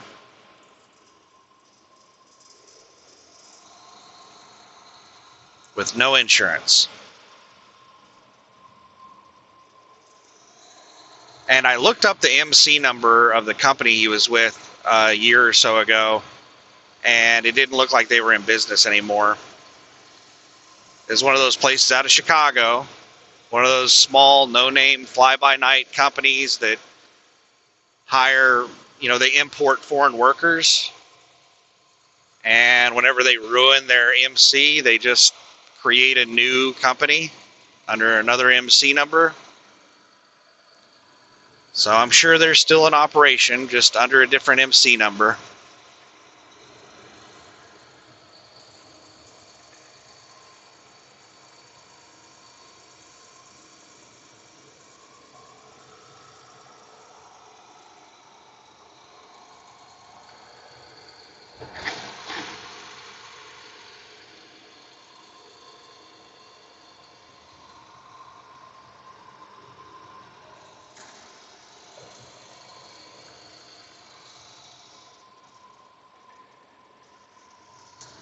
Just a second here, we're slowing down and slowing down and slowing down. I'm trying to maintain my space, but they just keep slowing down more and more.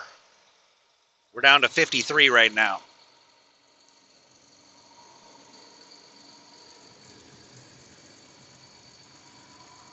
Looks like we're just stuck behind some slow vehicles. The trucks in front of me are trying to pass and they can't get in the left lane. And that's the problem I'm running into right now, is I can't get in the left lane either. It's just a stream of four-wheelers passing.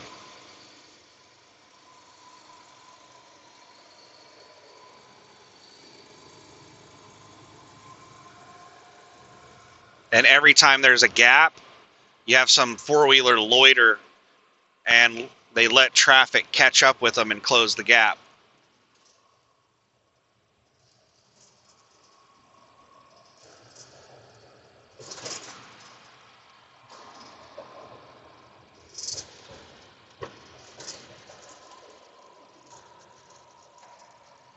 Oh my goodness. This box truck that is slowing this lane down is overloaded. Whenever we're going over these, I don't even consider this a hill. Whenever we're going over bridges, this thing is just dropping tons of speed.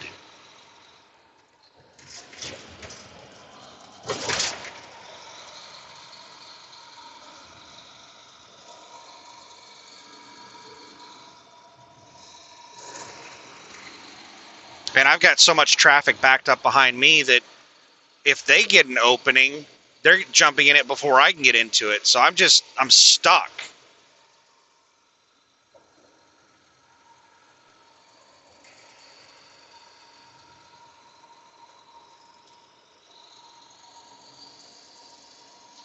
I'm just going to put on my signal and see if somebody will let me over. Like, there's just a never-ending fucking line of four-wheelers. Oh my God, the box truck in front of us that's blocking traffic just got into the left lane. A four-wheeler let me over. What's going on? Why did that box truck get over into the left lane?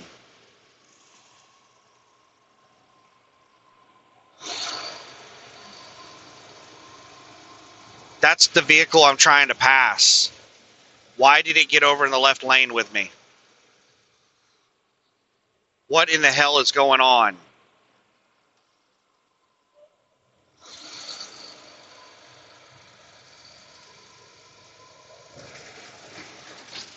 Now the box truck is moving back to the right lane. What is this idiot doing? Walmart's not letting them over.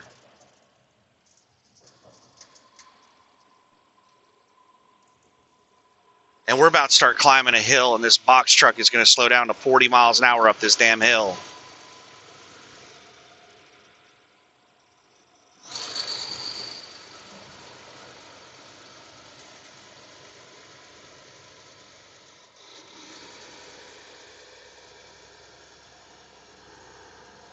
And the truck that was behind me is trying to pass on the right.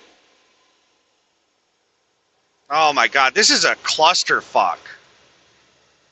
All because of this box truck right here, this moron. I don't know what in the hell is wrong with this idiot.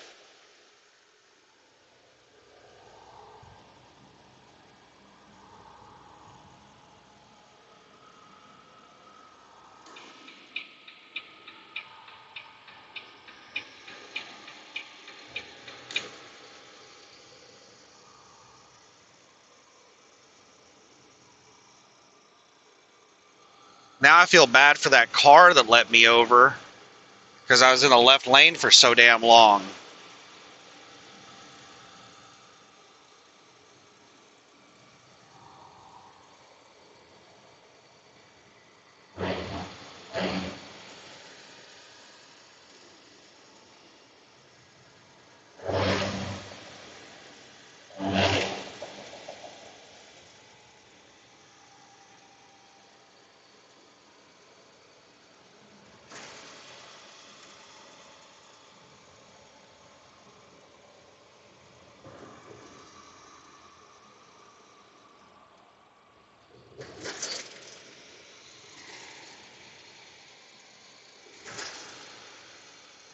All right, now the road's opened up quite a bit after we got past that box truck, and this car, don't run into that damn concrete. Oh my God. Oh my goodness. That was terrifying.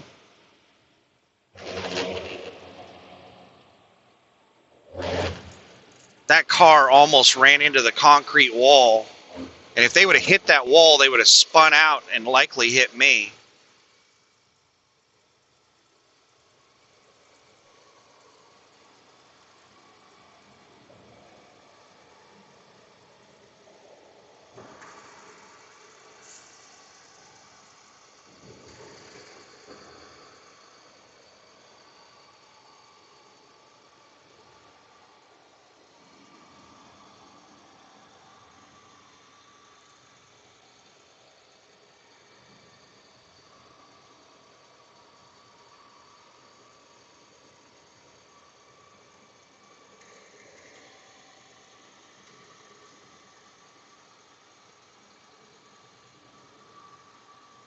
Exit, exit, exit.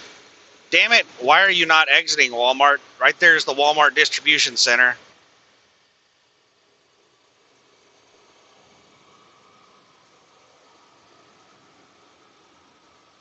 They must be going up to, is it the Pauls Valley distribution center? I think it's Pauls Valley. There's another Walmart DC like 50 or 60 miles north of here. But right here, this Walmart DC in Sanger, Texas, over on the right, there's a Walmart and a Sam's Club distribution center right here next door to each other. And that's where I ran the Walmart dedicated contract out of for a week. And don't plan on ever doing that crap again. Just a second here. Walmart's hitting their brakes. What the shit are you doing, Walmart? Now they're changing lanes. What's in this lane? They have a slow four-wheeler. Why did you wait till the last second to get over, Walmart? If you saw a slow vehicle that you were catching up with, why didn't you move over? Why did you wait until you got right on their ass and slam on your damn brakes?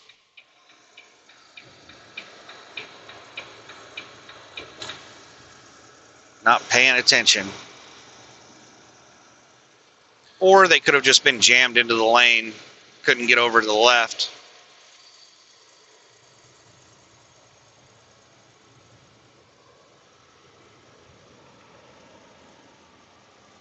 I do not like driving behind this Walmart.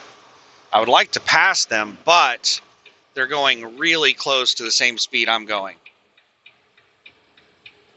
I'm setting my cruise at 65, and I think they're also doing 65.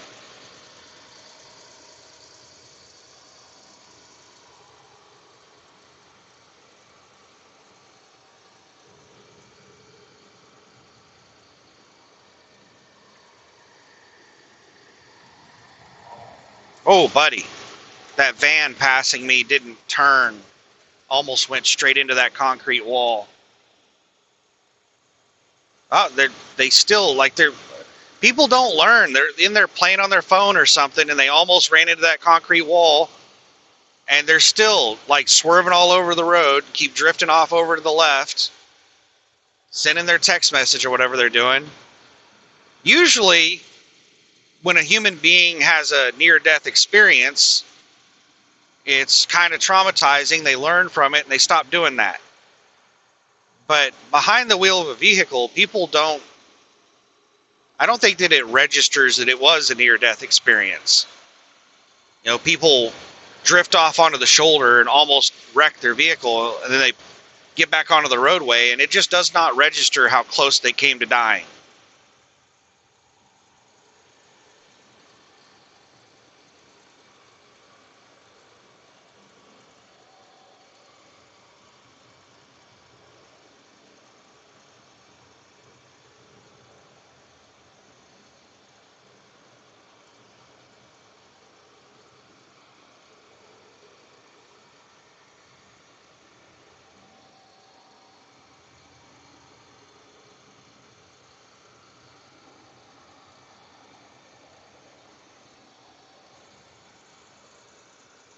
"9:20 a.m.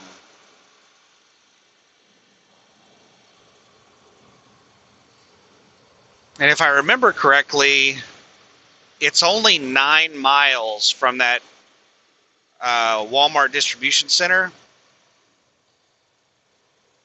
to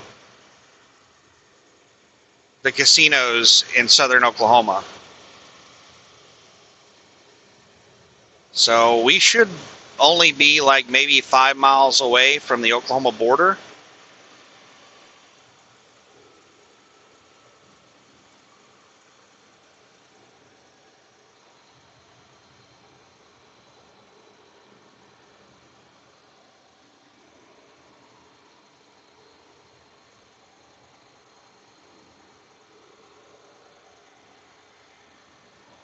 And I am concerned about going through the weigh station with issues with the trailer, but I don't have any obvious issues. The only way they would catch the issues is if they did an inspection, pulled me in for an inspection.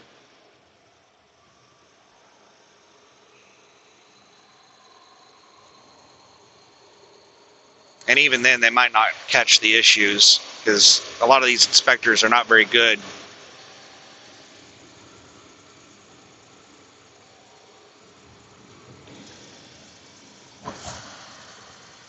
Like, I have never had a DOT officer, inspector, whatever you want to call them, check the ABS.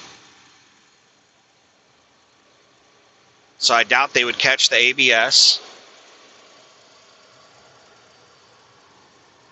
There's no way that they would catch the tire because the tire is fully inflated. It has a really slow leak.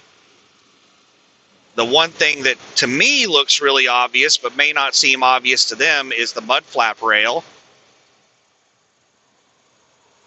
If they don't grab a hold of it and wiggle it around, they won't realize that it's just dangling there. All right, I'm going to go ahead and pass Walmart because they're going just a tiny bit faster than me. I'm slowly just inching up to them. So I'm going to speed up to 70 and get around them.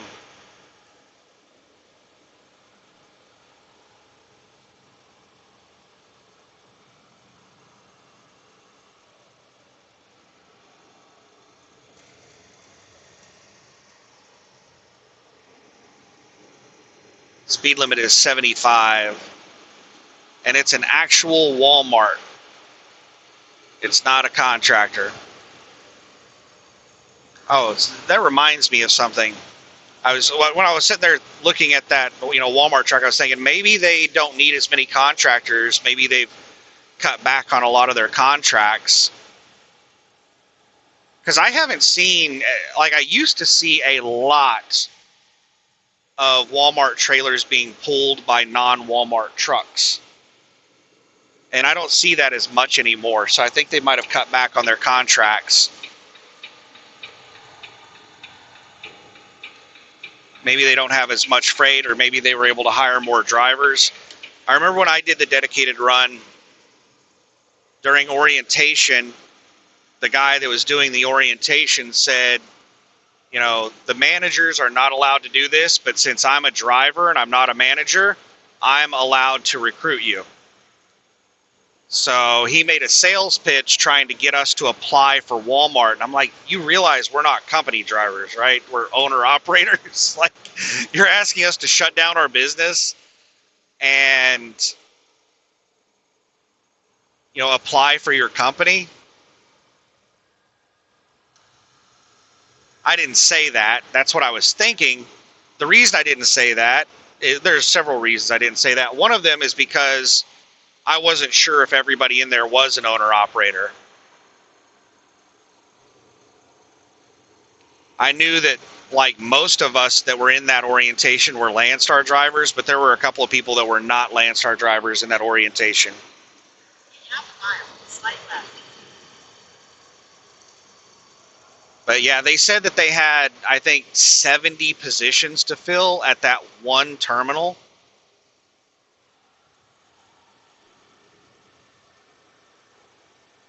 But that was a year or two ago. Next left. I can't remember. So maybe they finally got fully staffed and they're not running as many contracts as they used to. But anyway, that reminded me of something I saw in the news recently about Tyson Foods. And it's not just Tyson Foods, it's a whole bunch of stuff. So apparently there's some stuff going on in the cattle industry that is not really making it to mainstream media, but it's enormous, like absolutely massive news. And I don't know the details on it. I suggest that you research it, go get your information directly. Don't get like little tidbits of misinformation that I'm misremembering about something that I saw in a headline. So basically, what I think I remember reading was that, and this was by somebody that works in the industry that was posting on like a forum. This was not even a news article. I don't even know if the news is covering it. But I've seen posts by people who like work in the industry, truck drivers, people who work at meat processing plants and stuff like that. A lot of meat processing plants are shutting down. Like Tyson Foods has shut down several plants or is in the process of shutting down several plants. There is a massive meat shortage, like cow shortage, because of screw worms. It's like a bot fly or something. I have no idea what it is. But there's like some kind of huge screw worm infestation that we're constantly fighting from Mexico. And I think that they've been shutting down imports of cattle from Mexico because of screw worms. And that's caused a shortage. And it's caused prices to go up. And the cattle farmers have been selling off all of their herds on the increased prices. And they're like running out of cows. And because we have imports shut down from Mexico, where we get like a lot of our cows, a lot of our meat, beef, that's, causing a bit of a shortage.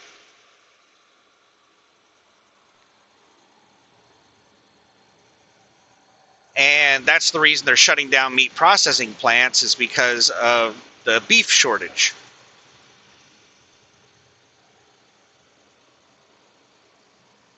And supposedly the prices of beef have gone up significantly, but it hasn't gone up as much as it's going to go up. It's going to skyrocket.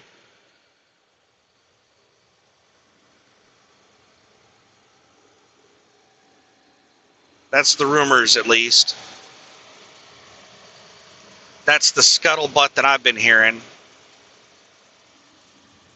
is that there's a whole bunch of stuff going on in the cattle industry, and a big part of the problem is screw worms.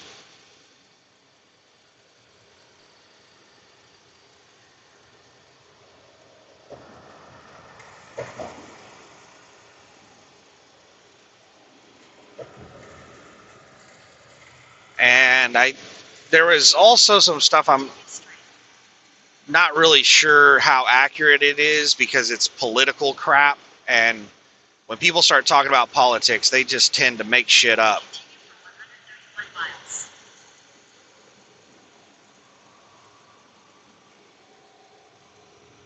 But sorry, I'm looking for an opening to pass.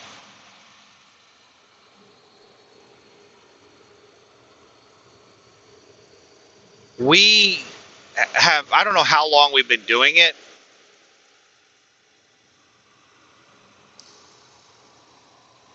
but we supposedly have some kind of program where we send planes into Mexico and drop sterilized screw flies. All right, we got an opening finally to help control the population of screw flies in Mexico. And supposedly there's been a bunch of political drama. One side says that the Doge did cutbacks on the screw fly population control, and the other side says that's bullshit. What happened was Mexico, lashing out at the U.S. government, has been blocking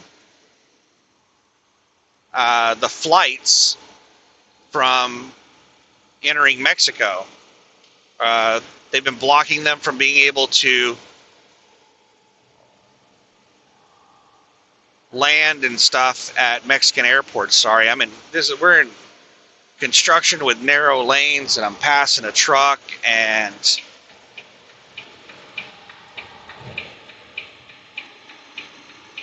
I was a couple inches away from that concrete wall.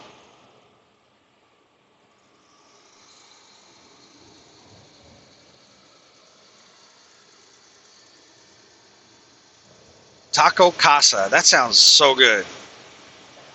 Oh man, that might be something I get. Well, if beef prices are really high, I guess I could use a different type of meat. Oh, last time I made burritos, I did it with like baked chicken, and it was so good. Like, what I do is I get chicken thighs, and I'll put salt, pepper, seasoned salt, and garlic salt on them, and then just put just a tiny layer of oil at the bottom of the pan. Just a tiny, tiny, tiny amount of oil. And then I'll put it on my little induction cooktop in a covered pan at 200 degrees for like an hour, maybe an hour and a half. And oh my goodness, it comes out like falling off the bone. It is so good. And I'll chop that up and throw it into make a burrito out of it. Lettuce, tomato, onion, sriracha in a burrito, tortilla shell.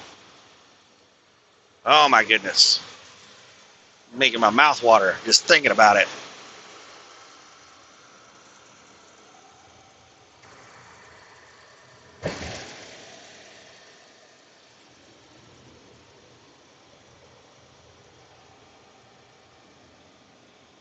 Rent-A-Center? That place is still in business? Oh my goodness. That is one of the biggest scams. That is just like, oh man. That is taking advantage of desperate people. I remember when I was really desperate, and I thought about using Rent-A-Center because I didn't have any other options. I didn't have a TV, a computer, a couch, nothing. I had nothing. I was like, man, maybe I could rent a couch and a TV. And I went and I looked at Rent-A-Center. The prices were just crazy. Like, you were getting really terrible products at just crazy prices. And their program that they had where you could like rent to own, you ended up paying ridiculous amounts of money for stuff.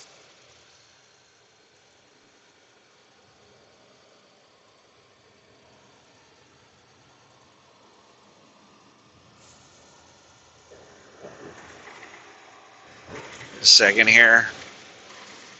Is there an on-ramp? What is this traffic over on the right doing? Is that, how long does that side road go? Where's their on-ramp at? I'm watching these people over on the right.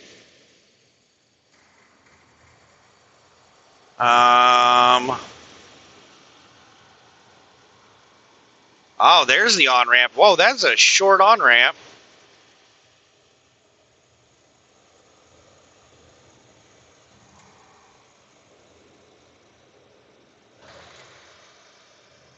Just a second here. This four-wheeler in front of me is going slow.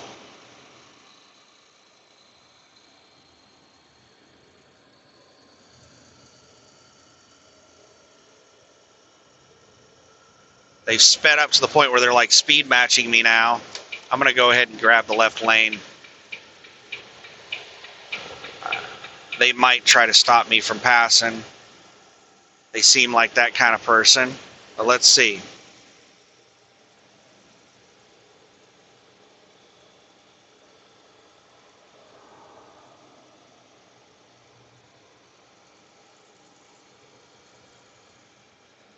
Oh, I think we're next to the border. Yep. There's a big turn right before you go over the bridge. And right there's the Welcome Center for Texas. So yeah, the road gets windy right before the border.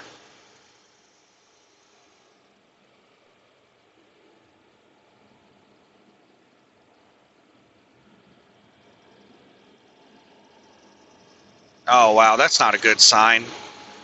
Whatever that concrete thing is that they built over on the right, it looks like there's already a bunch of collapsed sections on it.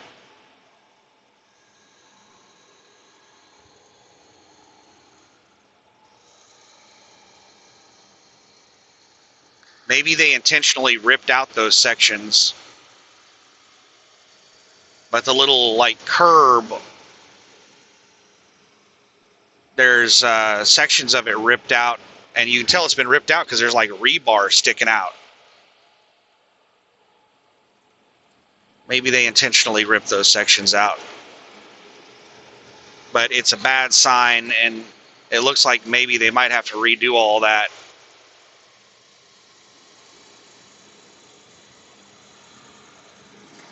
Which sucks because they basically been working on this section of road at least since I got back into trucking in 2020. This has been under construction since I got back into trucking in 2020, which is like, it's crazy how little progress they've made in 5 years. Almost 6 years.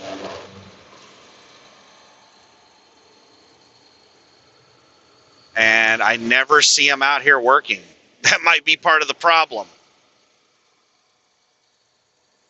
Well, they have this big bridge right here almost done. Like, this is going to be a pretty decent section of road whenever they finish it. It looks like they're going to straighten it out, and I don't know how many lanes it's going to have.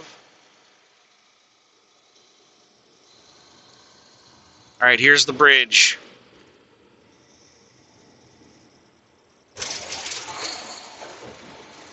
But this is, at this point, this is looking like a 30-year project if they keep going at this pace.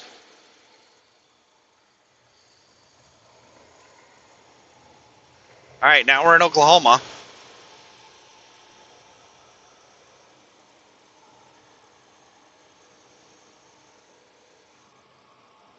This second here.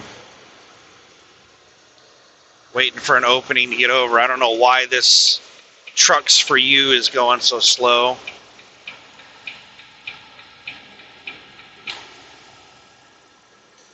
The way station is after the casinos. It's a little ways down the road.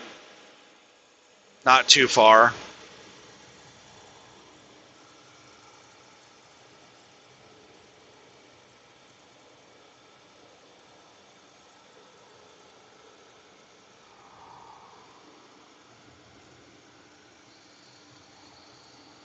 And that third lane is temporary just through the little casino town. I don't bother getting in it. Left lane closed ahead.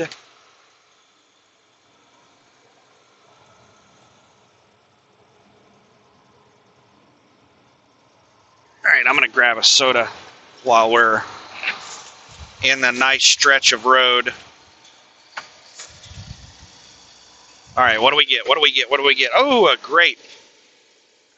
Anything except that lime crap is good.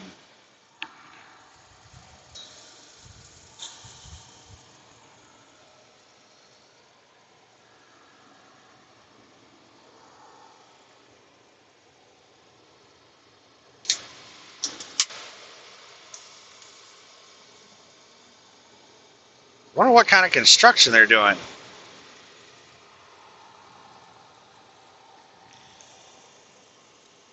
As this is basically all brand new throughout here. Because of this little casino town, they dumped a lot of money into redoing all the roads.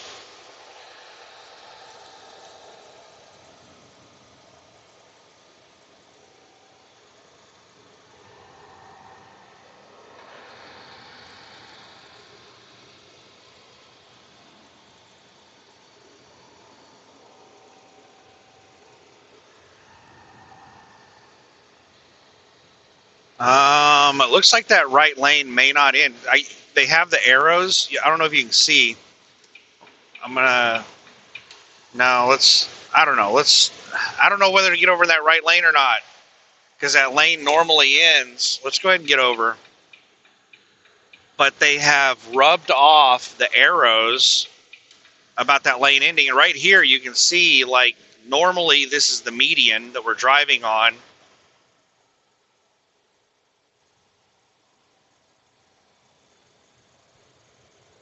So they've shifted the lanes over to the right for this construction.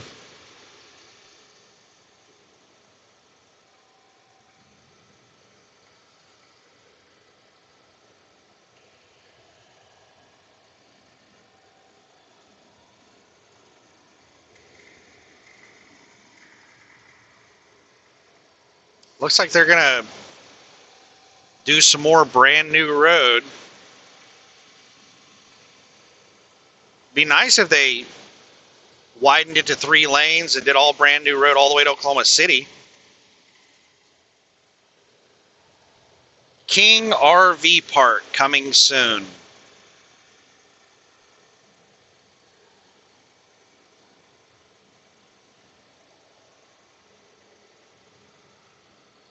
I don't know if that's a good financial decision right there. I'm pretty sure what they're thinking is that RVers like to go to casinos, so build an RV park near a casino and you're going to get lots of business.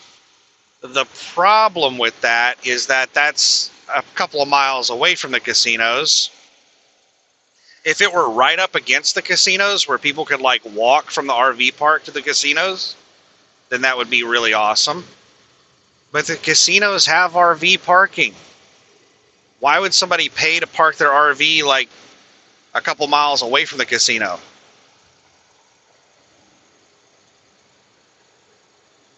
Yeah, if they're going to be hanging out there for a couple of weeks and they need to dump their stuff and have electrical hookups and stuff like that, I could see that. But you're talking about somebody basically living at the casino for a couple of weeks. I don't know. That does not seem like it's going to be a very good business. I don't think that person is fully thinking it through. There's just not enough stuff around here. Like the casino is like the only thing around here.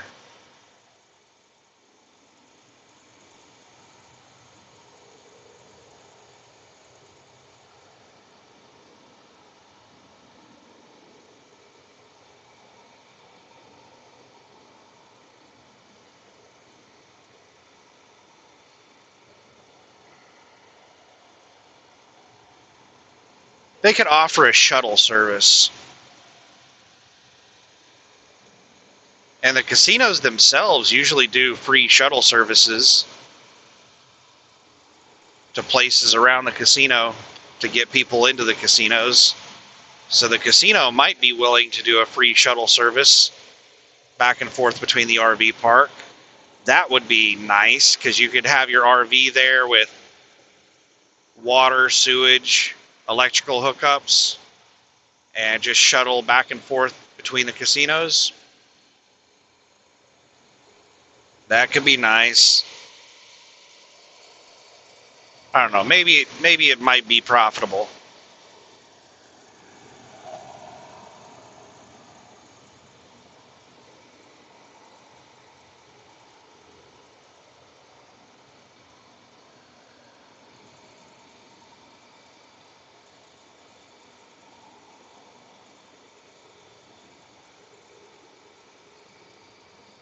I'm trying not to pass this person because I think the speed limit was 65 through the construction. Now that we're out of the construction, speed limit's going to be 70 or 75. I think 75. And I'm just waiting to see what kind of speed they're going to do. They're pulling away from me right now going up this hill. But I didn't really drop much of any speed going up the hill. I'm still doing 65, so I think now that we're out of the construction, they're hauling ass now. That's what I suspected they would do. That's the reason I was trying not to pass them, because I thought they were only going slow because of the construction.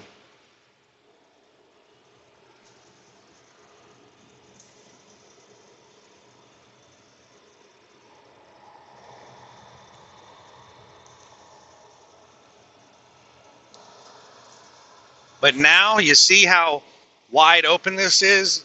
Cross the border in Oklahoma, get past the casinos, and traffic just opens up. Left lane's open. I could pass almost at will.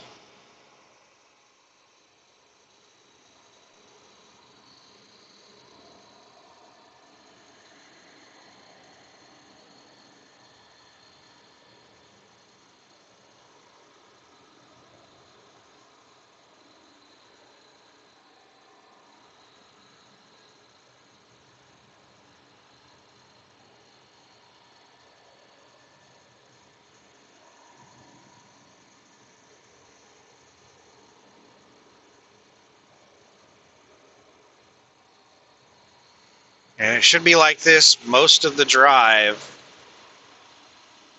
until we start hitting the south side of Oklahoma City, the Norman, Oklahoma, home of the University of Oklahoma Sooners, which I don't really follow much sports ball, but I checked the college football playoffs, and it looks like the Sooners might get into the college football playoff if they win their last couple of games.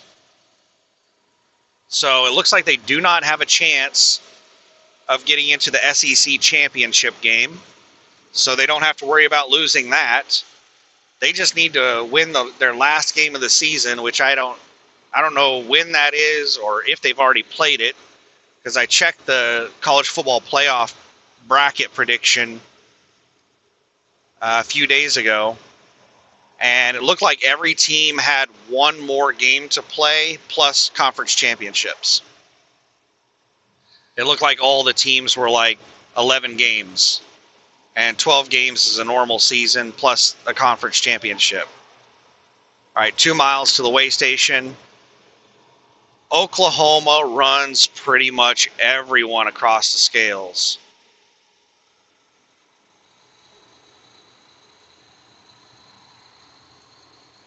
So we're most likely going to get pulled into the scales.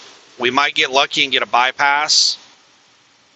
I highly doubt they're closed. I've never seen the Oklahoma scales closed.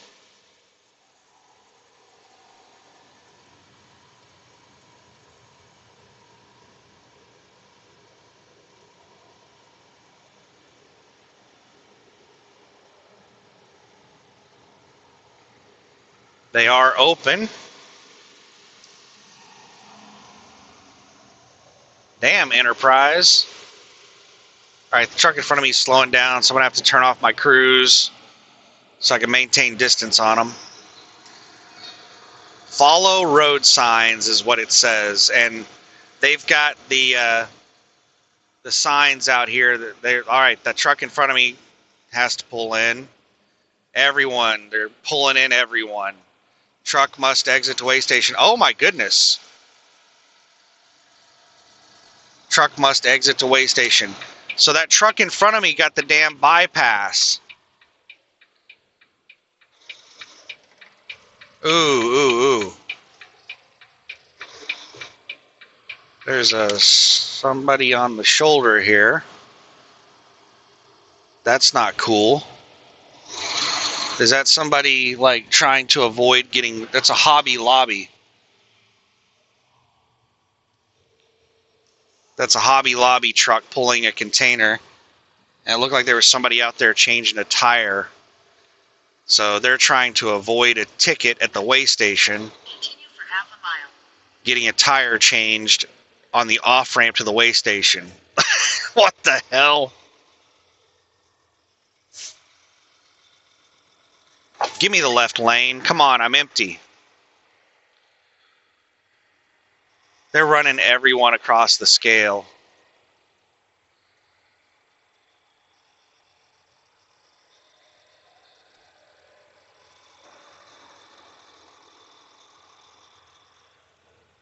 Looks like a Landstar in front of me. None of the Landstars got bypassed. Somebody was telling me in Atlanta, Georgia, whenever I was down there. Ah, I smell coolant. It's a really, really strong coolant smell. So, yeah, I'm dumping coolant.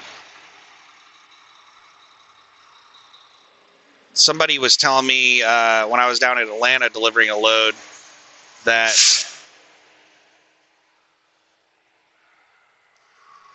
our CSA score at Landstar was really good now. Like we had some ridiculously high CSA score. I think they said we were like 90% or something like that. And I'm like, are you sure? Because last time I heard what our CSA score was, it was like 50 something. And I think you have to be...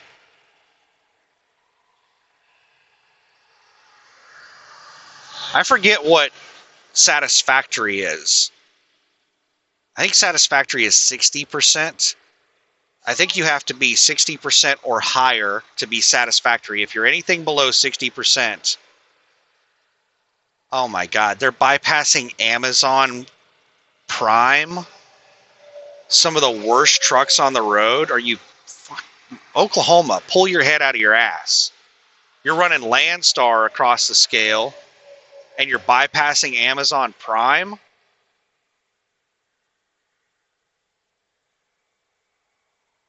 And they're not running us across the scale because of weight, because I'm empty. And I've gone across at least one weigh-in motion. They know I'm empty.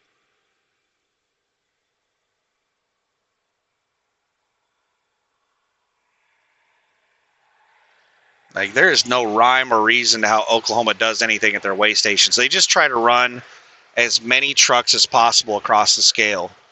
Once the scale gets full, then they'll start bypassing people.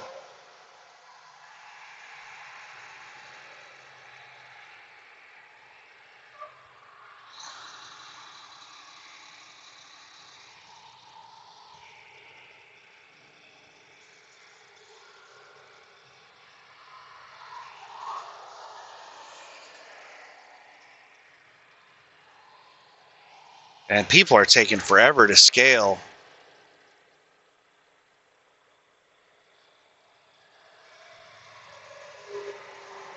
They're making them set on the scale for a while before they're releasing them.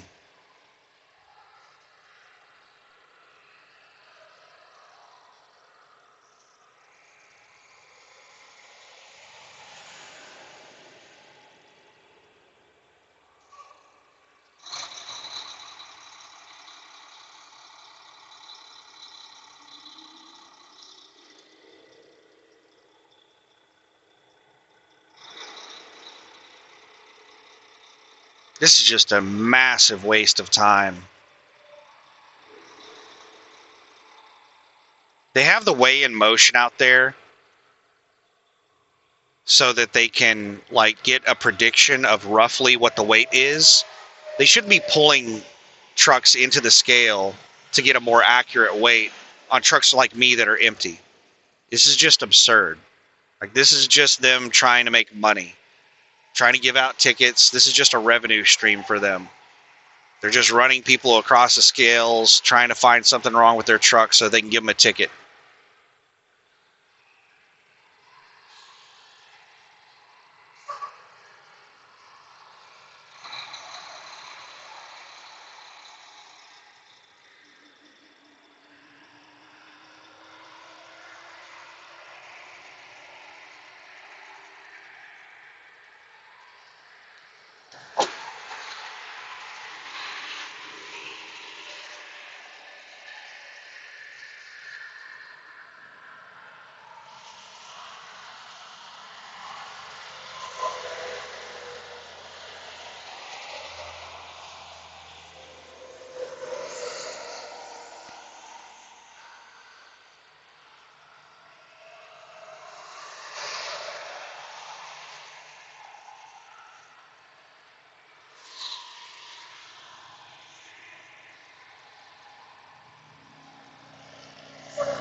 They let this damn Canadian truck bypass. Oh my goodness. So I got the exit to interstate. So I made it through the scale house, made it through the chicken coop.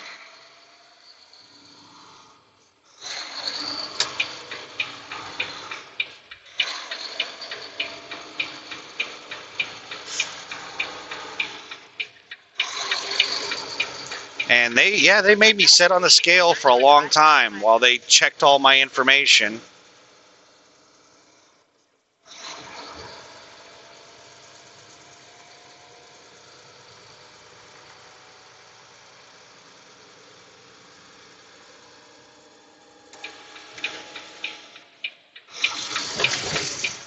Continue on I-35 north for 108 miles.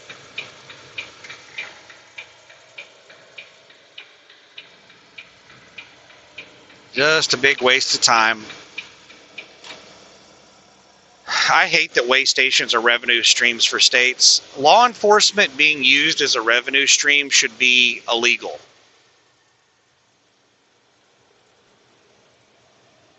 I really hate that they have, like, how is it legal to exempt certain people from, like, the Bill of Rights? Like,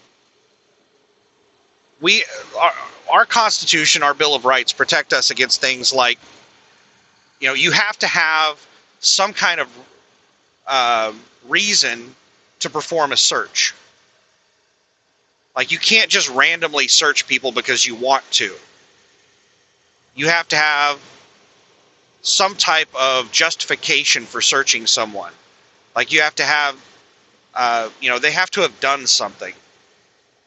You saw them do something. You have to have probable cause. But the trucking industry is exempted from that.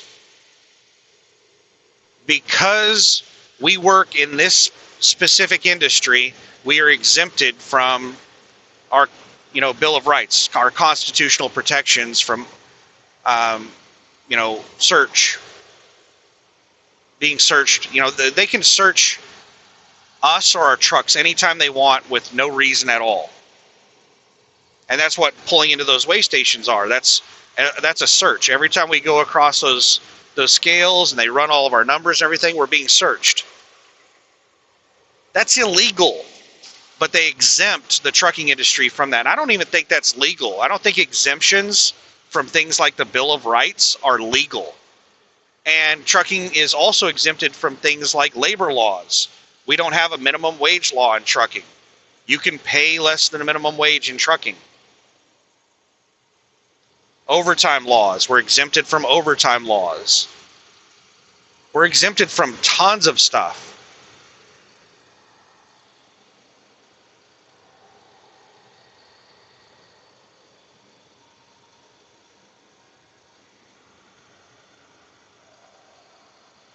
just wish we had politicians that gave a damn about us and would fight for our rights. But truckers are such a tiny voting bloc, and most truckers don't vote because we're out over the road. We can't vote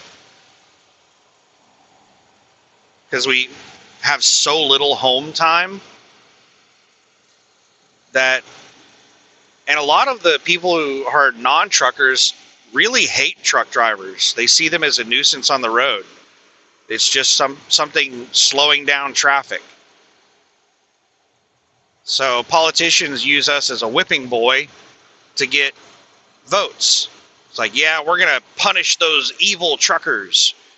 And there's no repercussions. There's no negative repercussions on that because truckers are such an insignificant voting bloc. They can do bad things to us, and it's not going to hurt them. And if, there's a lot of people that dislike us, then it'll actually help them. So politicians are constantly doing things against truckers to get votes, and it pisses me off.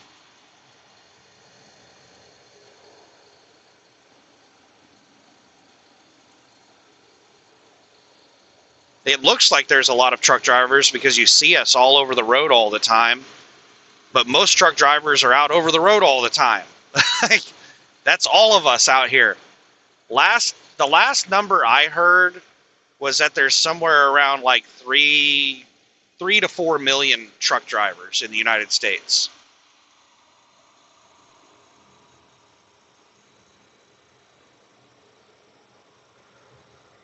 Somewhere in that area. I think it was like 3.2 or 3.5 or something. It was somewhere between 3 and 4 million.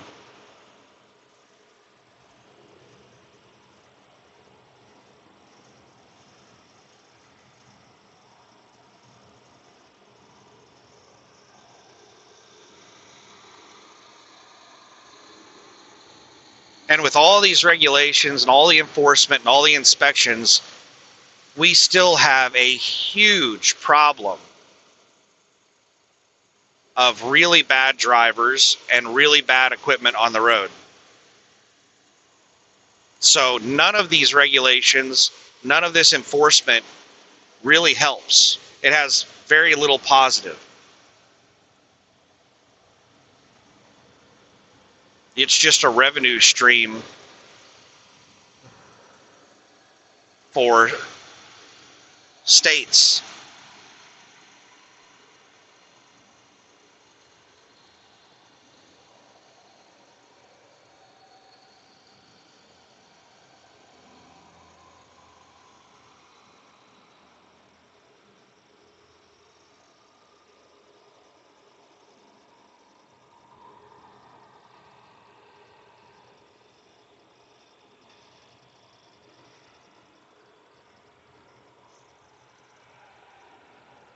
Got the cruise at 65.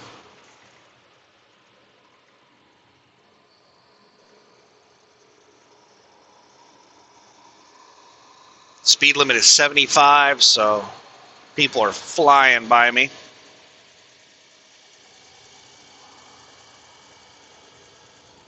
My goodness. 60 degrees outside. In the winter. Well, hopefully it's nice. The temperature's, not too cold, not too hot, and there's no precipitation over the next week. And I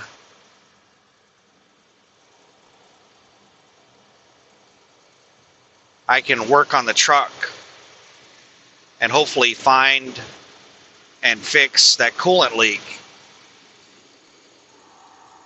I might have to look into accessing the engine from the inside of the truck because where that leak looks like it's coming from is so far back in the engine. It might be easier to access it from like inside the truck, like removing some panels from inside the truck to get to the engine. So I might have to look and see if there's engine access from inside the truck here.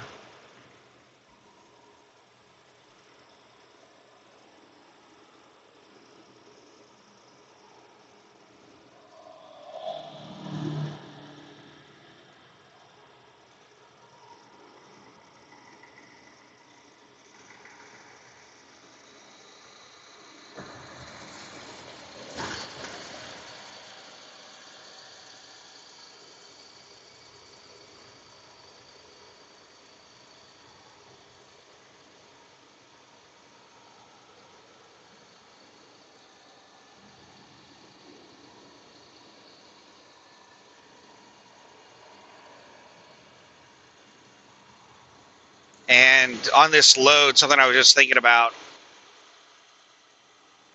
they gave me 2 different bills of lading on this load. There are police reported ahead.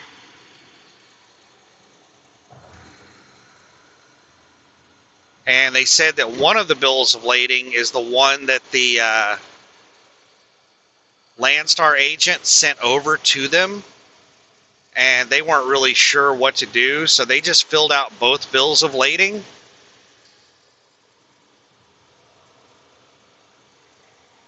And while I was en route, I took pictures of all of the bills of lading and sent it to the agent and said, which one of these bills of lading do you want me to use? And what do you want me to keep? What do you want me to send in?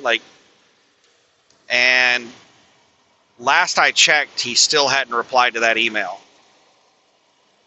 So I just had them sign all of them. The shipper signed all of them. The receiver signed all of them. I have copies of all of them. And I'm just going to send them all in. He can figure it out.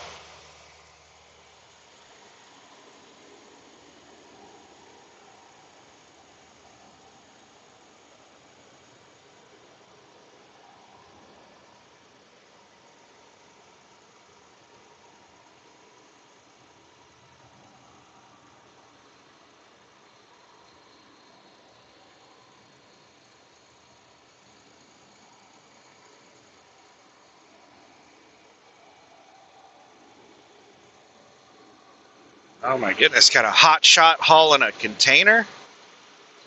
Just strapped it to a flatbed. Just a second here, I'm getting boxed in, and we've got a rock hauler coming up the on-ramp.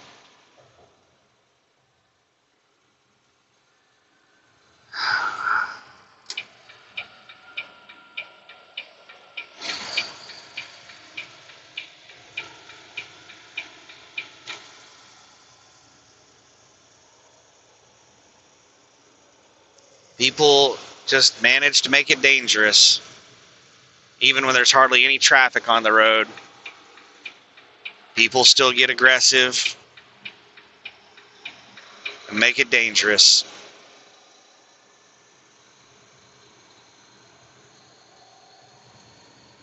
That rock hauler should not have pulled out in front of me like that.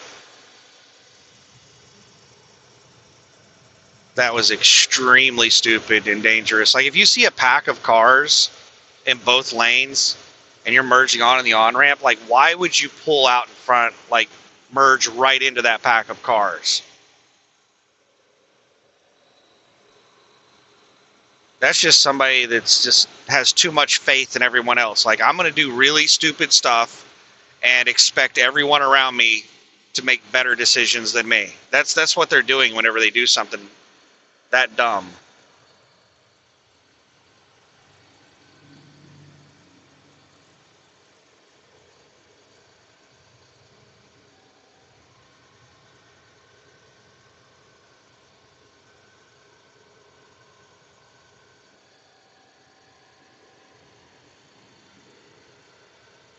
Call of the Wild, Arbuckle Wilderness. Come feed the animals. Is that the Lion King thing? That blonde-headed guy that had the Netflix documentary about him? Here comes the rock hauler that just merged on.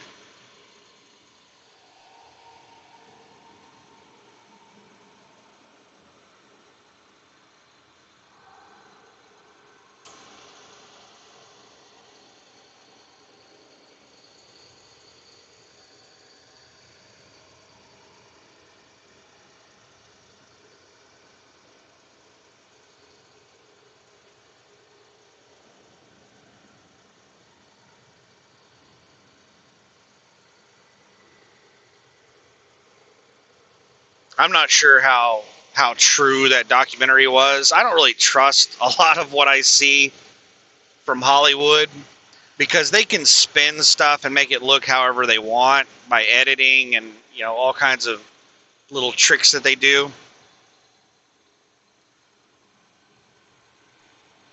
But that If you haven't seen the documentary, basically what it is there's somebody that runs a petting zoo in southern Oklahoma that's very eccentric, and I think it's tigers. The Tiger King is what they call him.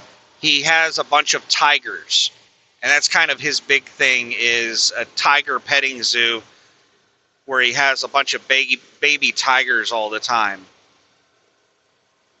that people can come pet, and that's how he makes a living. And there's a rival like petting zoo in Florida, I think, of somebody that he doesn't get along with that's constantly trying to get his business shut down because I don't know, they say that the way he runs his business is animal cruelty or something. And he supposedly tried to have her killed because she was harassing him and trying to get his business shut down and trying to get him put in jail and stuff like that. And the way that the documentary spun it was that basically one of his friends got into some kind of legal trouble, and they got his friend that was in legal trouble. And I might be misremembering this. I haven't seen this Netflix show in years, but they got him to get the Tiger King guy to conspire with him to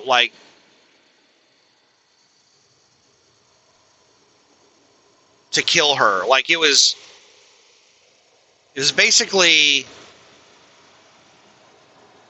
law enforcement was pressuring this guy into testifying against him, and sorry, I'm just watching traffic around me. It seemed like they were kind of trying to entrap him. And the way he, in his defense, made it sound was that he didn't really mean it as far as killing her. It was something that he was, joking around with, saying in passing, yeah, he hated her and wished she was dead. But he made it sound like he didn't really mean it. He didn't really plan to kill her or really want to follow through with her or anything. It was just more of just saying, yeah, I wish somebody'd kill that person or something. Whenever you hate somebody, you say stuff like that. But I don't know. He went to jail for it. So I would suspect that there's more to it than that. But I wasn't interested enough to really dig into it and find out what actual evidence there was against him. Supposedly, it was just the testimony of that one guy saying that he, tried to talk him into doing it. He asked him to do it. And I'm fairly certain that guy got some kind of kickback from law enforcement for that testimony, which, in my opinion, any testimony that's given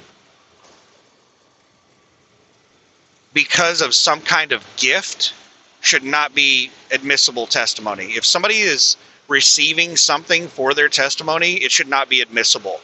So if you have somebody that's let's say that there's 4 guys that murder somebody, and you offer one of the guys to testify against the other 3, and they're going to get, amnesty or whatever. They're not going to be charged for the murder. And then that person testifies against the other 3. That testimony should not be admissible. That's coerced. That you're that is crazy that we allow that type of testimony in court.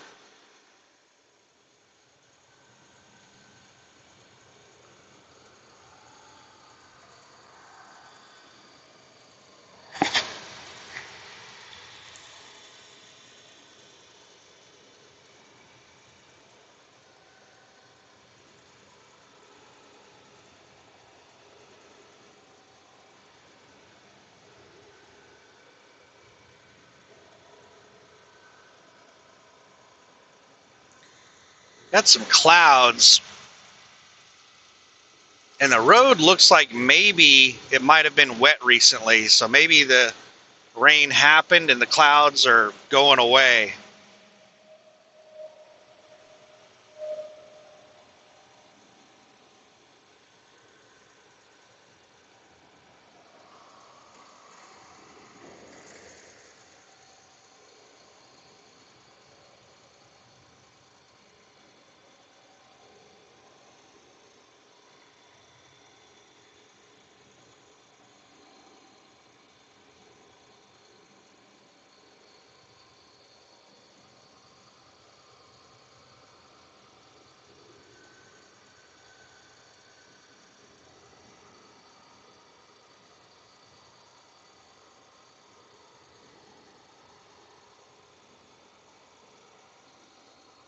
Yeah, the more I think about it, that's what I think I'm going to do is I'm going to get the DOT inspection and hopefully get the trailer fixed today, and then go home and spend tomorrow and maybe also Thursday at the house cooking food and doing laundry and all that stuff, which is basically it's a whole lot of sitting around. You know, you throw the clothes in the laundry and then you just have to wait for like 3 hours for them to wash and dry. And I need to do several loads of laundry. And then cooking food is also like maybe 30 minutes of prepping the food and then mainly just sitting around for like 10 hours while it slow cooks. So I think I'll do that tomorrow and Thursday, and then come out to the truck on Friday and try digging into it and see if I can't find the coolant leak.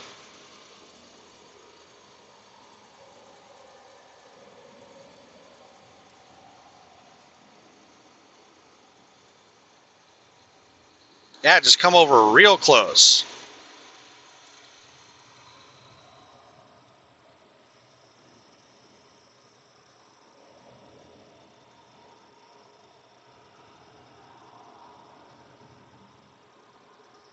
I don't know why people do that. Like, are they mad because I'm going slower than them? They're just pissed off that they're passing me, and they're like, is that some like sign of intimidation or something when somebody cuts over in front of you that close? Like, I'm not understanding why people do that.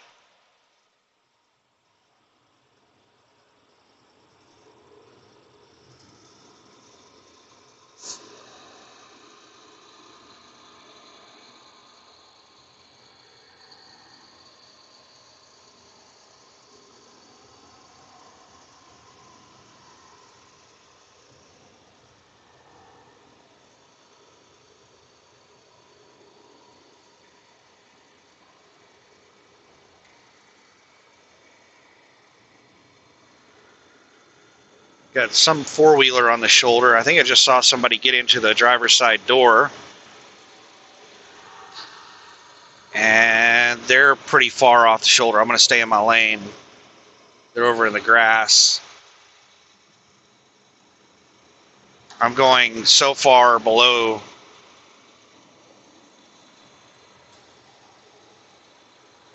the flow of traffic that I don't want to get in that left lane unless I need to.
Arbuckle Sports Center.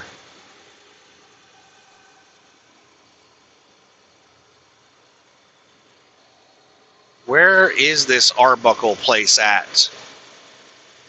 I remember something called like the Arbuckle Wilderness. I don't remember where it's at.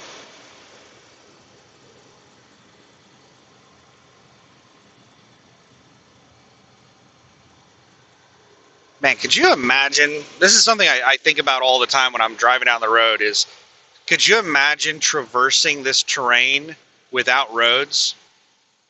Just look over in an area where like the trees haven't been cleared and it's just wild growth.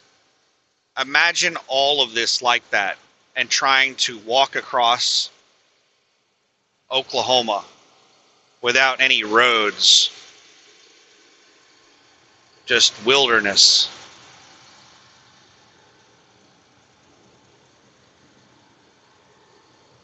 That would be extremely difficult. To walk like 5 miles a day would be quite an achievement.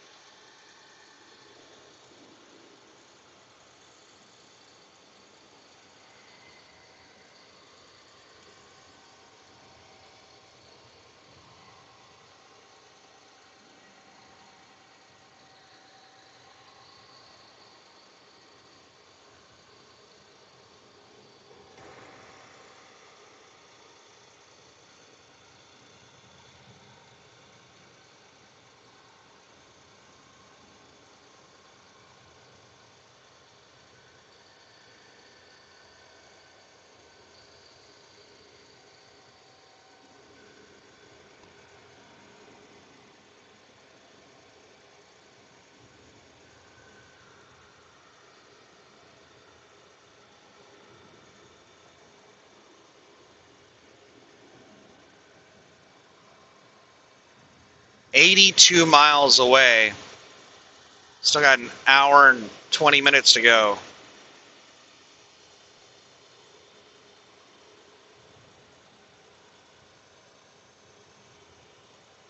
So it is 10:23, so 11:43, just before noon. So yeah, we're running ahead of schedule. I thought that I was going to get there a little after noon. Now it's looking like we're going to get there like maybe a half hour, 20 or 30 minutes before noon.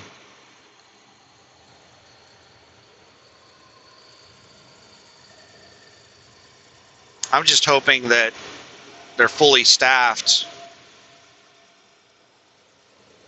this week because, I mean, some people are going to be working throughout the holiday.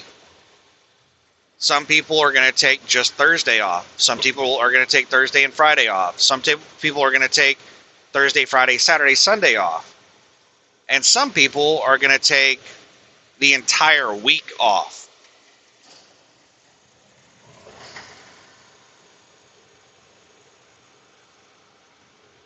So, like, some people are going to have Saturday, Sunday off, and then the whole week, and then the next Saturday, Sunday off.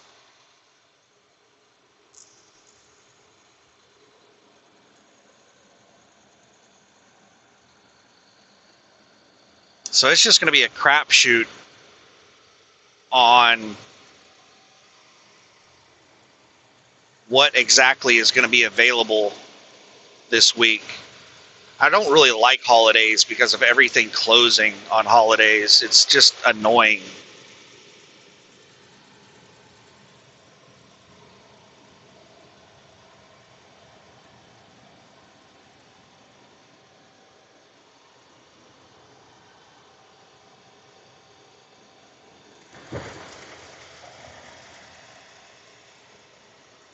Got somebody walking down the road.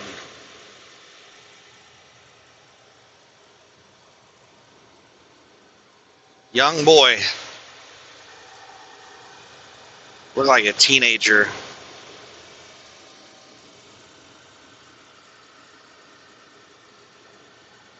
Is this it? Is this the hill? There's one steep hill on I-35 between Dallas and Oklahoma City. And I think this is it.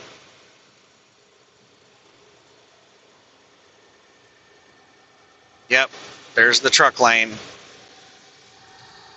All right, we'll go ahead and get into the truck lane. It's a short truck lane. I'm empty, and these four-wheelers don't know how to drive, and they will run you into the shoulder when the truck lane ends. So we'll give it a whirl.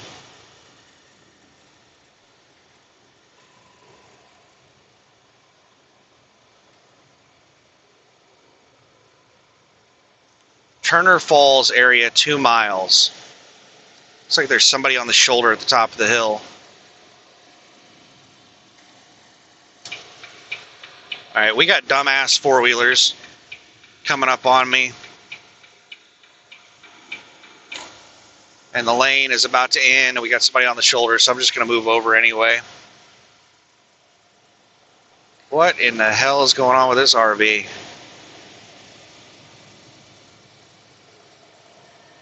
Their little canopy thing is just flapping over.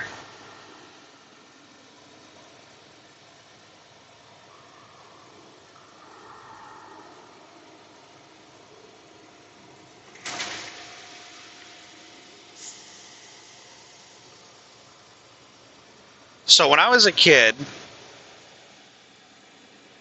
we drove a long way to go to Turner Falls. We lived quite a ways away from it.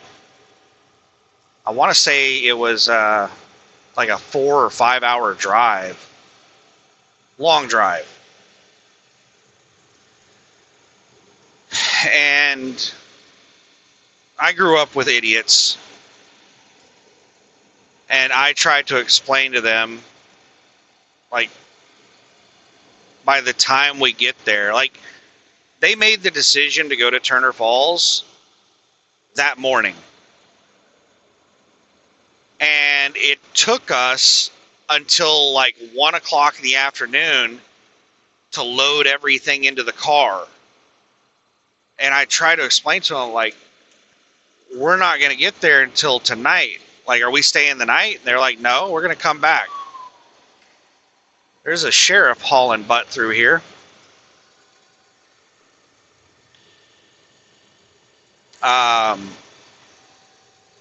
I was like, well, we're going to get there after dark. And, you know, I'm a kid, and there are certain people that think kids are stupid. And so they're like, don't worry about it. We drove all the way there, and we got there at like, I don't know, 7 o'clock at night.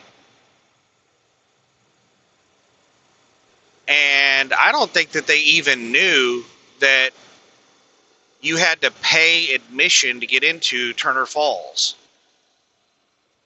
It's like gated, and you have to pay a fee to get in there. And it was expensive. It was like, I don't know, like $5 or $10 a person.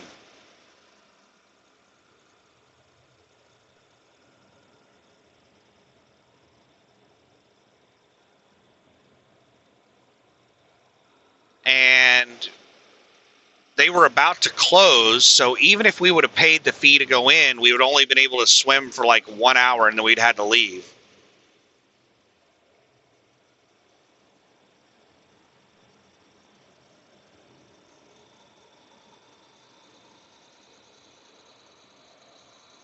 And they were like, well, we drove 5 hours to get here. Can we at least just drive around and look at the falls?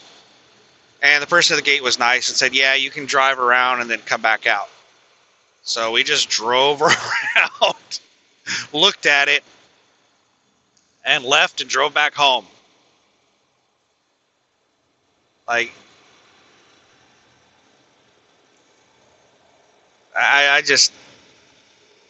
I've been confused by stupid people my whole life.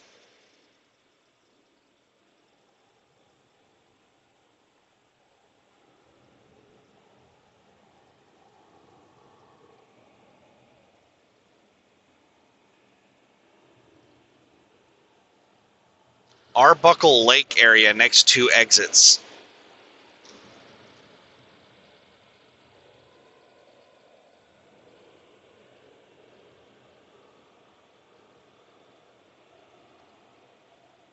Turner Falls area, 1 mile.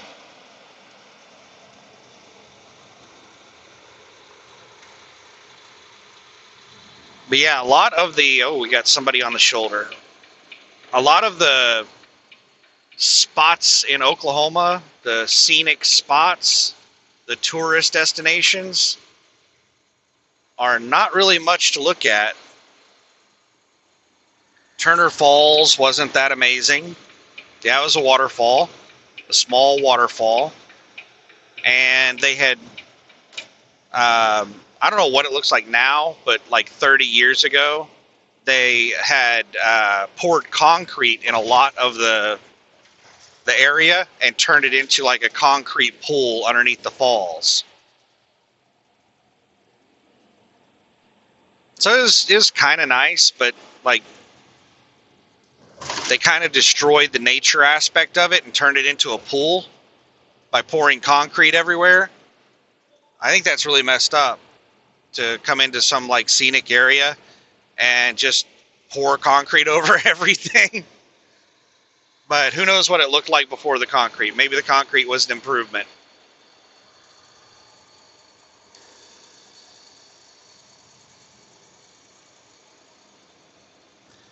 Robbers Cave. I remember visiting Robbers Cave, and it wasn't really much of a cave.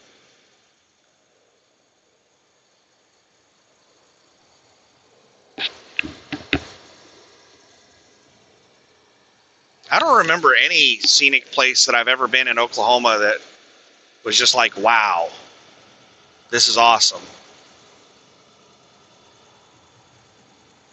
When I was moving out to Nevada, we stopped at Meteor Crater. That was a sight to behold. Meteor Crater in, I think it was Arizona.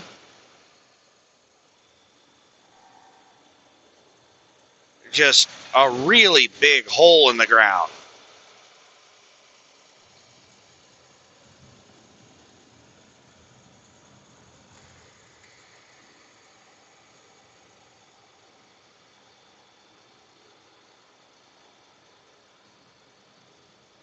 And the Grand Canyon, we went in and saw that. That was awe-inspiring. That was just, the size is just, wow.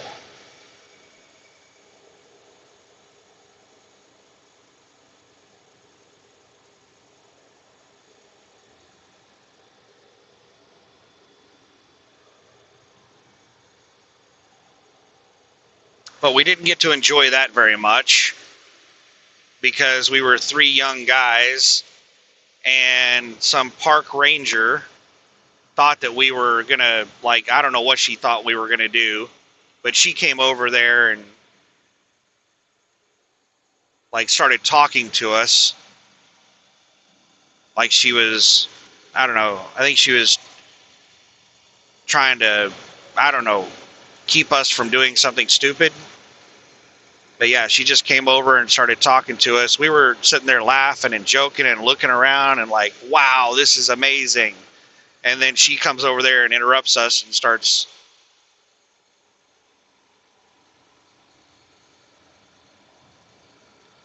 I mean, she wasn't being mean or anything. I think she was trying to be nice and helpful or something. She was like telling us information about the Grand Canyon.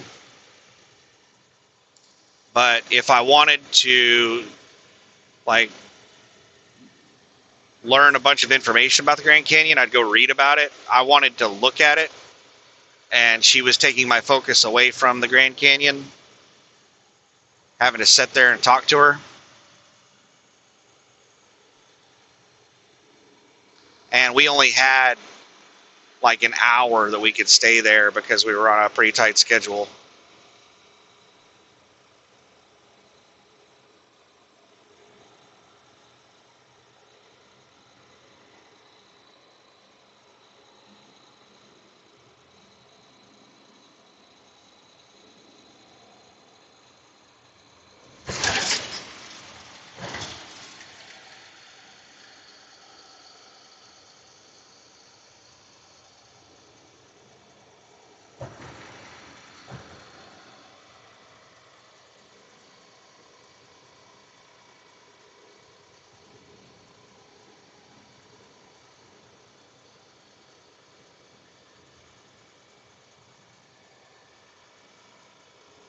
Here's the Landstar that was in front of me at the way station. I have somehow managed to catch up with them. Going 65. So it's a fellow 65 miler. But they go at the low end of 65, and I go at the high end of 65.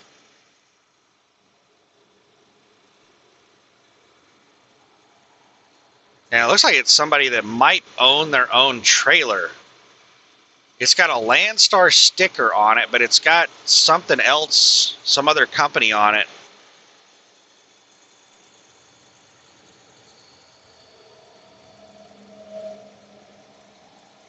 Why would, if that is their own trailer, why would they slap a Landstar sticker on their trailer?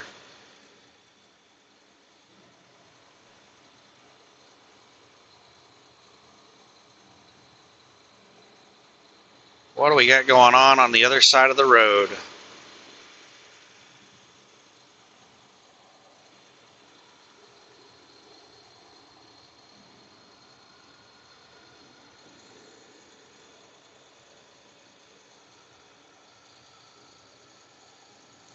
Maybe it's some trailer, some used trailer that Landstar bought. Or maybe, oh, we got somebody on the shoulder. Damn it, damn it, damn it. I got a four-wheeler flying by me right now.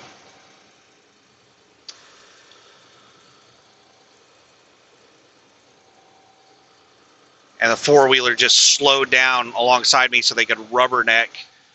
The 10 News was out there, whatever that was. So, must have been a decent accident. Alright, now let's get around this Landstar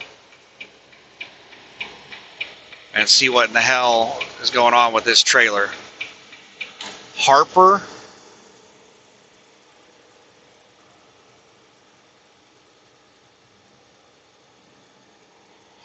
Trucks something? Harper Trucks LLC.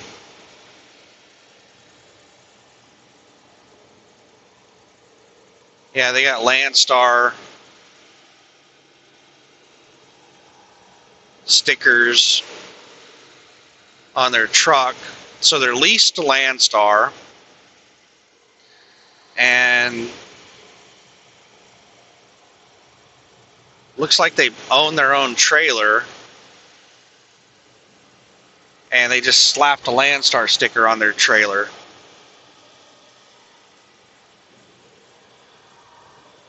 I don't know, it seems kind of odd.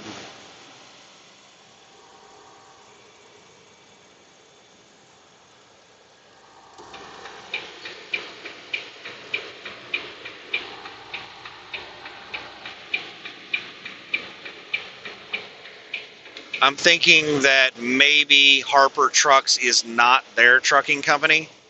It's probably a used trailer that they bought from somebody who, from Harper Trucks. If they are going to pay to have Harper Trucks put all over their trailer, I would suspect that they would pay to have Harper Trucks put on their truck. But they didn't have Harper Trucks on their truck.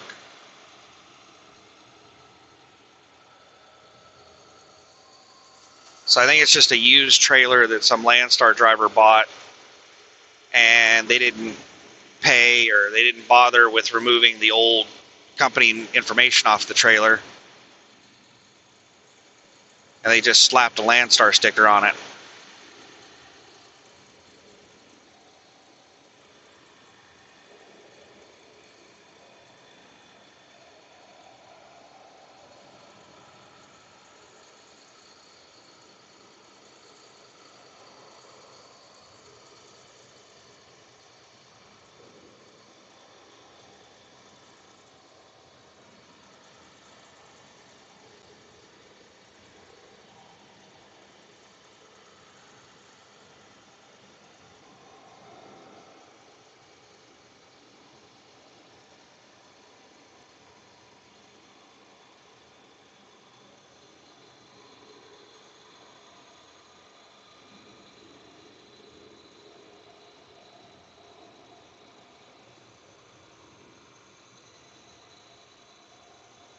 63 miles to go.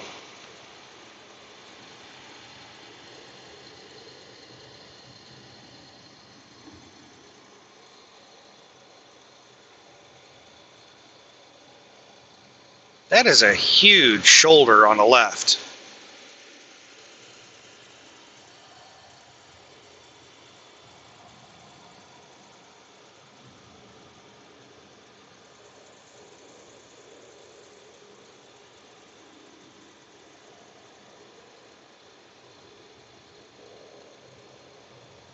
"12 miles to Pauls Valley." I think that's where the Walmart distribution center is at. And hopefully we don't have any single lane construction. There was a couple of years that there was a lot of single lane construction in between Pauls Valley and Oklahoma City.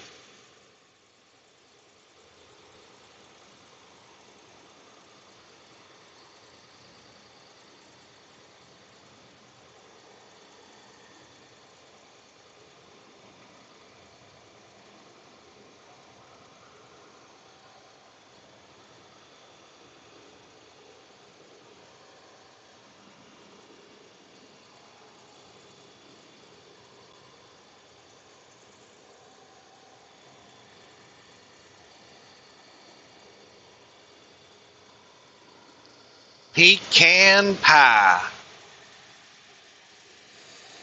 Man, pecan pie, that's one of those things that is really hit or miss. If somebody makes a really good pecan pie, it is amazing. But a bad pecan pie is not very good.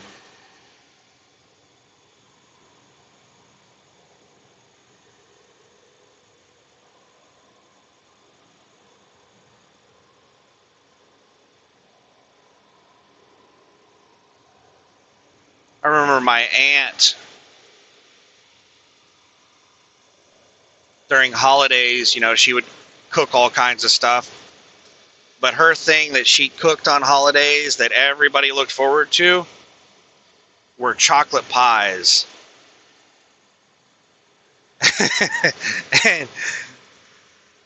and I remember, I think it was my uncle hiding chocolate pies. Like she would make like 2 chocolate pies for everyone at a like a family meal, like relatives coming in, a whole bunch of people. So 2 chocolate pies is enough for everybody to have like 1 slice. I remember, man, traffic is backed up on the other side. It looks like they're diverting traffic off the interstate. So that accident that the news, you notice that there hasn't been hardly any traffic on the interstate since that accident that we passed, where I saw the news channel. It's because they got the interstate shut down right there. They're diverting all traffic off the interstate right there. So it must have been a major fatality accident. And they're out there doing, their investigation. And they're probably going to spend hours doing their investigation. So they completely shut the damn interstate down. And they're diverting traffic off the interstate.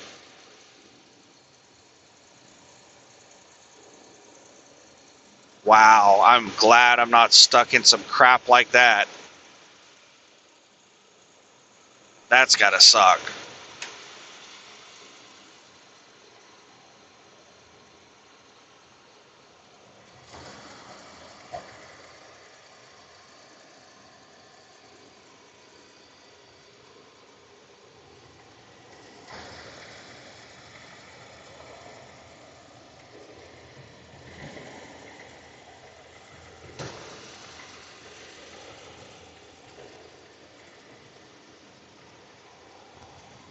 Well, it's not backed up too far. It's just backed up to right here.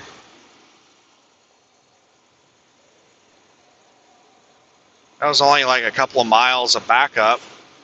1 to 2 miles, maybe. So it must have just happened.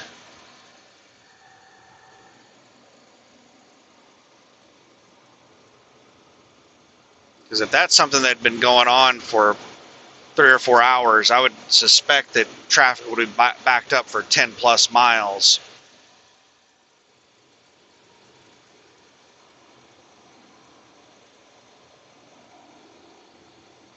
Especially with as much traffic as there is.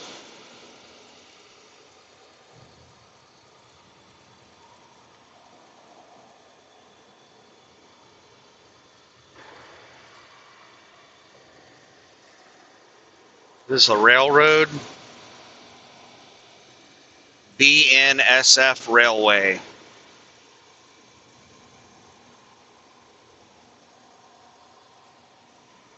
So anyway, yeah, my uncle would hide chocolate pies so that he could eat them after the little family get-together. But oh my goodness, those chocolate pies were awesome. I wish I would have gotten the recipe from her. I know that she used like German chocolate in them. She used very specific chocolate.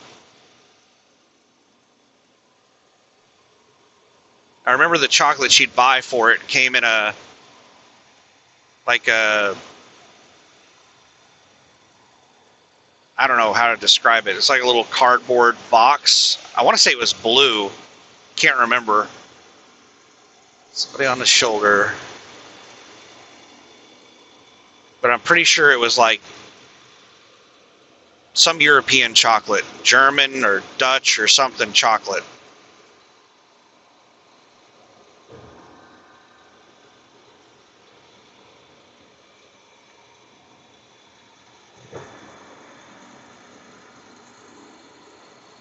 Yeah, those pies were amazing.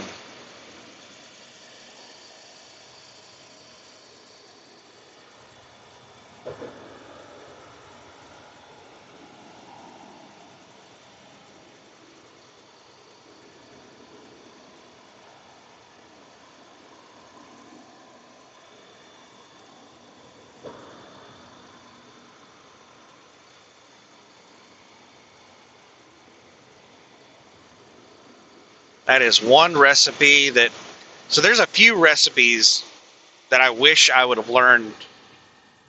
So when I was really young, one of my relatives, I can't remember exactly who, would make these like barbecue beans. And they never told me the recipe. I had no idea what the recipe was. But I tried to replicate it. And it's a recipe that I've been working on my whole life. And it's basically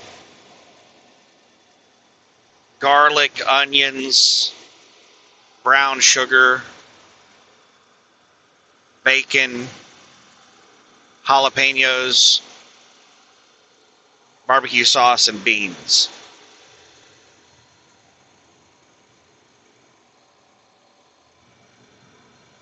So I've gotten pretty good at that recipe.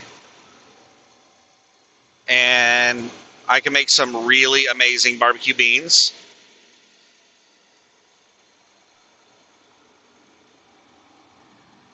The other recipe that I've been trying to reproduce is somebody who, an old coworker of mine, an old buddy, his mom would make what he called dirty rice. And she was Korean. So I thought dirty rice was a Korean recipe. And then I tried to reproduce the recipe. And in my research, I found that dirty rice was like a Cajun recipe. And no two dirty rices are the same. So trying to figure out one person's specific recipe is very difficult to do. So I tried and tried, and I could not reproduce her recipe. And so I called her up one day and asked her, like, what ingredients, like, what kind of meat do you use? And she did not speak English very well, so it was really hard to get information out of her. But one of the big things I found out about the recipe is I'd been using beef. And she told me that she used hot sausage in the recipe. So that was a really big game changer, because the beef made it taste a little bland, and the hot sausage gave it a lot of flavor, a lot of spice. So once I found out it was hot sausage and not beef, that helped out a lot. It's basically hot sausage, mushrooms, onions. Second here. Somebody coming up the on-ramp. There's nobody behind me for about a quarter of a mile. I have got to pee. But let's see, got 51 miles, about an hour. Can I make it an hour without pulling over? I think so.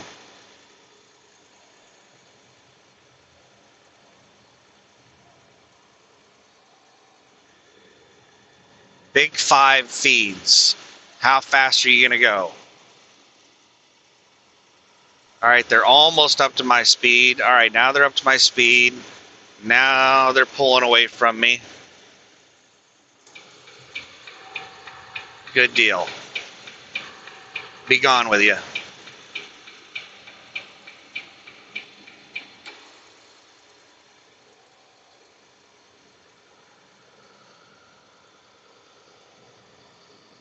But yeah, one of the biggest problems I had with the dirty rice was like how to cook it. Like what I was doing for a long time was cooking the rice and the meat separately and then mixing it together, and it just didn't mix well. And somebody I worked with told me that like all he eats is basically rice. He cooks rice all the time. And so I told him about the recipe and the problems I was having, and he said, no, you need to cook the rice with the meat.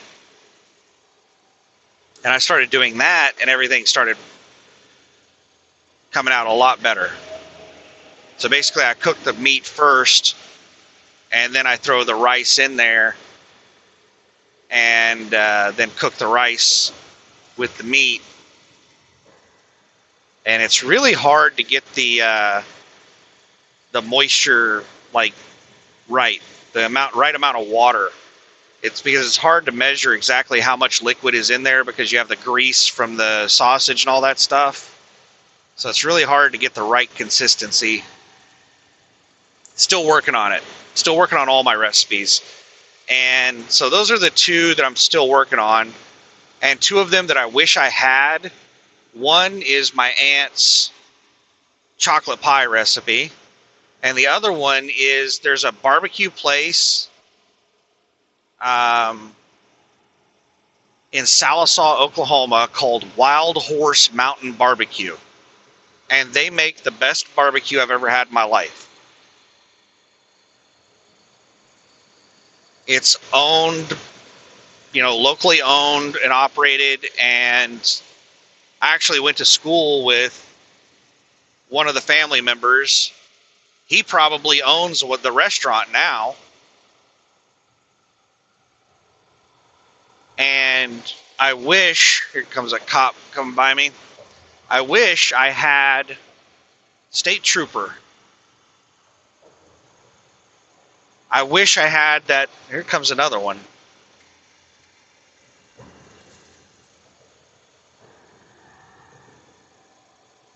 I wish I had that barbecue recipe. They made really good barbecue beans and just really good just barbecue in general.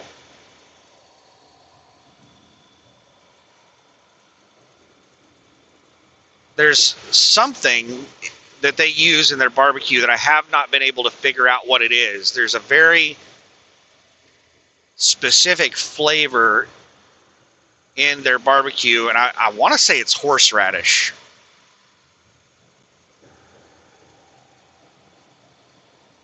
But I haven't eaten that barbecue in so long that I don't even know what it tastes like to be able to reproduce the recipe.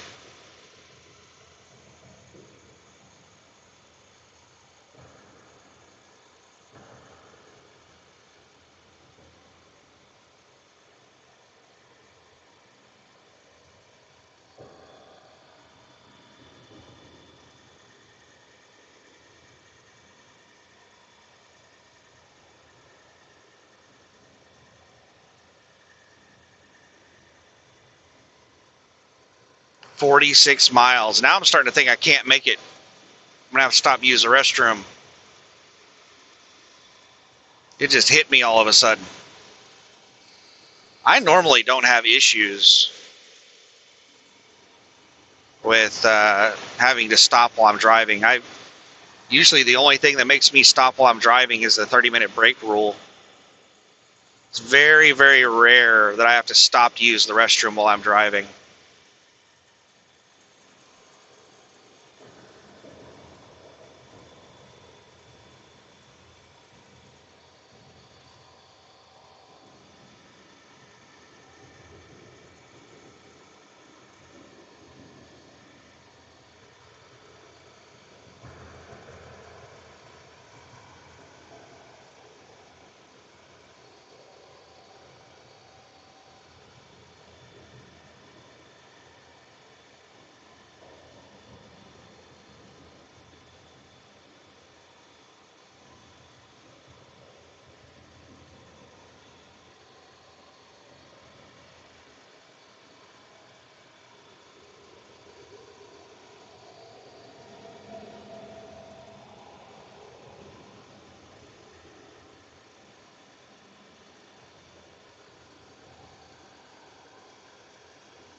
Traffic is picking up.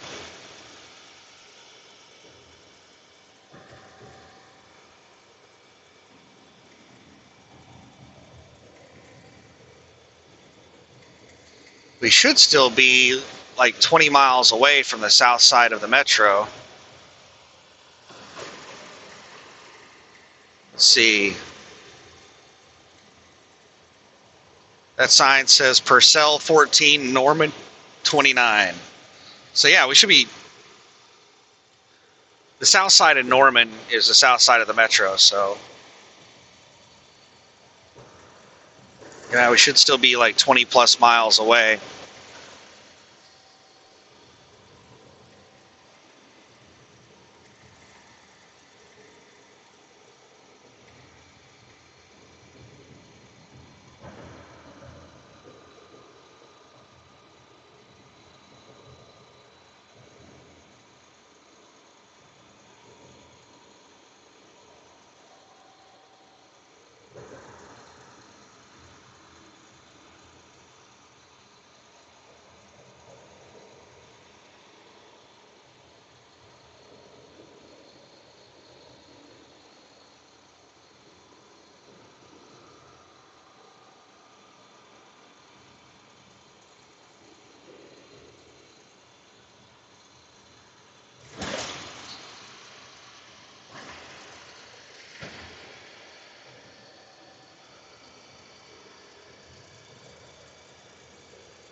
I feel sorry for all these people headed south. About to go sit in a parking lot. I've been in that situation before, though. I think it was the last time I went up into the Northwest. I got stuck north of Las Vegas for a couple of hours. I can't remember exactly how long it was that I was stuck there in a fatality accident. I think it was a head-on collision with a truck and some type of four-wheeler. And never found out any information about the accident. There were some people in the comments that said that they were related to or knew the person in the four-wheeler that was in the accident. And they weren't able to get any information.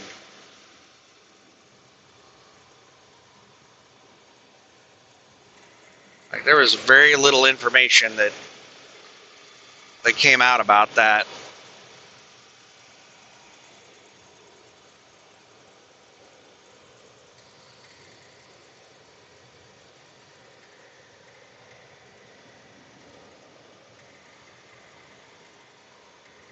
So, no idea who went across the median and who hit who.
"39 miles." Sorry, I should think out loud. I'm thinking without saying anything. But I'm thinking about stuff.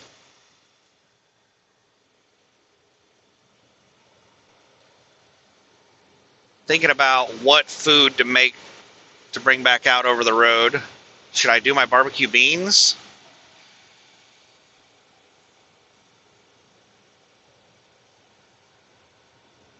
I think I might make a mixture of barbecue beans and my pinto beans.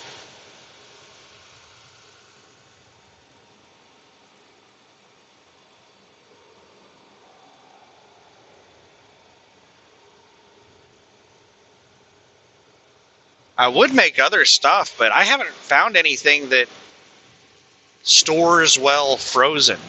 Like, I tried dirty rice, and dirty rice is it's okay after it's been frozen and reheated, but it's not very good.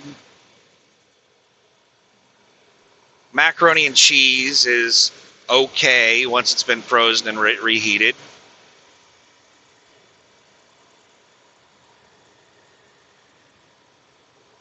Hamburger Helper is decent. It's pretty good, frozen and reheated.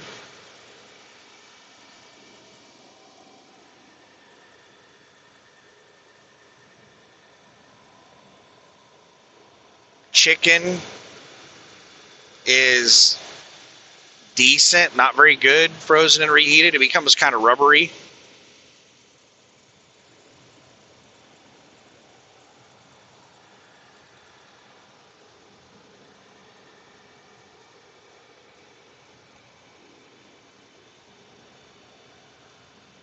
But beans, there's like no difference after it's been frozen. It tastes exactly the same.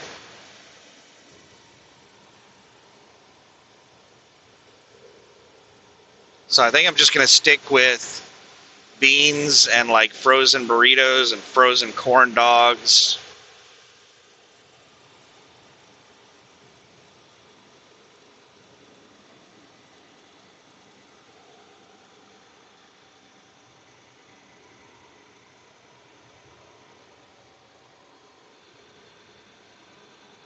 I think I still might do some baked chicken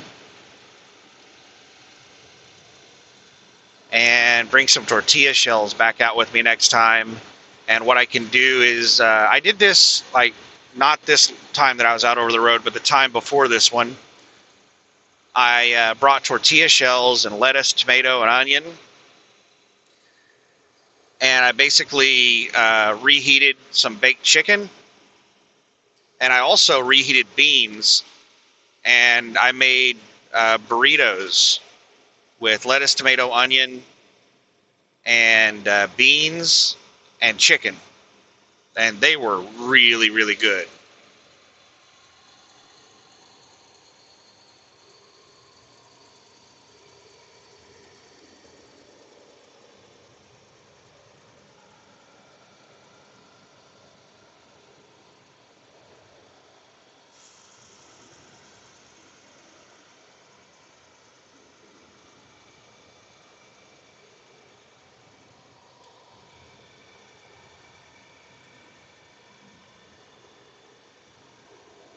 You may be sitting there thinking, why don't you just use your pee bottle?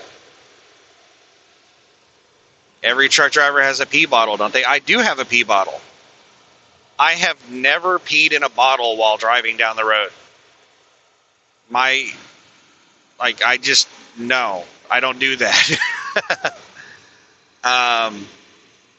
What my pee bottle is for is convenience when I'm parked. So, like, there's places that you park where you can't, like, use the restroom. Like, let's say you're at a customer and, like, they don't have restrooms and they don't have porta potties and you need to pee.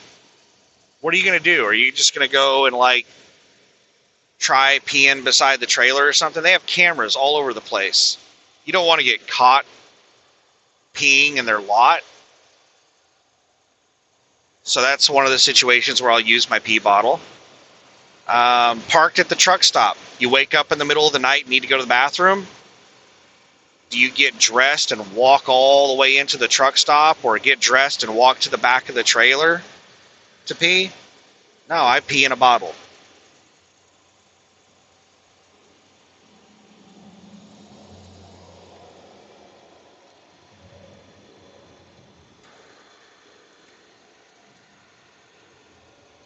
So that's what I use my pee bottle for. I know that a lot of truck drivers, supposedly, I have never encountered one that actually does this, but supposedly what truck drivers use their pee bottles for is when they're driving down the road peeing in a bottle.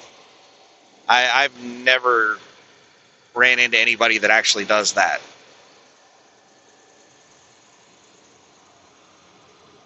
That would be very difficult to do.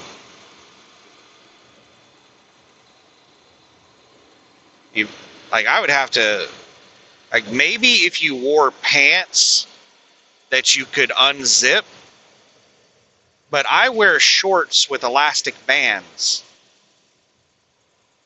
Like, I would have to pull my shorts all the way down to my ankles to be able to do that kind of maneuver. Because trying to just do it with the elastic band and hold the bottle and, like, hold the steering wheel, and I'm driving down the road trying to, that would just be way too difficult. I'd end up peeing all over the place.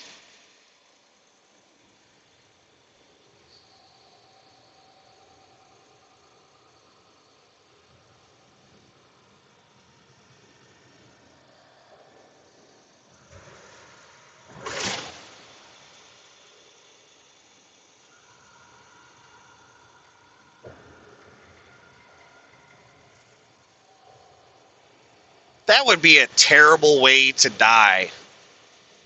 Or could you imagine getting into an accident and, like, maybe you didn't even die, you just got seriously injured, and, like, the paramedics show up and you're unconscious?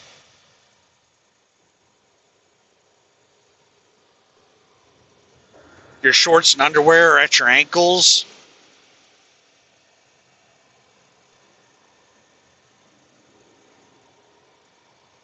Like, could you just imagine them trying to piece together what took place?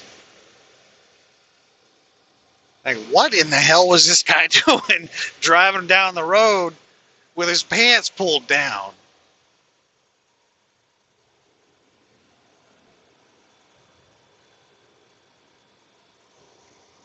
And then you're trying to explain that to insurance. Could you imagine somebody putting that on your DAC report?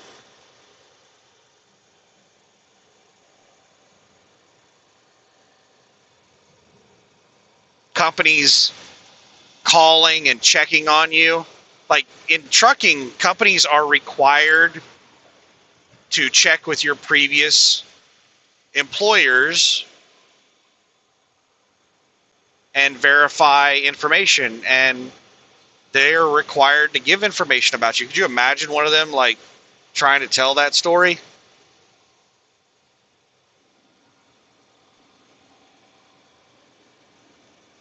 I don't want to go out like that.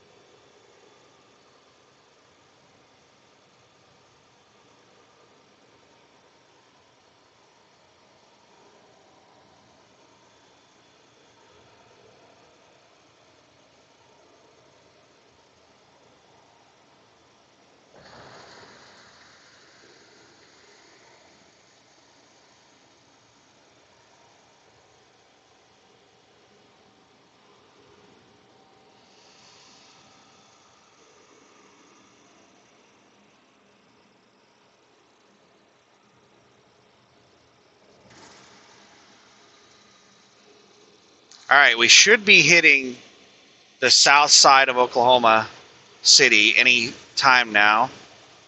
Norman, Oklahoma.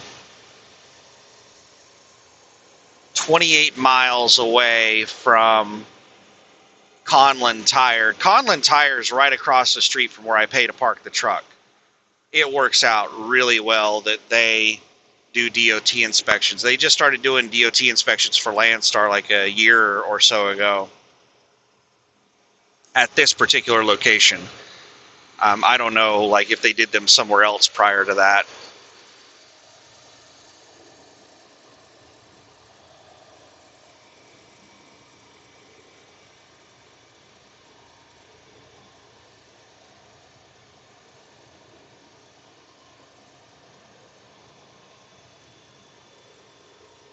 Jolly Goat Garage Doors. Go with the goat.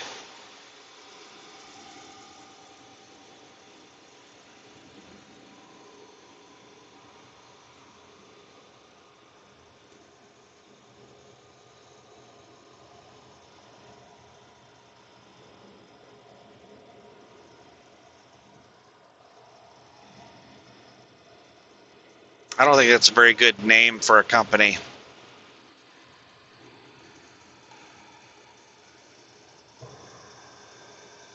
But speaking of garage doors, that was one of the first things that I did whenever I bought my house.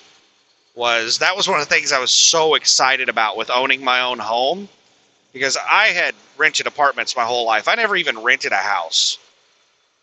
And one of the things that was so annoying about living in an apartment is, number one, not being able to park next to your apartment, having to walk a long way from your parking spot to your apartment.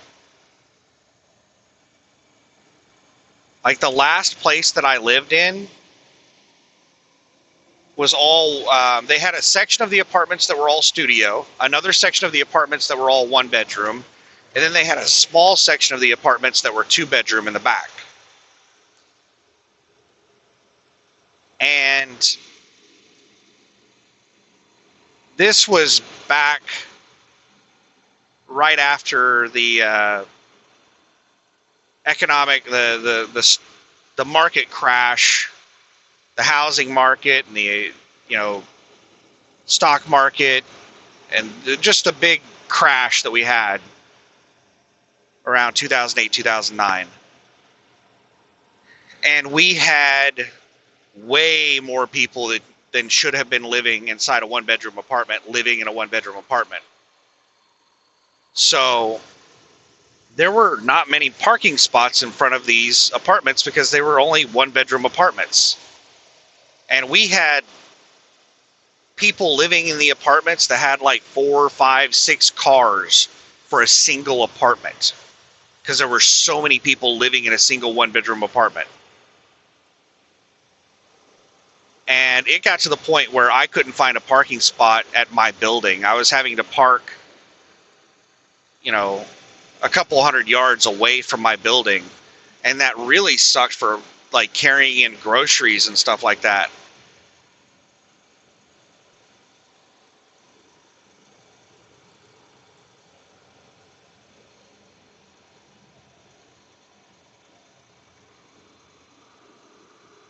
What we got on the shoulder up here?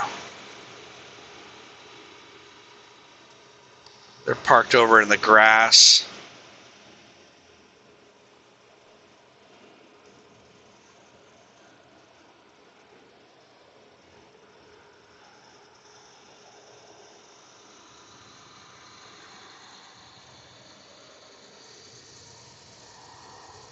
Look like CEC on the side of the trucks. Electric co-op or something, electric company. I don't know.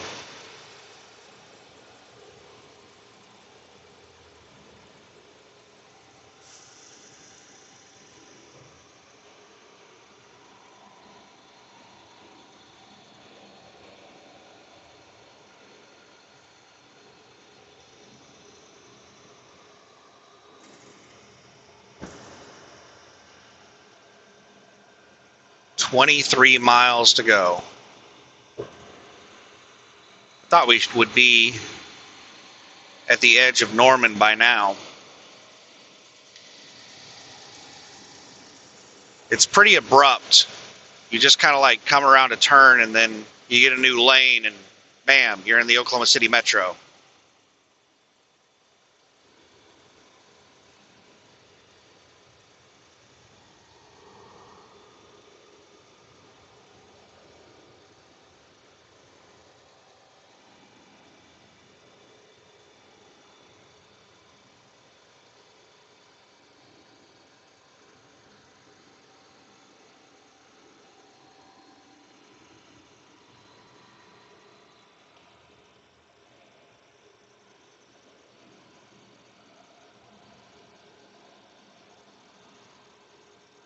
Well, there's a sign for Riverwind Casino, and Riverwind Casino is at the edge of town.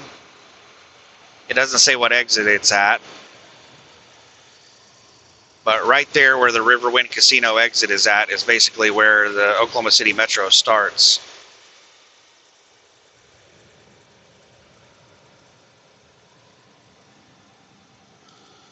And I've had several people tell me that trucks get pulled over a lot in southern Oklahoma City on I-35. And I've never really seen a truck pulled over. I've never been pulled over. But I've had several people tell me that they pull a lot of trucks over in South Oklahoma City on I-35.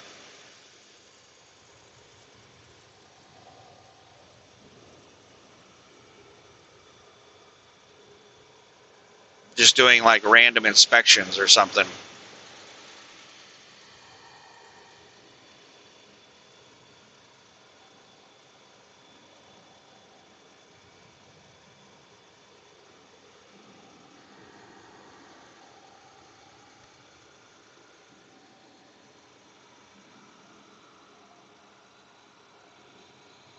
Wade's RV Supercenter.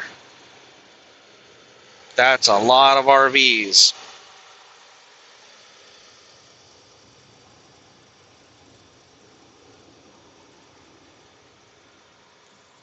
Wonder how the RV business is doing these days.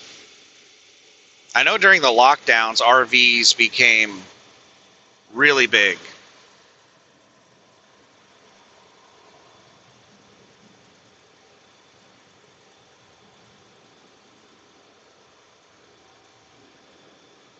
Are you serious? This guy is just going to speed match me? Right there, way too damn close.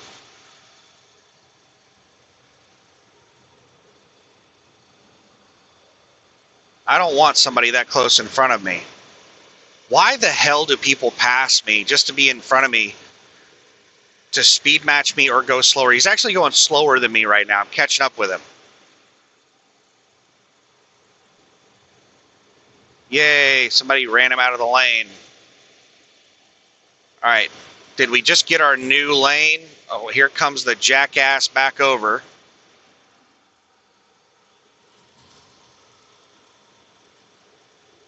This is really ticking me off. I don't like having somebody... All right, now he's starting to pull away.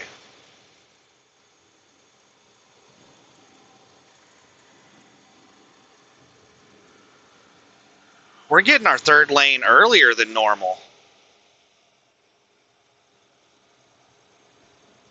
Usually it's not until Highway 9 that we get lane 3.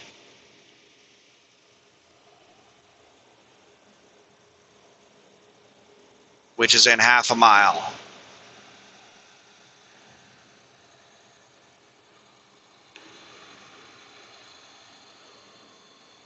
All right, Highway 9 and half a mile. This is where the Riverwind Casino is at. And this is basically where the Oklahoma City Metro starts. This is the south side of Norman.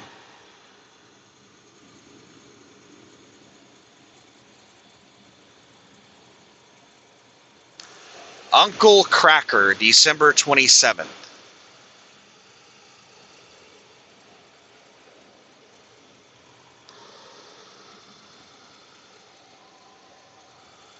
I cannot. I remember the name Uncle Kracker. It was a musician from the 90s, but I cannot remember a single song he did.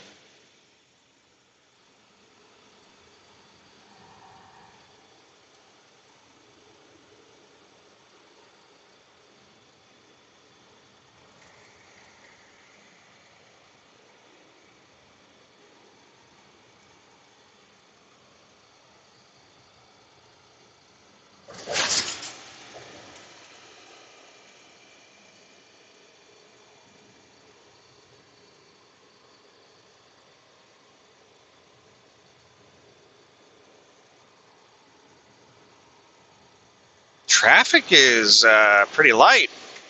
This is nice. It's, what time is it? Oh, great. Try to look at the clock and somebody cuts me off. All right, let's try that again.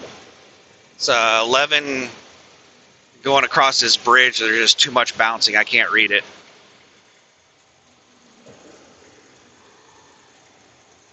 So I think it's 11:23.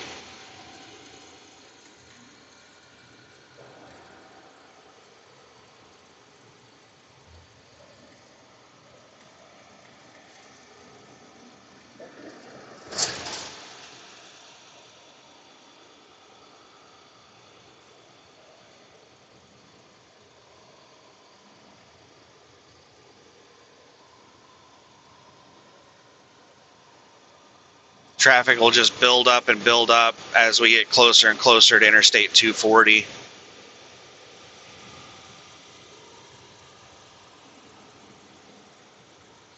Yeah, 11:24 a.m.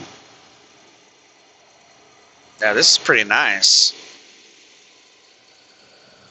Just people pulling way too damn close in front of me for reasons unknown. There is nothing wrong with that far right lane. And they got all the way over in front of me so they can just sit there in front of me, I guess.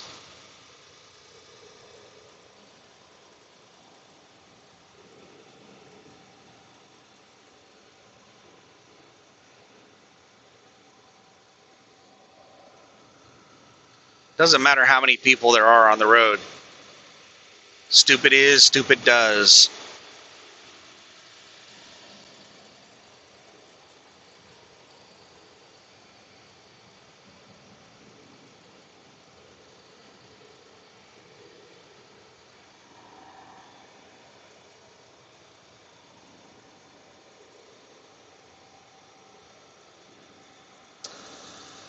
Ah, we're catching back up with this guy again.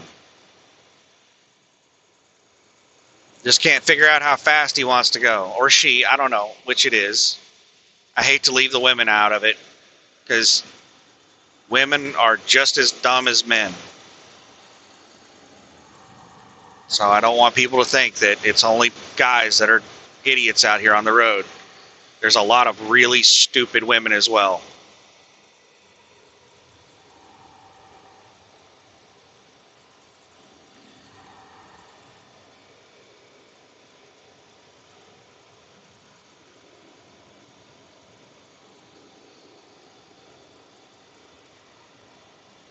That reminds me of this morning when I was getting up and getting around, getting ready to go. The driver to the right of me woke up and got ready around the same time as me, and it was a pretty young girl, which you don't normally see a lot of pretty young girls driving trucks.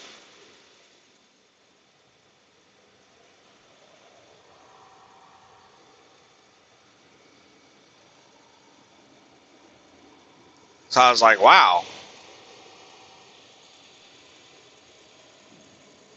must be a team. But I didn't see anybody else in the truck with her. I didn't sit there and stare or anything like that.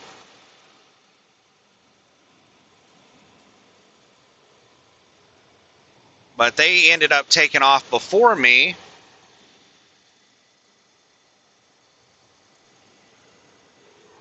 Sorry, I'm just watching traffic in the right lane. And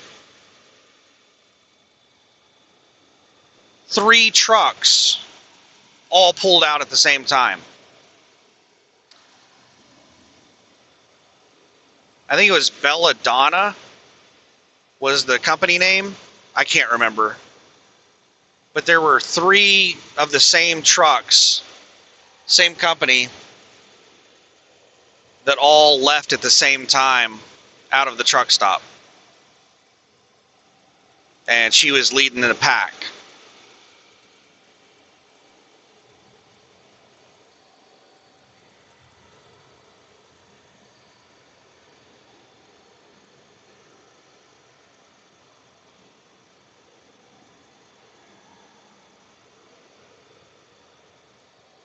Driving in a convoy.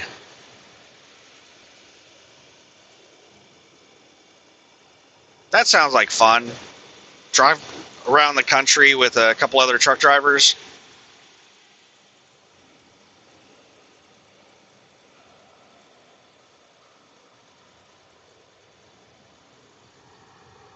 I don't know. I kind of like the freedom. No, there's no kind of to it. I love the freedom of being able to just do what I want when I want. So I don't think that would work out very, very well for me driving around with a couple of other people, because I would want to do something that they wouldn't want to do, and we would end up going our separate ways. I'd be like, nah, I don't really feel like going to Florida. I'd prefer to go to Portland. They're like, I don't want to drive into Portland in the winter. I'd be like, I'd rather what the fuck, man? There's some slow pickup in the right lane, and these people just decided to cut me off to avoid having to slow down for the pickup. Like, that's real smart.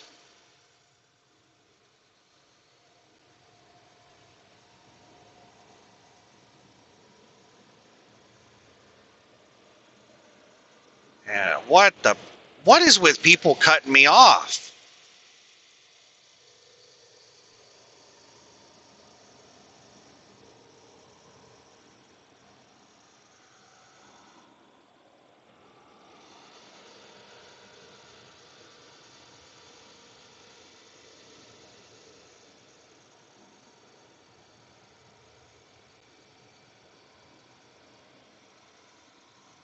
And truck drivers think that it's just them, that people drive stupid around. It is not. People drive this same level of dumb around me in my personal vehicle.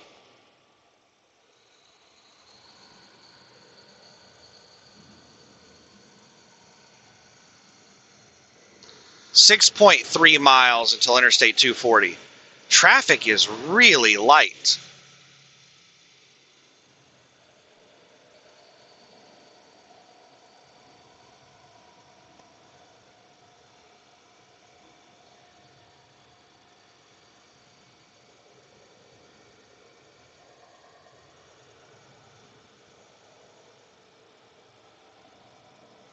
I was expecting traffic to be really bad because we have a holiday coming up. Everything's basically going to be closed on Thursday and Friday, so I would expect that people would be out today, Monday and Tuesday, well, to Monday, Tuesday, and Wednesday, people would be out prepping for the holiday.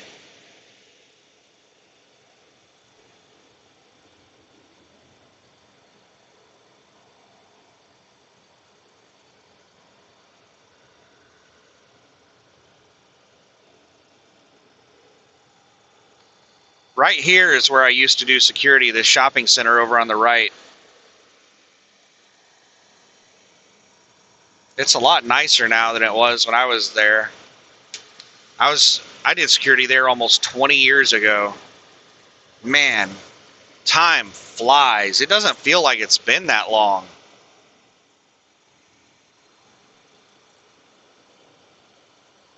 I was about to say like 10 years ago, and I thought about it. I was like, no, it's actually been like 20 years.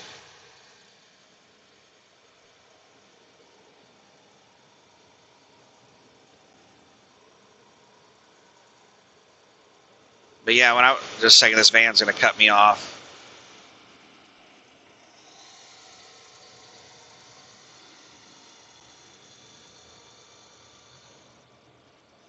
Now go back over the left lane because this lane's moving slow.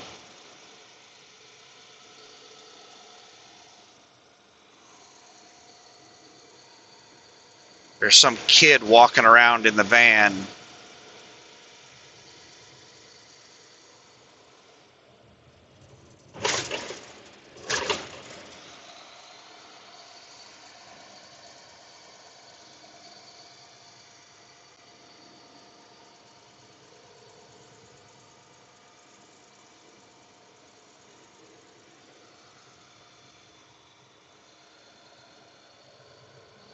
They're hugging the right side of the lane like they need to get over to the right.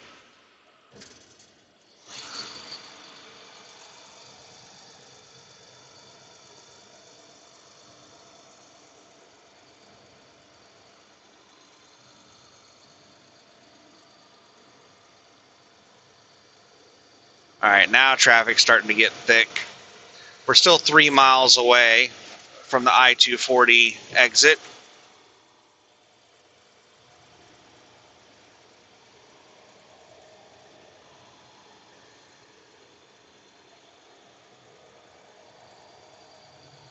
We got special little snowflakes weaving through traffic. And once I get an opening, I'm going to move over to the right a lane.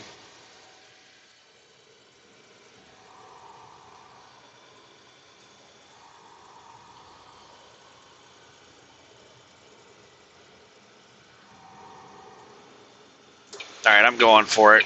We got merging traffic, but they have a long exit lane to merge in. They can figure it out.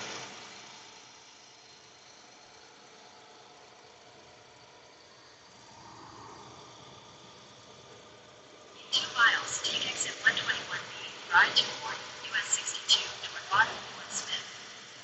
Fit Body Boot Camp, 1 block to the left.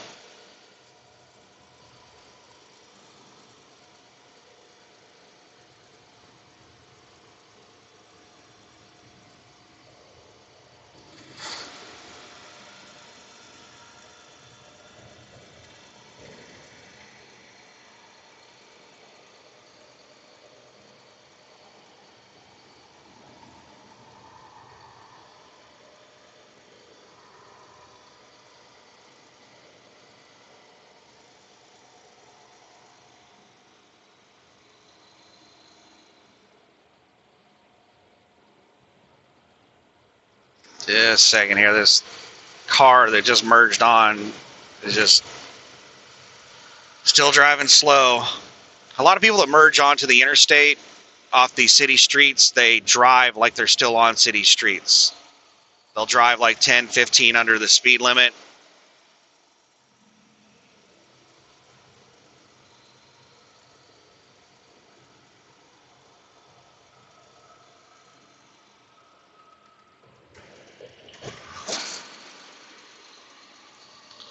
Yeah, just cut me off and slam on your brakes. Oh, go grab that other lane. You go, Snowflake. It's all about you. All right, here's our exit.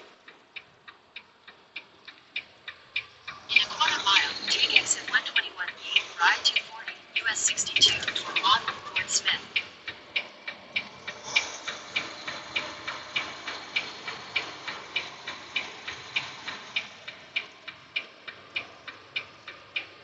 I smell like waffles and syrup. 121B, then take the ramp to I-240 East.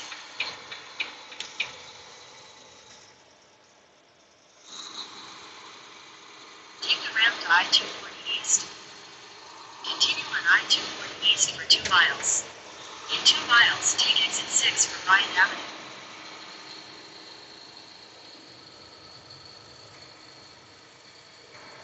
I hope Conlon doesn't get mad that I just show up, because they have a thing on their Landstar inspection page that says call, like where they list no merge area yield. All right, son of a, there's like, come on. What do we got? All right, looks like we got an opening.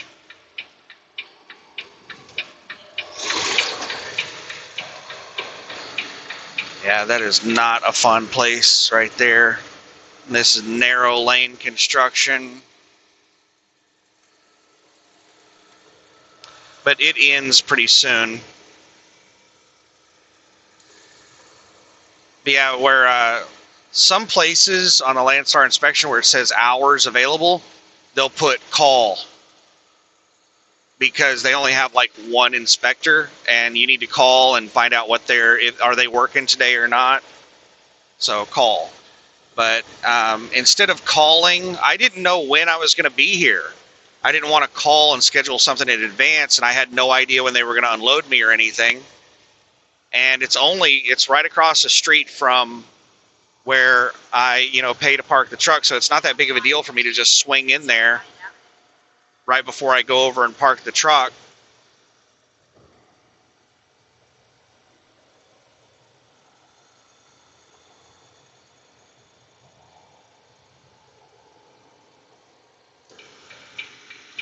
Take exit 6, then continue on to East I-240 Service Road.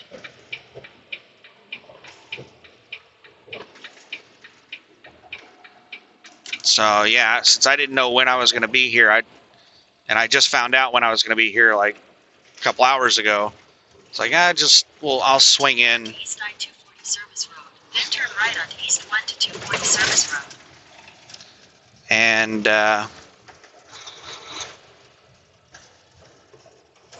just check with them.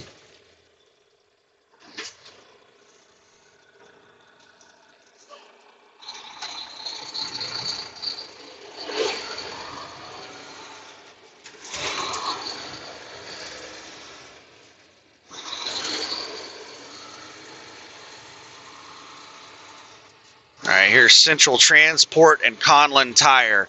I think Conlon Tire is owned by Central Transport, because it says Central Transport on the entrance to Conlon Tire.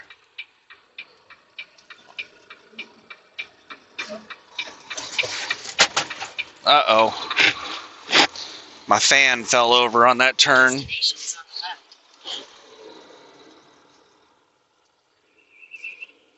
Whew.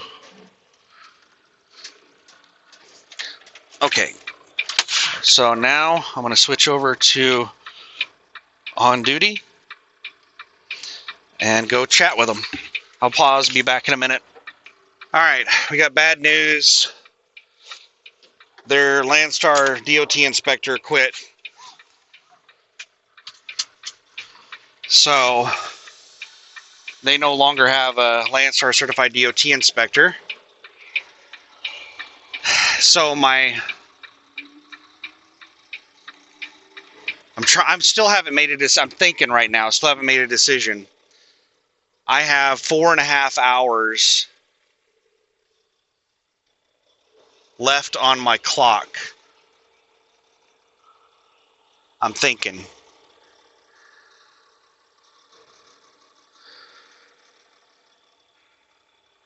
It's like a 30-minute drive over to the TA on the other side of town.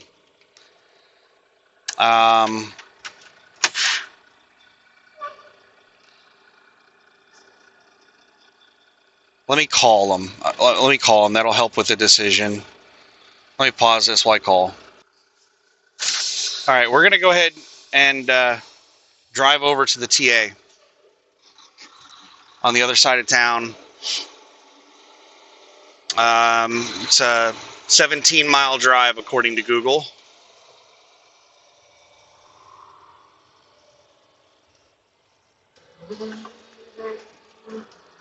I can't see anything down that road. Hopefully there's nobody flying down through there. Turn left onto East I-240 service road.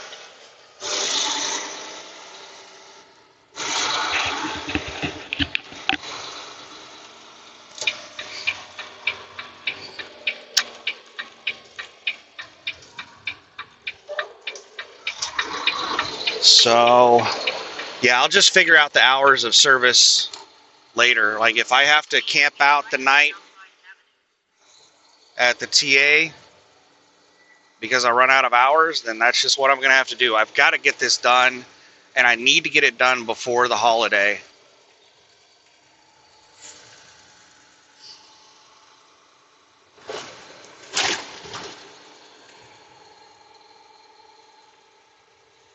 Stop sign. Turn right onto South Bryant Avenue.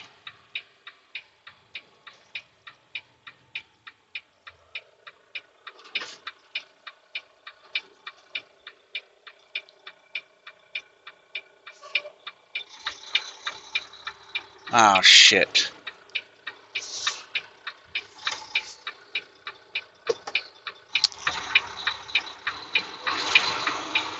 Stop back there. Stop back there.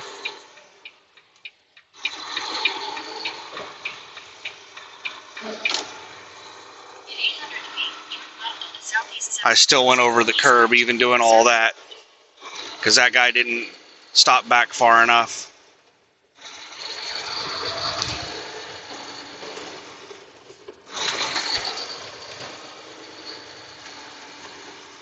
Usually people are like more aware over here in this area. There's a lot of truck drivers in this area, but apparently I just got people that don't understand what's going on over here. And there was just a constant stream of traffic. I don't like driving over the curb, but sometimes you just have to do it.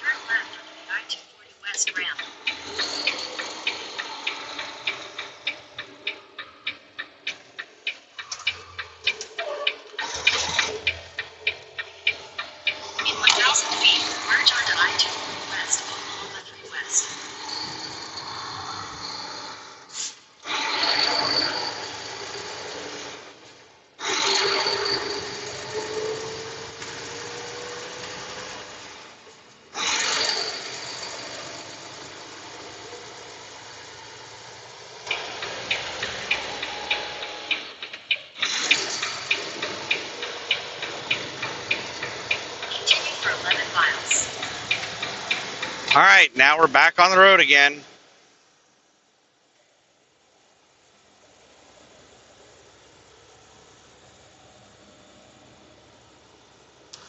It would be nice if they can get me, they said that there's no wait. It would be nice if they can get me in and out real quick. And hopefully, since there's a whole bunch of work to be done on the trailer, they don't find petty shit to do on my truck to make money.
All right.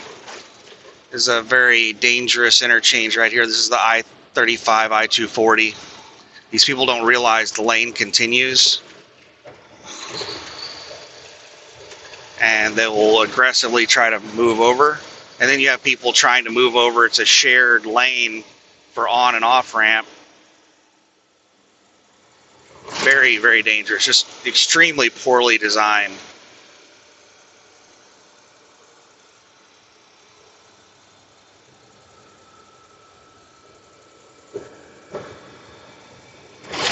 It's something that I've heard people that live in this area talking about ever since I've been here, 30 years. And the rumor I heard a long, long time ago, and I think I've talked about this in previous videos, yeah, just come over in front of me for no reason at all.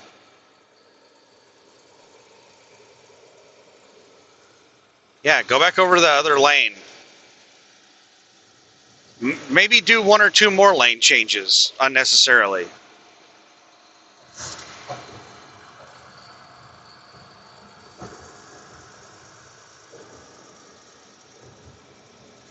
Maybe you should take another hit of that meth pipe and change 4 or 5 more lanes.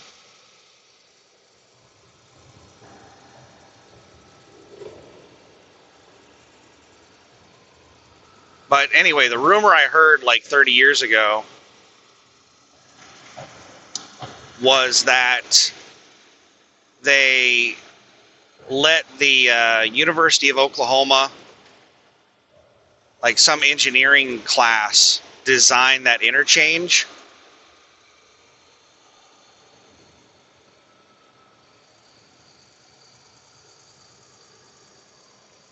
So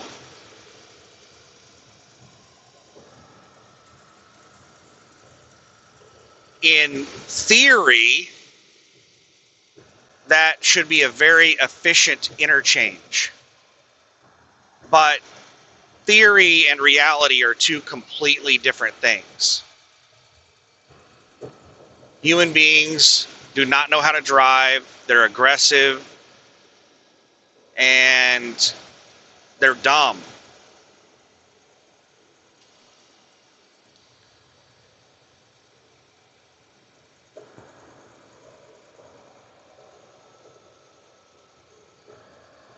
So theoretical stuff doesn't work in the real world. It's like roundabouts are supposedly the most efficient interchange or the most efficient intersection, and they're not, because we don't live in a theoretical world.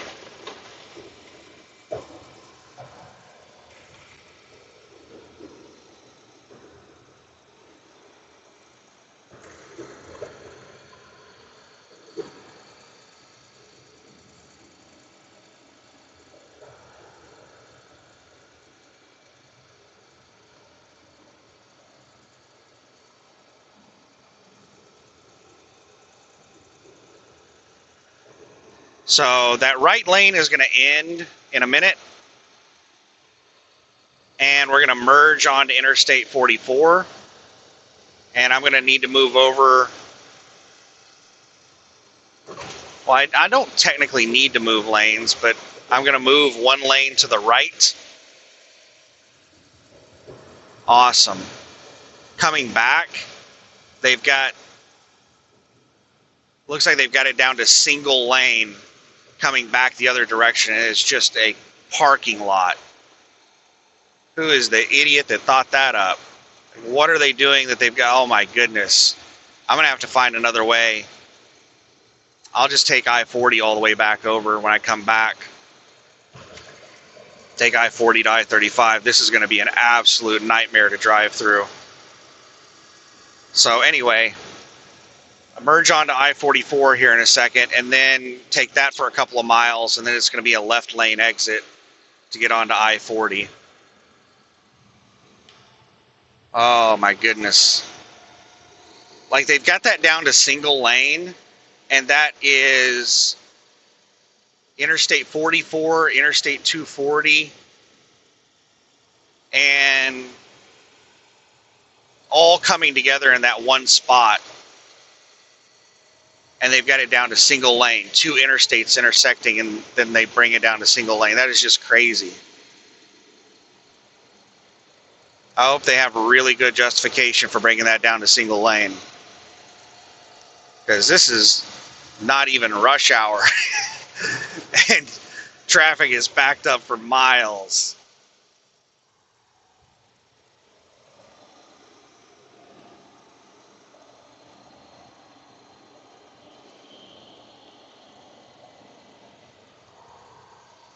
I would like to move a lane to the right, but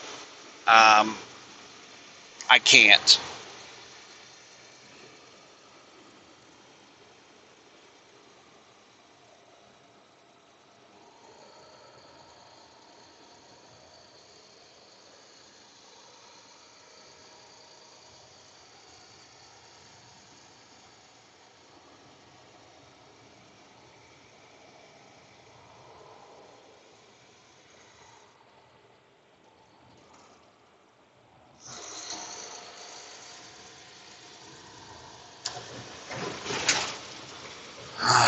This is annoying. I don't want to be in the left lane, but I have a left lane exit in 2.5 miles. So at this point, I'm just going to stick it out in the left lane, because I'm not going to fight to get over into the middle lane and then fight to get back over to the left lane.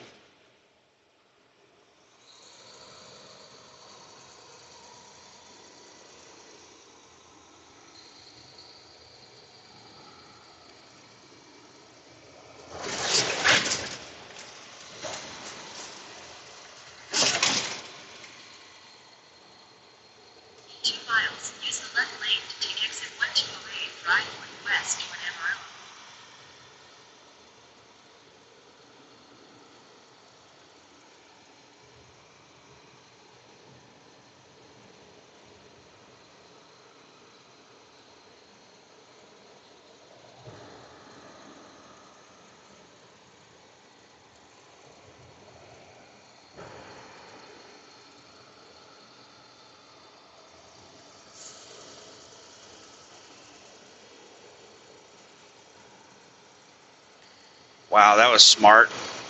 That SUV just almost hit that Corvette, cutting it off.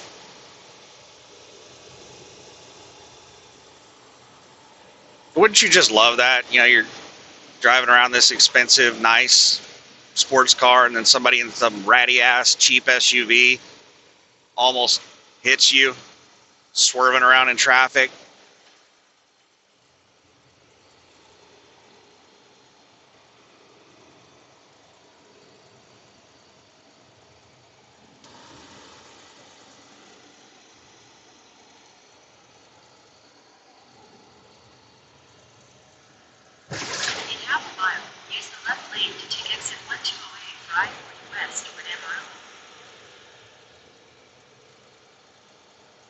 All right, and we're going to need to move to the right like 2 lanes over the course of, I think about 5 miles. The lane that we come into is a temporary lane, so we need to get out of it pretty quick. It lasts like a half a mile. Continue on I-40 west for 4 miles.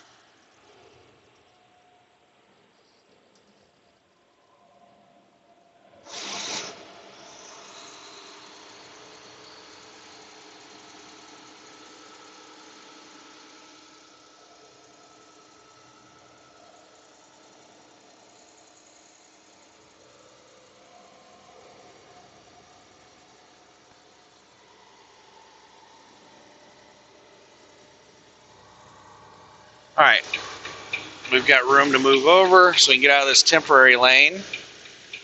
Cars are already popping out from behind us, trying to pass on the right. Now I was trying to get over one more lane, but the asshole behind me popped over again, trying to pass me on the right.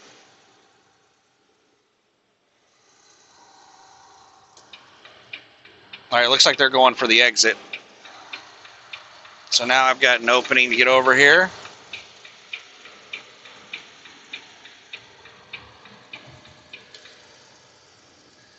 All right, so we just need to get over one more lane in a little over 3 miles.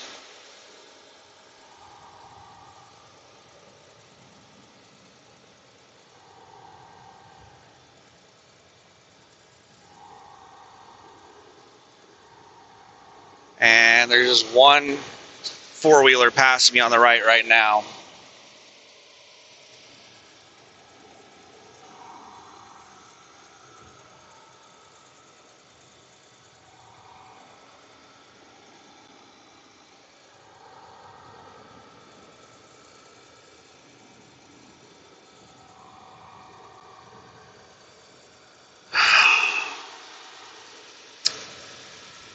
Still got 2.5 miles.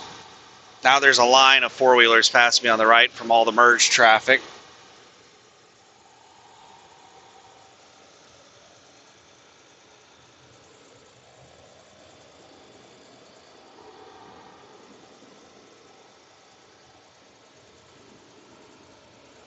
In 2 miles, take exit 112, Council Road. All right. The merged traffic exited right there, and that's the asshole that's been blocking me.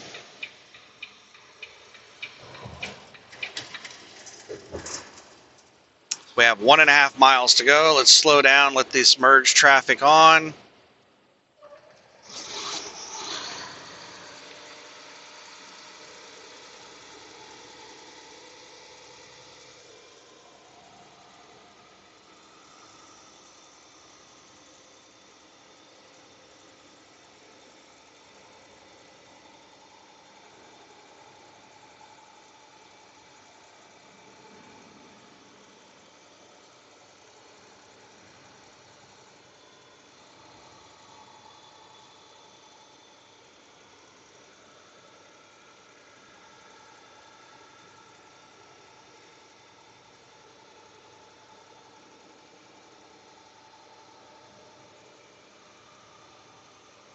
Oh my goodness, I hope that the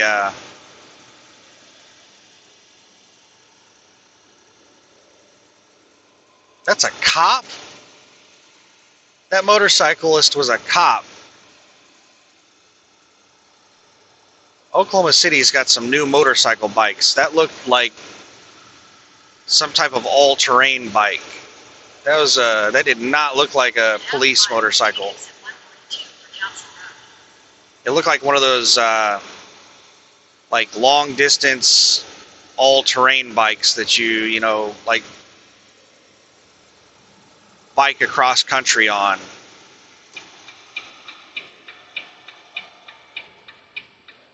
Take exit 142. Had big storage containers on the back of it on both sides. In a quarter mile, use the middle lane to turn left onto South Council Road. So yeah, these are commission-based mechanics.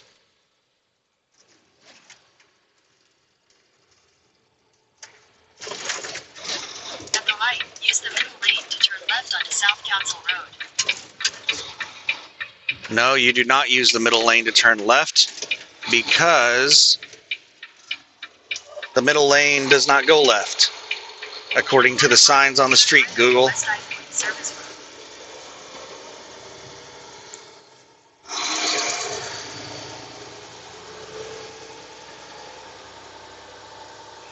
Yeah, I hope they're not having a slow day because these commission-based mechanics will just find a whole bunch of crap wrong to extort you for money.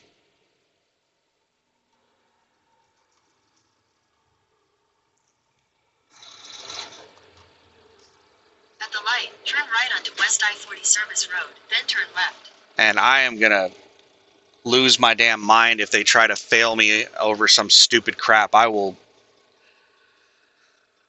snap. I'm not in the mood to deal with bullshit and unexpected expenses right now. I've got too much shit that I'm dealing with already.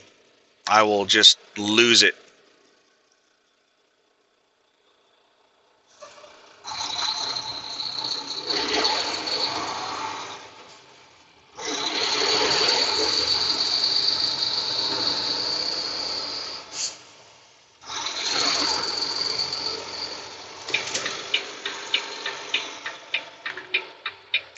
Take the next right onto South And Main Street, then turn right. I'm glad it's during the daytime because the master mechanic works nights, and he has this thing about, there's certain little things that he looks at that are preventative maintenance. They're not violations, they're preventative maintenance things.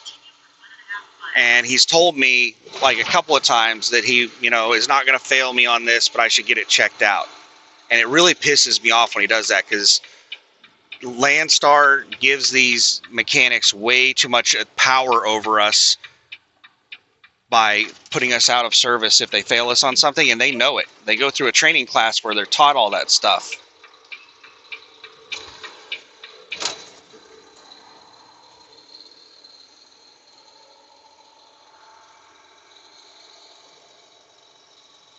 So,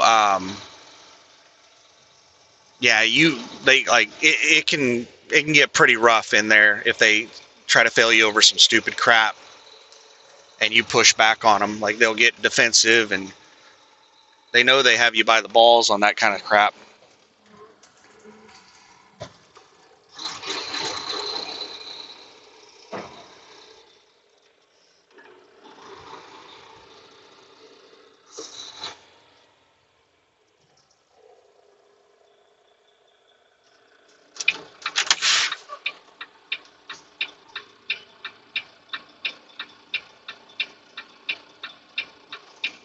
All right, I'm going to pause this. I'll be back in a minute.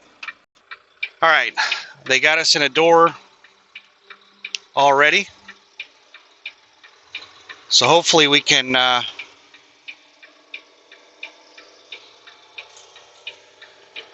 get in and out of here pretty quick, and hopefully we don't have any surprises with the inspection on the truck. I'm hoping they have enough work on the trailer that they're not going to bother me on the tractor.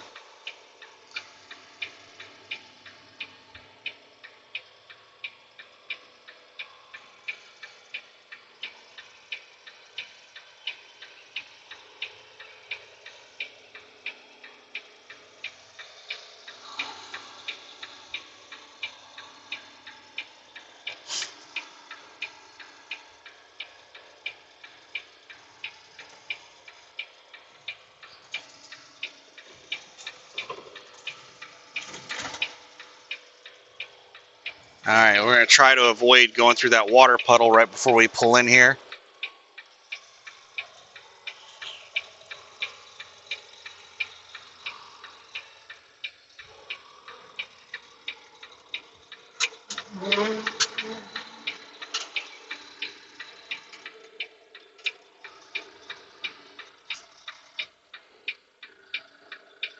All right, now we're in front of bay 4.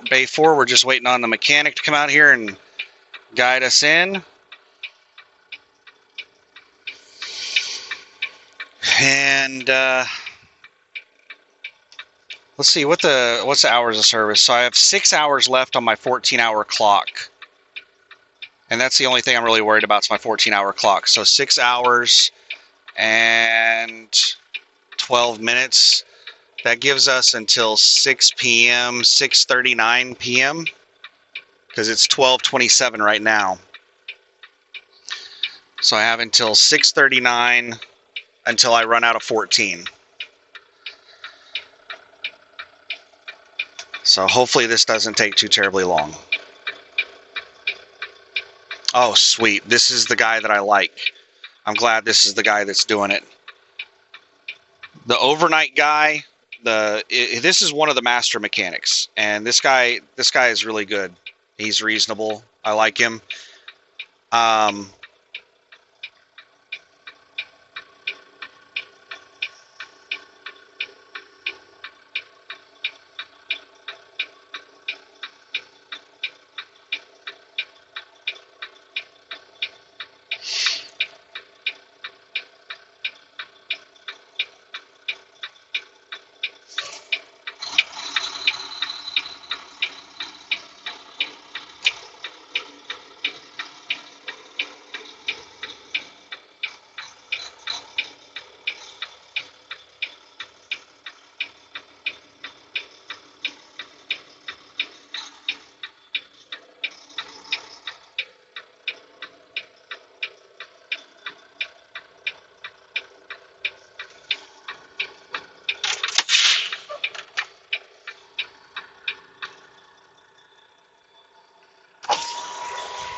Go ahead, shift the truck into reverse for me.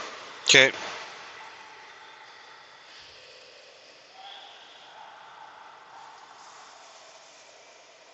See your high beams?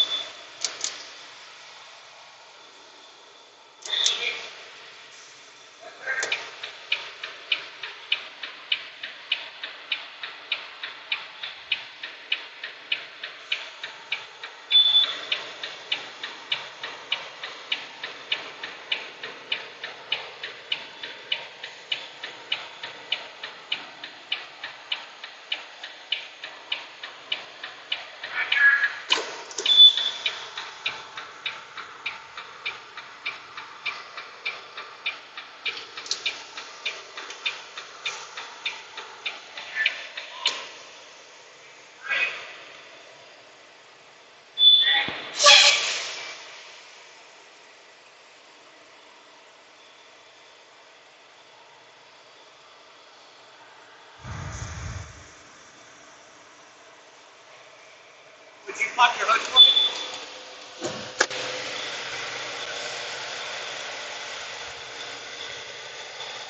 Shake the steering wheel a little bit better.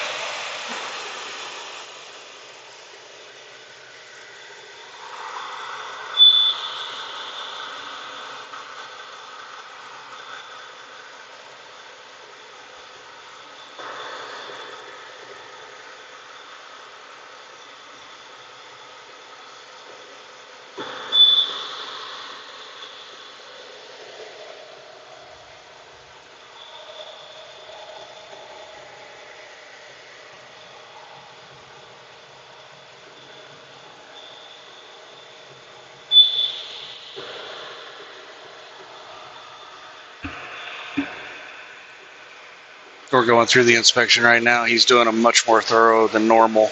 He's training somebody.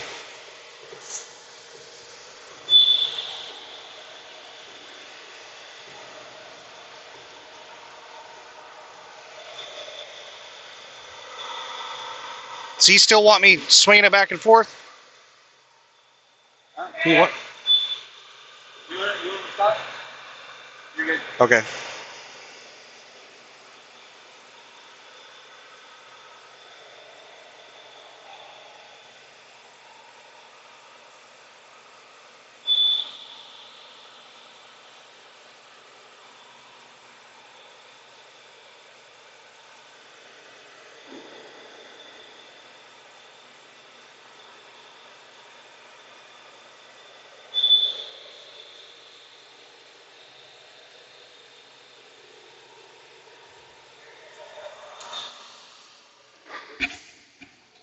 I'm going to pause this.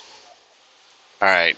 They're still inspecting stuff, and they're looking to see how much work they're going to have to do on the trailer before they figure out what they're going to try to fail me on. I'm really, really scared right now about them failing me on something on the truck because they are super slow. Like, all of their mechanics were sitting in the front office waiting on a work order. And we're coming up on a holiday. They're probably all desperate for money. This is freaking me out. And this is the most thorough.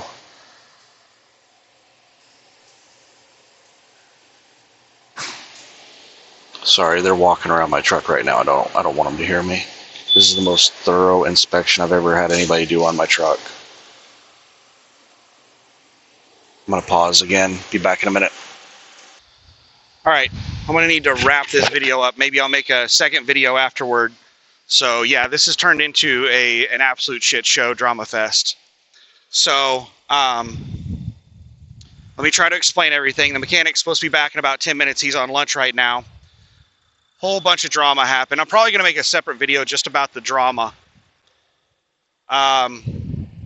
So yeah, they're extremely slow today, and they failed me on two things on the truck that I'm pretty sure were not failures. And I told him that I don't think they're failures. I asked him to show me in the regulations where they're failures. So what he failed me on was, one was a ball valve on the steering system because it had a little bit of play in it. And he also failed me on the steering column U-joint because it also had a tiny amount of play in it. And he went and tried to show me the regulations, and he couldn't find a regulation that said that what he said was true. So he called his helpline, and they gave him the updated regulations. And he said that the updated regulations say that there's 2 inches of play allowed in the ball valve that he tried to fail me on. And it has less than 2 inches, so he said that he's not going to fail me on that anymore. But he said that the regulation on the steering column, U-joint, is worn. Just worn. It doesn't have a specific amount of play. So, all right, just a second here. Here he is. Oh, my goodness. The drama. Hey there. You going to lead me out? I'm ready to back out. All righty. Here we go.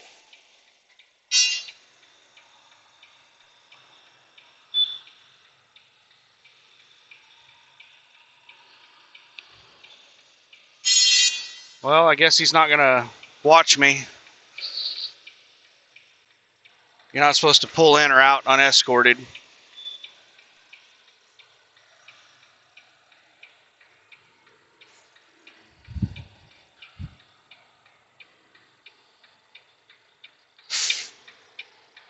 All right, so I'll explain what's going on in a second. I should have turned the other way because I want to. Let's just keep turning because I want to go out. Wait, do I want to go out this way?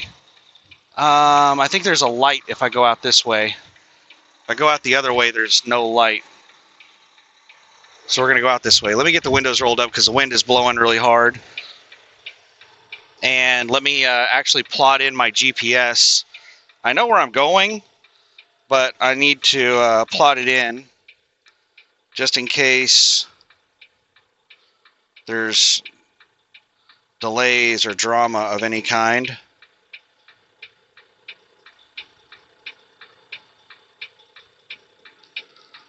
Oh my goodness, is it? It's 3 p.m., 3:18. Okay, traffic shouldn't be too bad. We're going to take I-40 all the way to 35.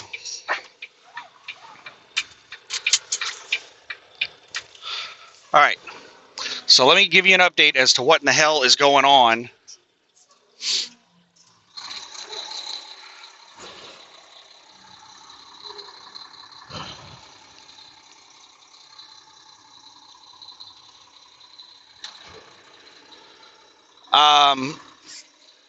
So let's talk about my truck and then we'll talk about the trailer. So they failed me on the DOT inspection for 2 things. Number 1, the steering column. The U-joint at the end of the steering column, the guy said it could have 0 play. And I said, no, that's not true. And he got really offended. And he said that the ball joint in the on the left side of the steering something, I don't know what exactly he was even talking about. He said that also has a little bit of play in it, and it had 0 tolerance for play. And I said, okay, show me the FMCSA regulations. And he dug around and he couldn't find it. And so he just said, you know, I've been doing this for 20 years. I know what I'm talking about. And I'm like, no, we're not playing that game. Find me the FMCSA regulation. This isn't preventative maintenance. This is pass-fail, and there has to be a regulation on it. So he couldn't find the regulation. He found a regulation that said, At the light, turn left onto South Council Road, then turn right onto the I-40 East ramp. he found a regulation that had something that said worn on U-joints. They couldn't be worn. And I said, Right onto the I-40 East ramp. well, that's up to interpretation. He said, well, a brand new U-joint doesn't have any movement in it. And I said, well, then, like, if you want to use that argument, then the whole truck needs to be replaced after it's been used. Like, nothing on the truck is the same after it's been used. And I said, and he said, are you going to fight me on this? And I said, yeah. And he said, fine. And he said that he was going to call his technical support department or whatever. He apparently has some techs at TA that he can call to get help with issues. So he called, and they told him where the regulation was on the ball valve, and there's a 2-inch tolerance on that. And my ball valve was well within tolerance. And then he came back and he said that the regulation that they referred him to on the steering column was the exact same one that he'd already shown me, where it said worn. And he said that, you know, I'm not going to fail you on the ball valve, but I'm still going to fail you on the steering column. And I said, no. Like, what's the tolerance on it? He said it's worn. And I said, well, then that's subjective. Like, he said, and he just got mad and walked off. So I called the Volvo dealer, and I asked them, I said that I want to know what the specifications are for this for failure, because I have a mechanic that's trying to fail me on a DOT inspection, tell me I have to get this replaced because it wiggles a tiny little bit. And they checked with the mechanics that do DOT inspections and asked them, and they said that they think it's a 1/16 of an inch, but it just basically needs to wiggle a lot. It needs to move around a lot if there's a lot of movement in it. But they weren't sure where like, they couldn't find me anything in writing. But they said that a mechanic told them that they thought it was a 1/16 of an inch. So I called Landstar and told Landstar what in the hell was going on. And I called Landstar Trailer Maintenance. Trailer Maintenance was like, yeah, we don't deal with trucks. We don't know anything about trucks. So they transferred me over to some lady over equipment compliance.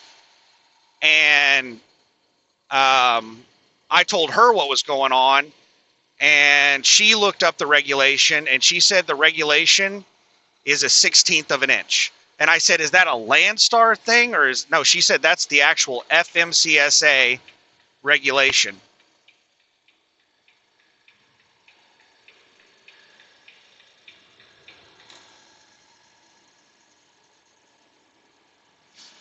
And I said, okay. And at that point, the mechanic was on lunch, and I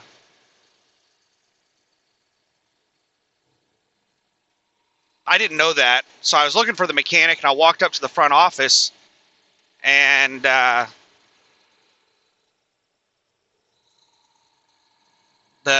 guy at the front desk, Cliff, which is an absolute jackass.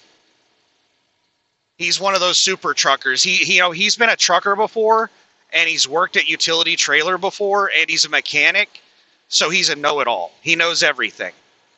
So I went in there and I was like, so what's going on with the mechanic? I just got off the phone with Volvo and Landstar, and they both told me it's a 1/16 of an inch.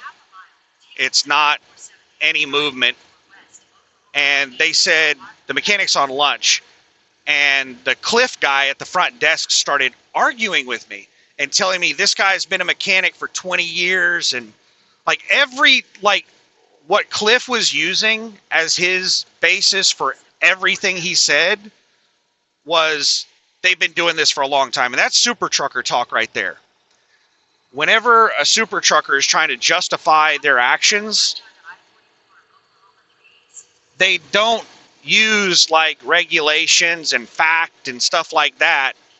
They just blurt out, I've been doing this for 30 years, that kind of crap. And when somebody starts using that as a justification, it's complete bullshit. Like, if you've been doing this for a long time, is your justification for why something is the way it is, if that's your only justification, I'm not saying that you can't have that as a justification, but if that's your only justification, then damn it, I need to be in the other lane.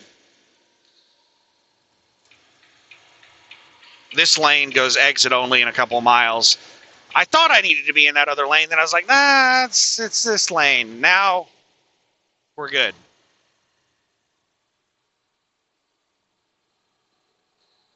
But Yeah, he was telling me all that crap and getting really like argumentative with me.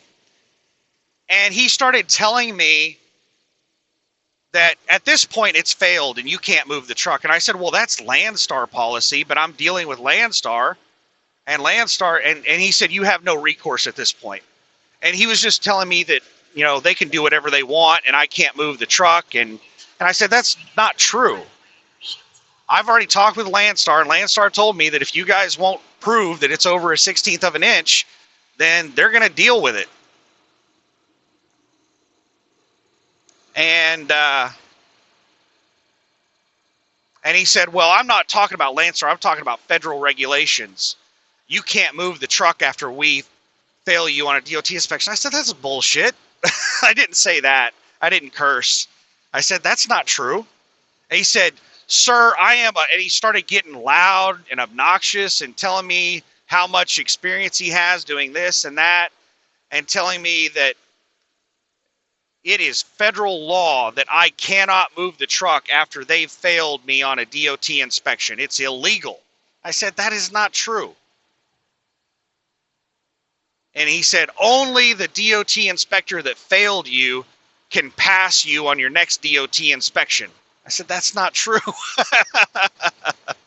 And he said, I can prove it to you if you want. I said, I'd love you to. Show me the regulation that says that. And he started searching online, and all he found was this, it was some explanation from FMCSA saying that, ooh, there's a big chunk of wood in the road, saying that failing a DOT inspection could potentially lead to fines. And if you fail a DOT inspection and then go to another inspector and pass, that could lead to fines. And he interpreted that as being illegal. That's not what it says. It says it could lead to fines. Because what they're saying is that if you have something wrong with your truck and you just shop around and get somebody to pass the inspection and just drive around with something wrong with your truck, that could lead to fines. Because if you get pulled in for a real DOT inspection and they find that problem, they will fine you.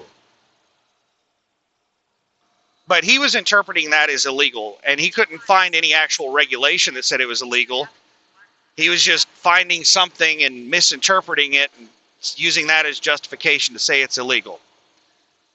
And that is just a total load of horse shit. Truck drivers do that all the time. You know, you get to a shop and they fail you over some stupid crap. You just go to another shop. The FMCSA doesn't even require you to get a medical exam done. Like, if you fail a medical exam, you can still go get another medical exam. That's another thing that people misunderstand. You're not allowed to go and lie. Like, if you tell a medical examiner that, you know, you're blind and they fail you, and you go to another medical examiner and you withhold that you're blind, you hide the fact that you're blind, and you get passed, then that's against the law. Oh, crap. Traffic is, like, completely stopped. Is traffic backed up all the way to Oklahoma City from that accident?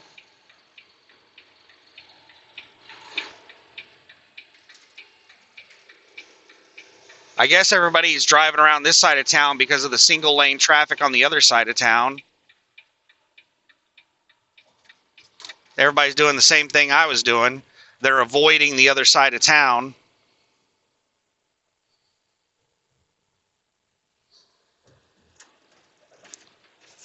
Continue for 3 miles. Well, I've got to get over one lane to the right in the next 3 miles.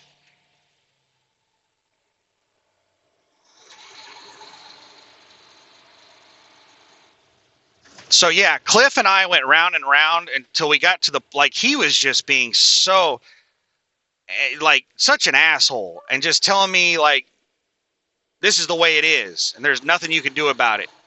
And telling me how, like, I can't move the truck and, like, all kinds of crap. And We got to the point where we just stopped talking to each other.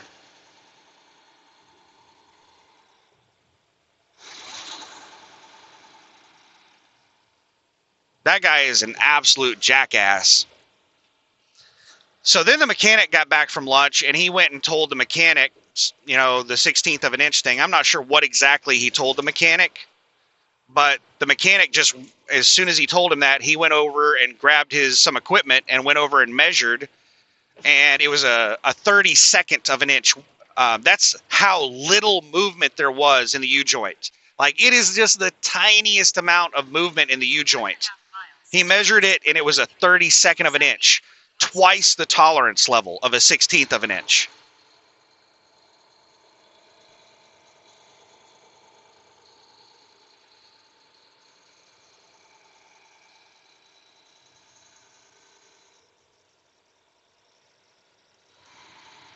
So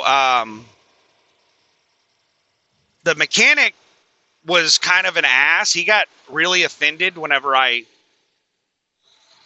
told him, you know, whenever I didn't just like agree with him. He got really offended over the whole thing.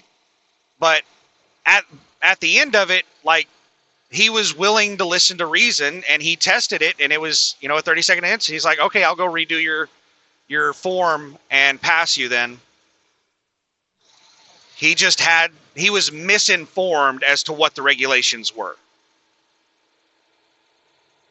Just a second here. This car on the left, I think they... Call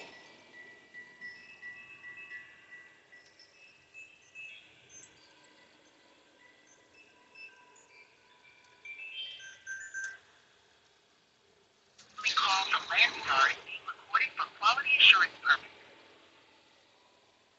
May I speak to Daniel? This is Daniel. I've got you on speakerphone. I'm driving. Okay, Daniel. Hey, Daniel, this is Deborah calling from Landstar. Are you still there at the shop? No, I just left. Okay, did they do the repair? On what? On what failed on your equipment? No, they Are you the person in equipment compliance that I talked to? No, I am not. Oh, are you with trailer maintenance or equipment compliance? I'm in equipment compliance, but you didn't speak to me. You spoke to somebody else. Oh, okay.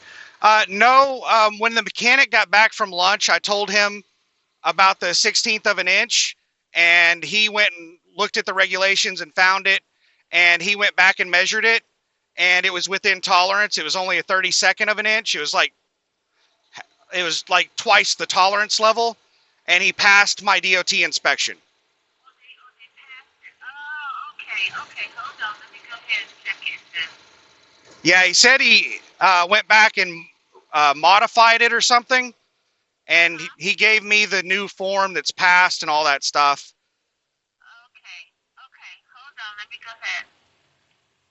Let me see if I can find it.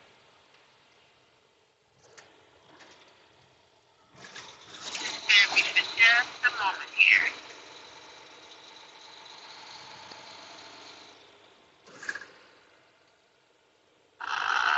For 2781.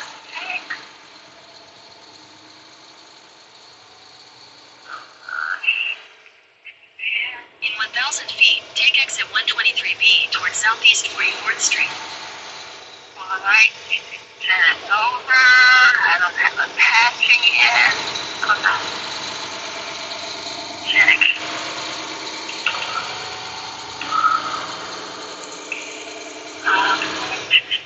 Take exit 123B, then merge onto South I-35 Service Road.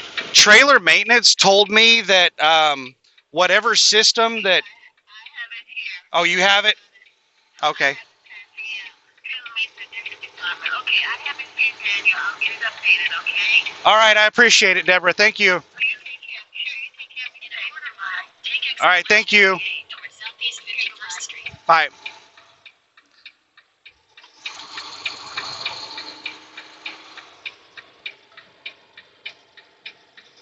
All right, sorry, I was on the phone with trailer maintenance. Or not trailer maintenance, equipment compliance. That was Deborah in equipment compliance.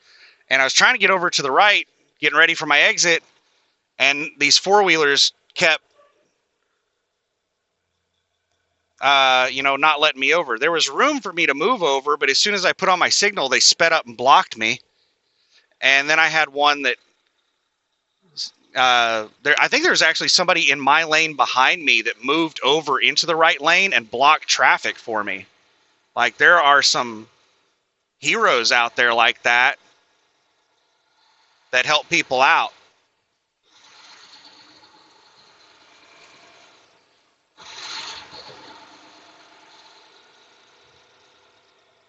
So 1 3/4 miles until we get to I-240.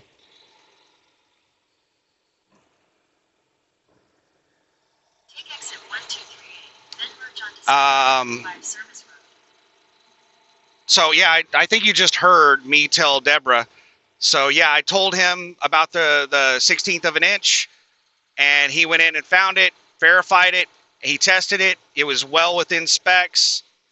And so the two things he failed me on, he thought that both of them were any movement at all, but he found out that one of them had a 2-inch tolerance, the other one had a 1/16 of an inch tolerance, and everything was within tolerance.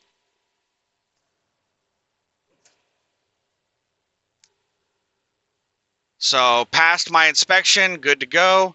Now let's talk about what happened with the trailer. Okay, so the mud flap bar on the trailer there are 2 brackets that are welded to the frame of the tandems. And those brackets are what the mud flap bar is attached to. Those brackets are broken off. Like, there's just a couple of pieces of those brackets left on there.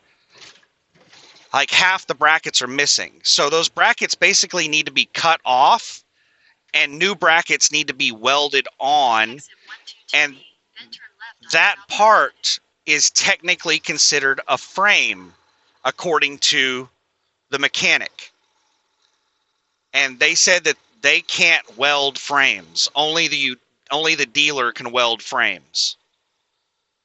So as soon as they told Landstar that they can't weld the frame and a dealer has to do that, Landstar said, stop work on the trailer, don't do anything.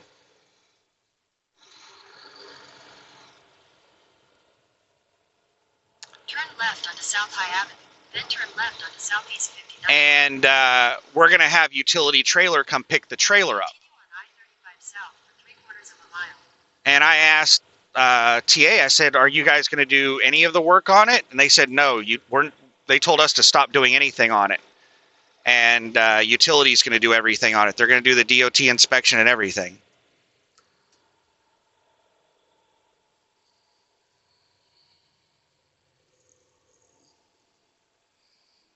And I said, okay. Did you guys tell, do you know if utility knows what everything that's wrong? And they said, we don't know. Landstar just told us to stop work and utility's going to come pick it up. So I called Landstar and asked them what was going on. And they said that because framework needed to be done, they were going to have it, utility was going to pick it up, utility was going to work on it. And I said, well, did you guys tell utility all the other stuff that's wrong with it? And they said, no. I said, well, or should I tell you and you could tell them? And they said, no, you tell utility. And I was like, okay. So do you know when they're picking it up? And they're like, no. And I said, all right, I'll call them. So I called utility, and utility, I asked them when they're going to pick it up, and they said that they haven't received an email, so they haven't even scheduled to pick it up yet. They said that they just received a phone call, and they don't do anything over the phone. They need something in writing in an email, something official, before they're going to send anybody over to pick it up. And they said that they told the person on the phone that. And I talked with Kia in trailer maintenance, and Kia said she's the one that talked to him on the phone.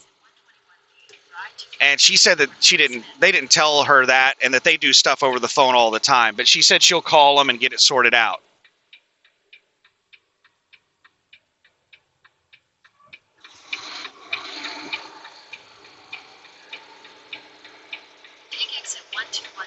I-240 East ramp. Sorry, I'm trying to negotiate this traffic.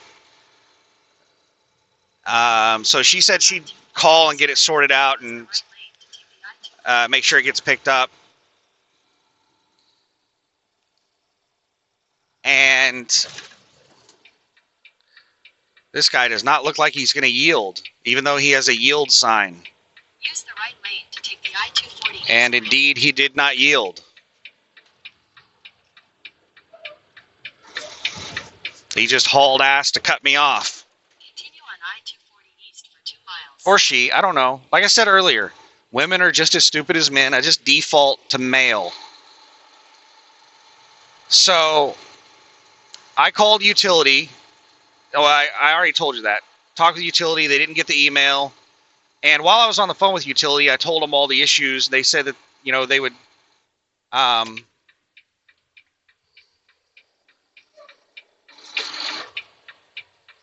just a second here. This is a shit show of an on-off ramp. Are you serious? You jackasses are like blocking me from getting on the road. And you need to take the exit? What a bunch of assholes. In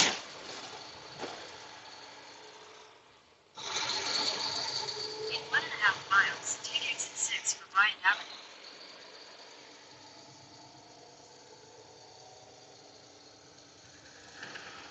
So,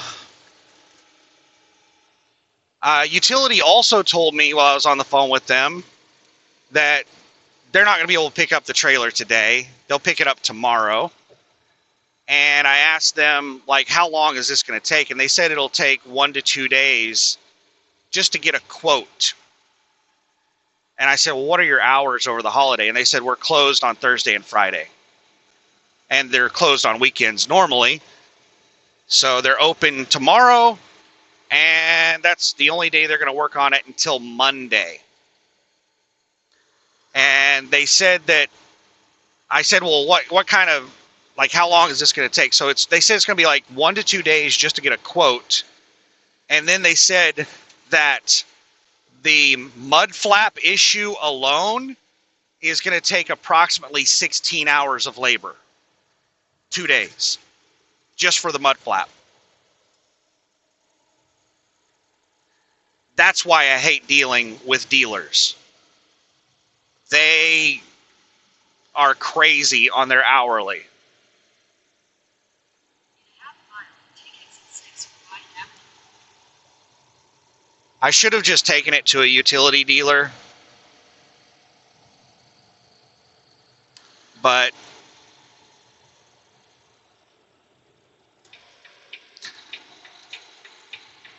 I didn't even know we had a utility dealer in Oklahoma City. It's in Yukon, which is the west side of Oklahoma City.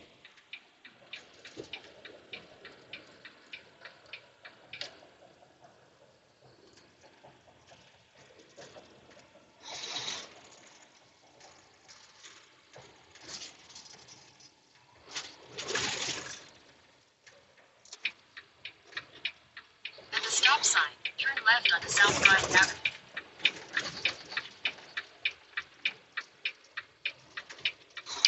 Just a second here. I don't have a trailer, so it's easier for me to make this left turn.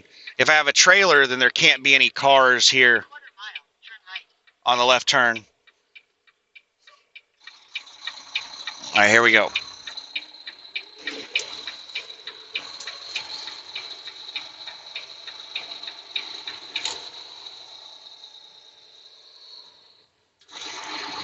So, utility is probably not even going to get a quote to Landstar until like Tuesday of next week.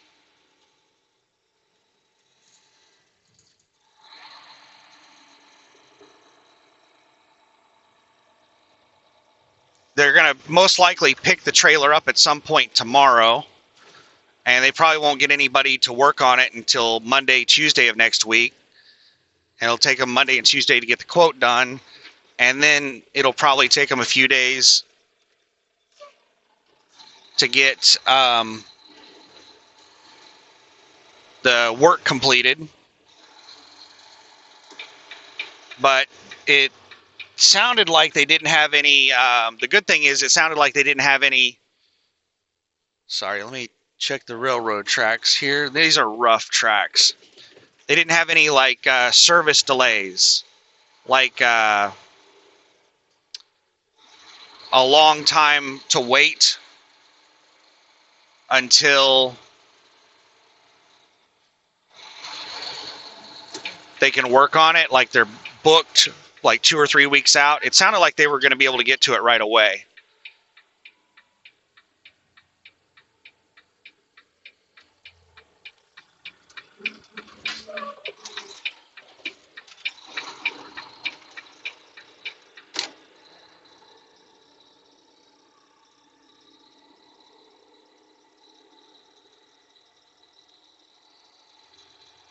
So yeah, it looks like I'm going to be stuck at the house until at least middle of next week.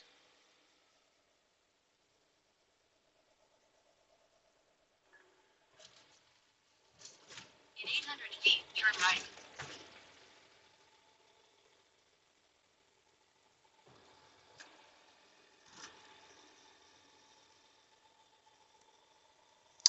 There's a lot of vehicles around my parking spot. I hope nobody's parked in my parking spot. No, okay, yeah, I see a gap there. It's like, don't park in my parking spot. That's my spot.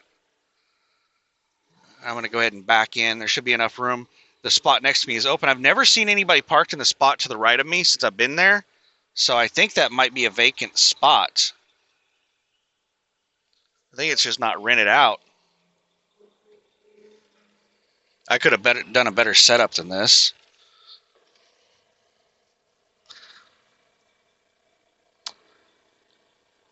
So yeah, that's the situation. That's what's going on right now, is that it's in utility trailer.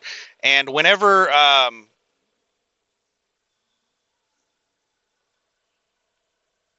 TA was inspecting the tires, they were inspecting the wrong tire.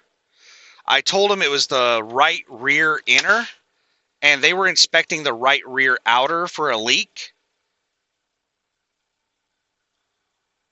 And they found a leak in the rim.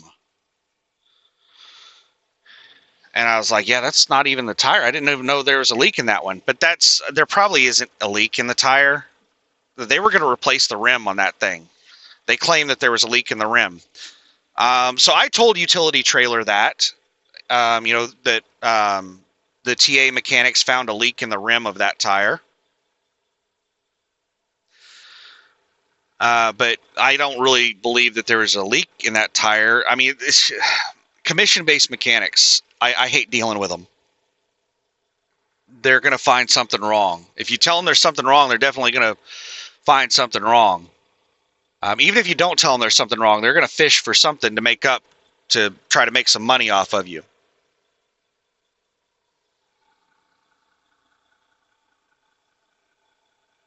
So, I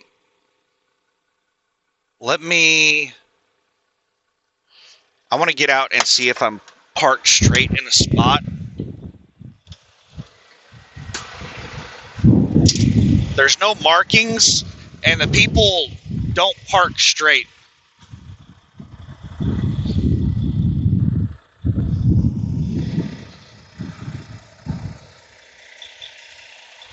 All right, I think I'm good enough. I'm straight enough. Some of the people park really crooked in these spots. They'll park so crooked that you can't even get in or out of your spot. Damn it. Oh my God. I just drove all the way over here. And my lines were just tossed over the side. They weren't put away correctly. I disconnected from the trailer. And whenever I disconnected from the trailer,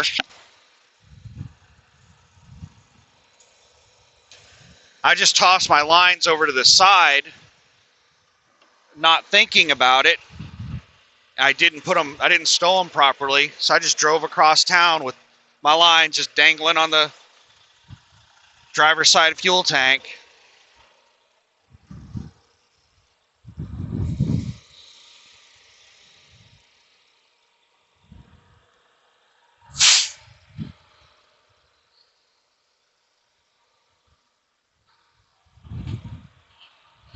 Oh my goodness. Sorry, I'm just checking my tires. This has been a long day. It is now 3:51 p.m. Now I need to unload everything out of the truck into the car and drive to the house. Wow, this has been a long day. I need to remember to file the paperwork on this load. So I got all the DOT stuff done on the truck and trailer. Well, on the truck, the trailer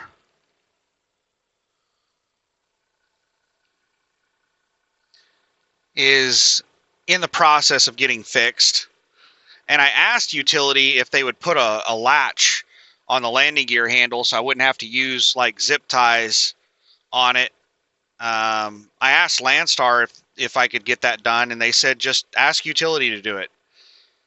I was like, okay. And I told Utility that I asked Landstar, and Landstar told me to ask Utility if they'd do it. So I said, you guys can submit for it. I don't know if Landstar is going to approve it, but you know, they told me to just tell you and see if you can do it. Landstar approved on the last trailer putting chain on the door. So the doors, whenever you open up the doors, one of the doors, the chain was missing. It was missing one of the links, so you couldn't latch the door open. And Landstar approved adding a link so that you could latch the door. So maybe they'll approve putting in on some kind of latch for the landing gear handle so it doesn't flop around, because that is technically a violation. If the landing gear handle is not secure, if it's just flopping around, that's a violation. But, you know, I can zip tie it and that is secure. But, you know, hopefully Landstar will, you know, get all that stuff fixed. And after I get everything fixed on the trailer, then I'll end up doing a drop and hook and getting another janky trailer that I'm going to spend a whole bunch of time in the shop getting fixed. That's the story of my life with USA Truck, with Landstar. It doesn't matter where I'm at. It's just janky trailer after janky trailer. Oh my goodness. So yeah, let's wrap up this video. I'm going to unload the truck, head to the house. Oh, taking a shower in my own shower sounds so awesome. Sitting at my own computer desk, sleeping in my own bed, being able to cook in my own kitchen. These are things that you take for granted whenever you're home. Just being able to go use my oven and cook some burritos with some crisp outer edges. Oh my goodness. Like burritos microwaved versus burritos cooked in an oven, you know, frozen burritos, world of difference. But next time I come out here, I'm going to bring them three in one microwave. That's a microwave, air fryer, and oven. I'm going to bring that out next time. And, I'm going to have the oven option in the trailer or in the truck, and the air fryer option in the truck. So that'll be nice. I need to go and start my car and make sure that the battery's not dead. The last 2 times that I've gotten back, the battery's been almost dead. I'm pretty sure it's because the alarm went off.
Where in the hell does the key even go?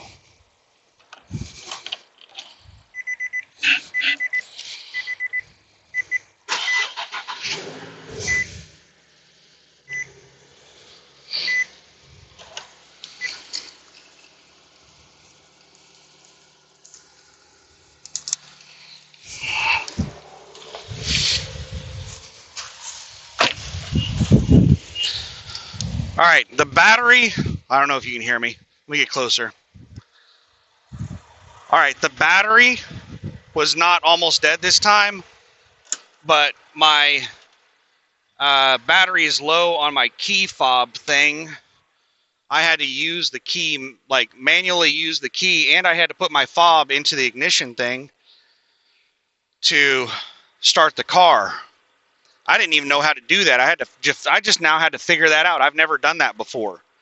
You have to take your little key thing, not the actual key, but the entire little mechanism that has the buttons on it and everything.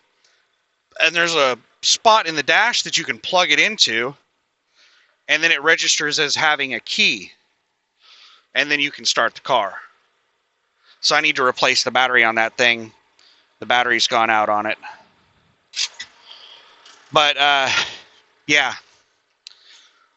Almost home. Just need to spend about a half an hour moving everything from the truck to the car, and then drive to the house, take a couple of days off, then come back out here to the truck and see if I can find the coolant leak. And that could end up being several hours over the course of several days trying to get that fixed.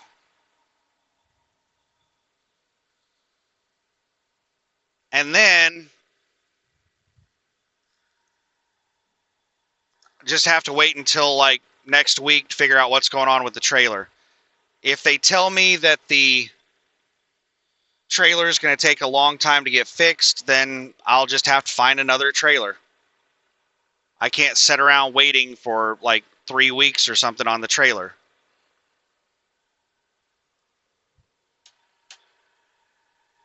So anyway, I'm going to wrap up the video, get it uploaded. I might wait until I get home to get it uploaded because I'm about to turn the power off to the truck, and this is probably going to take an hour or two to upload, and I'm not going to have the Wi-Fi in here going for the next 2 hours. So I'll upload it when I get home. Hope you're having a great week. Bye.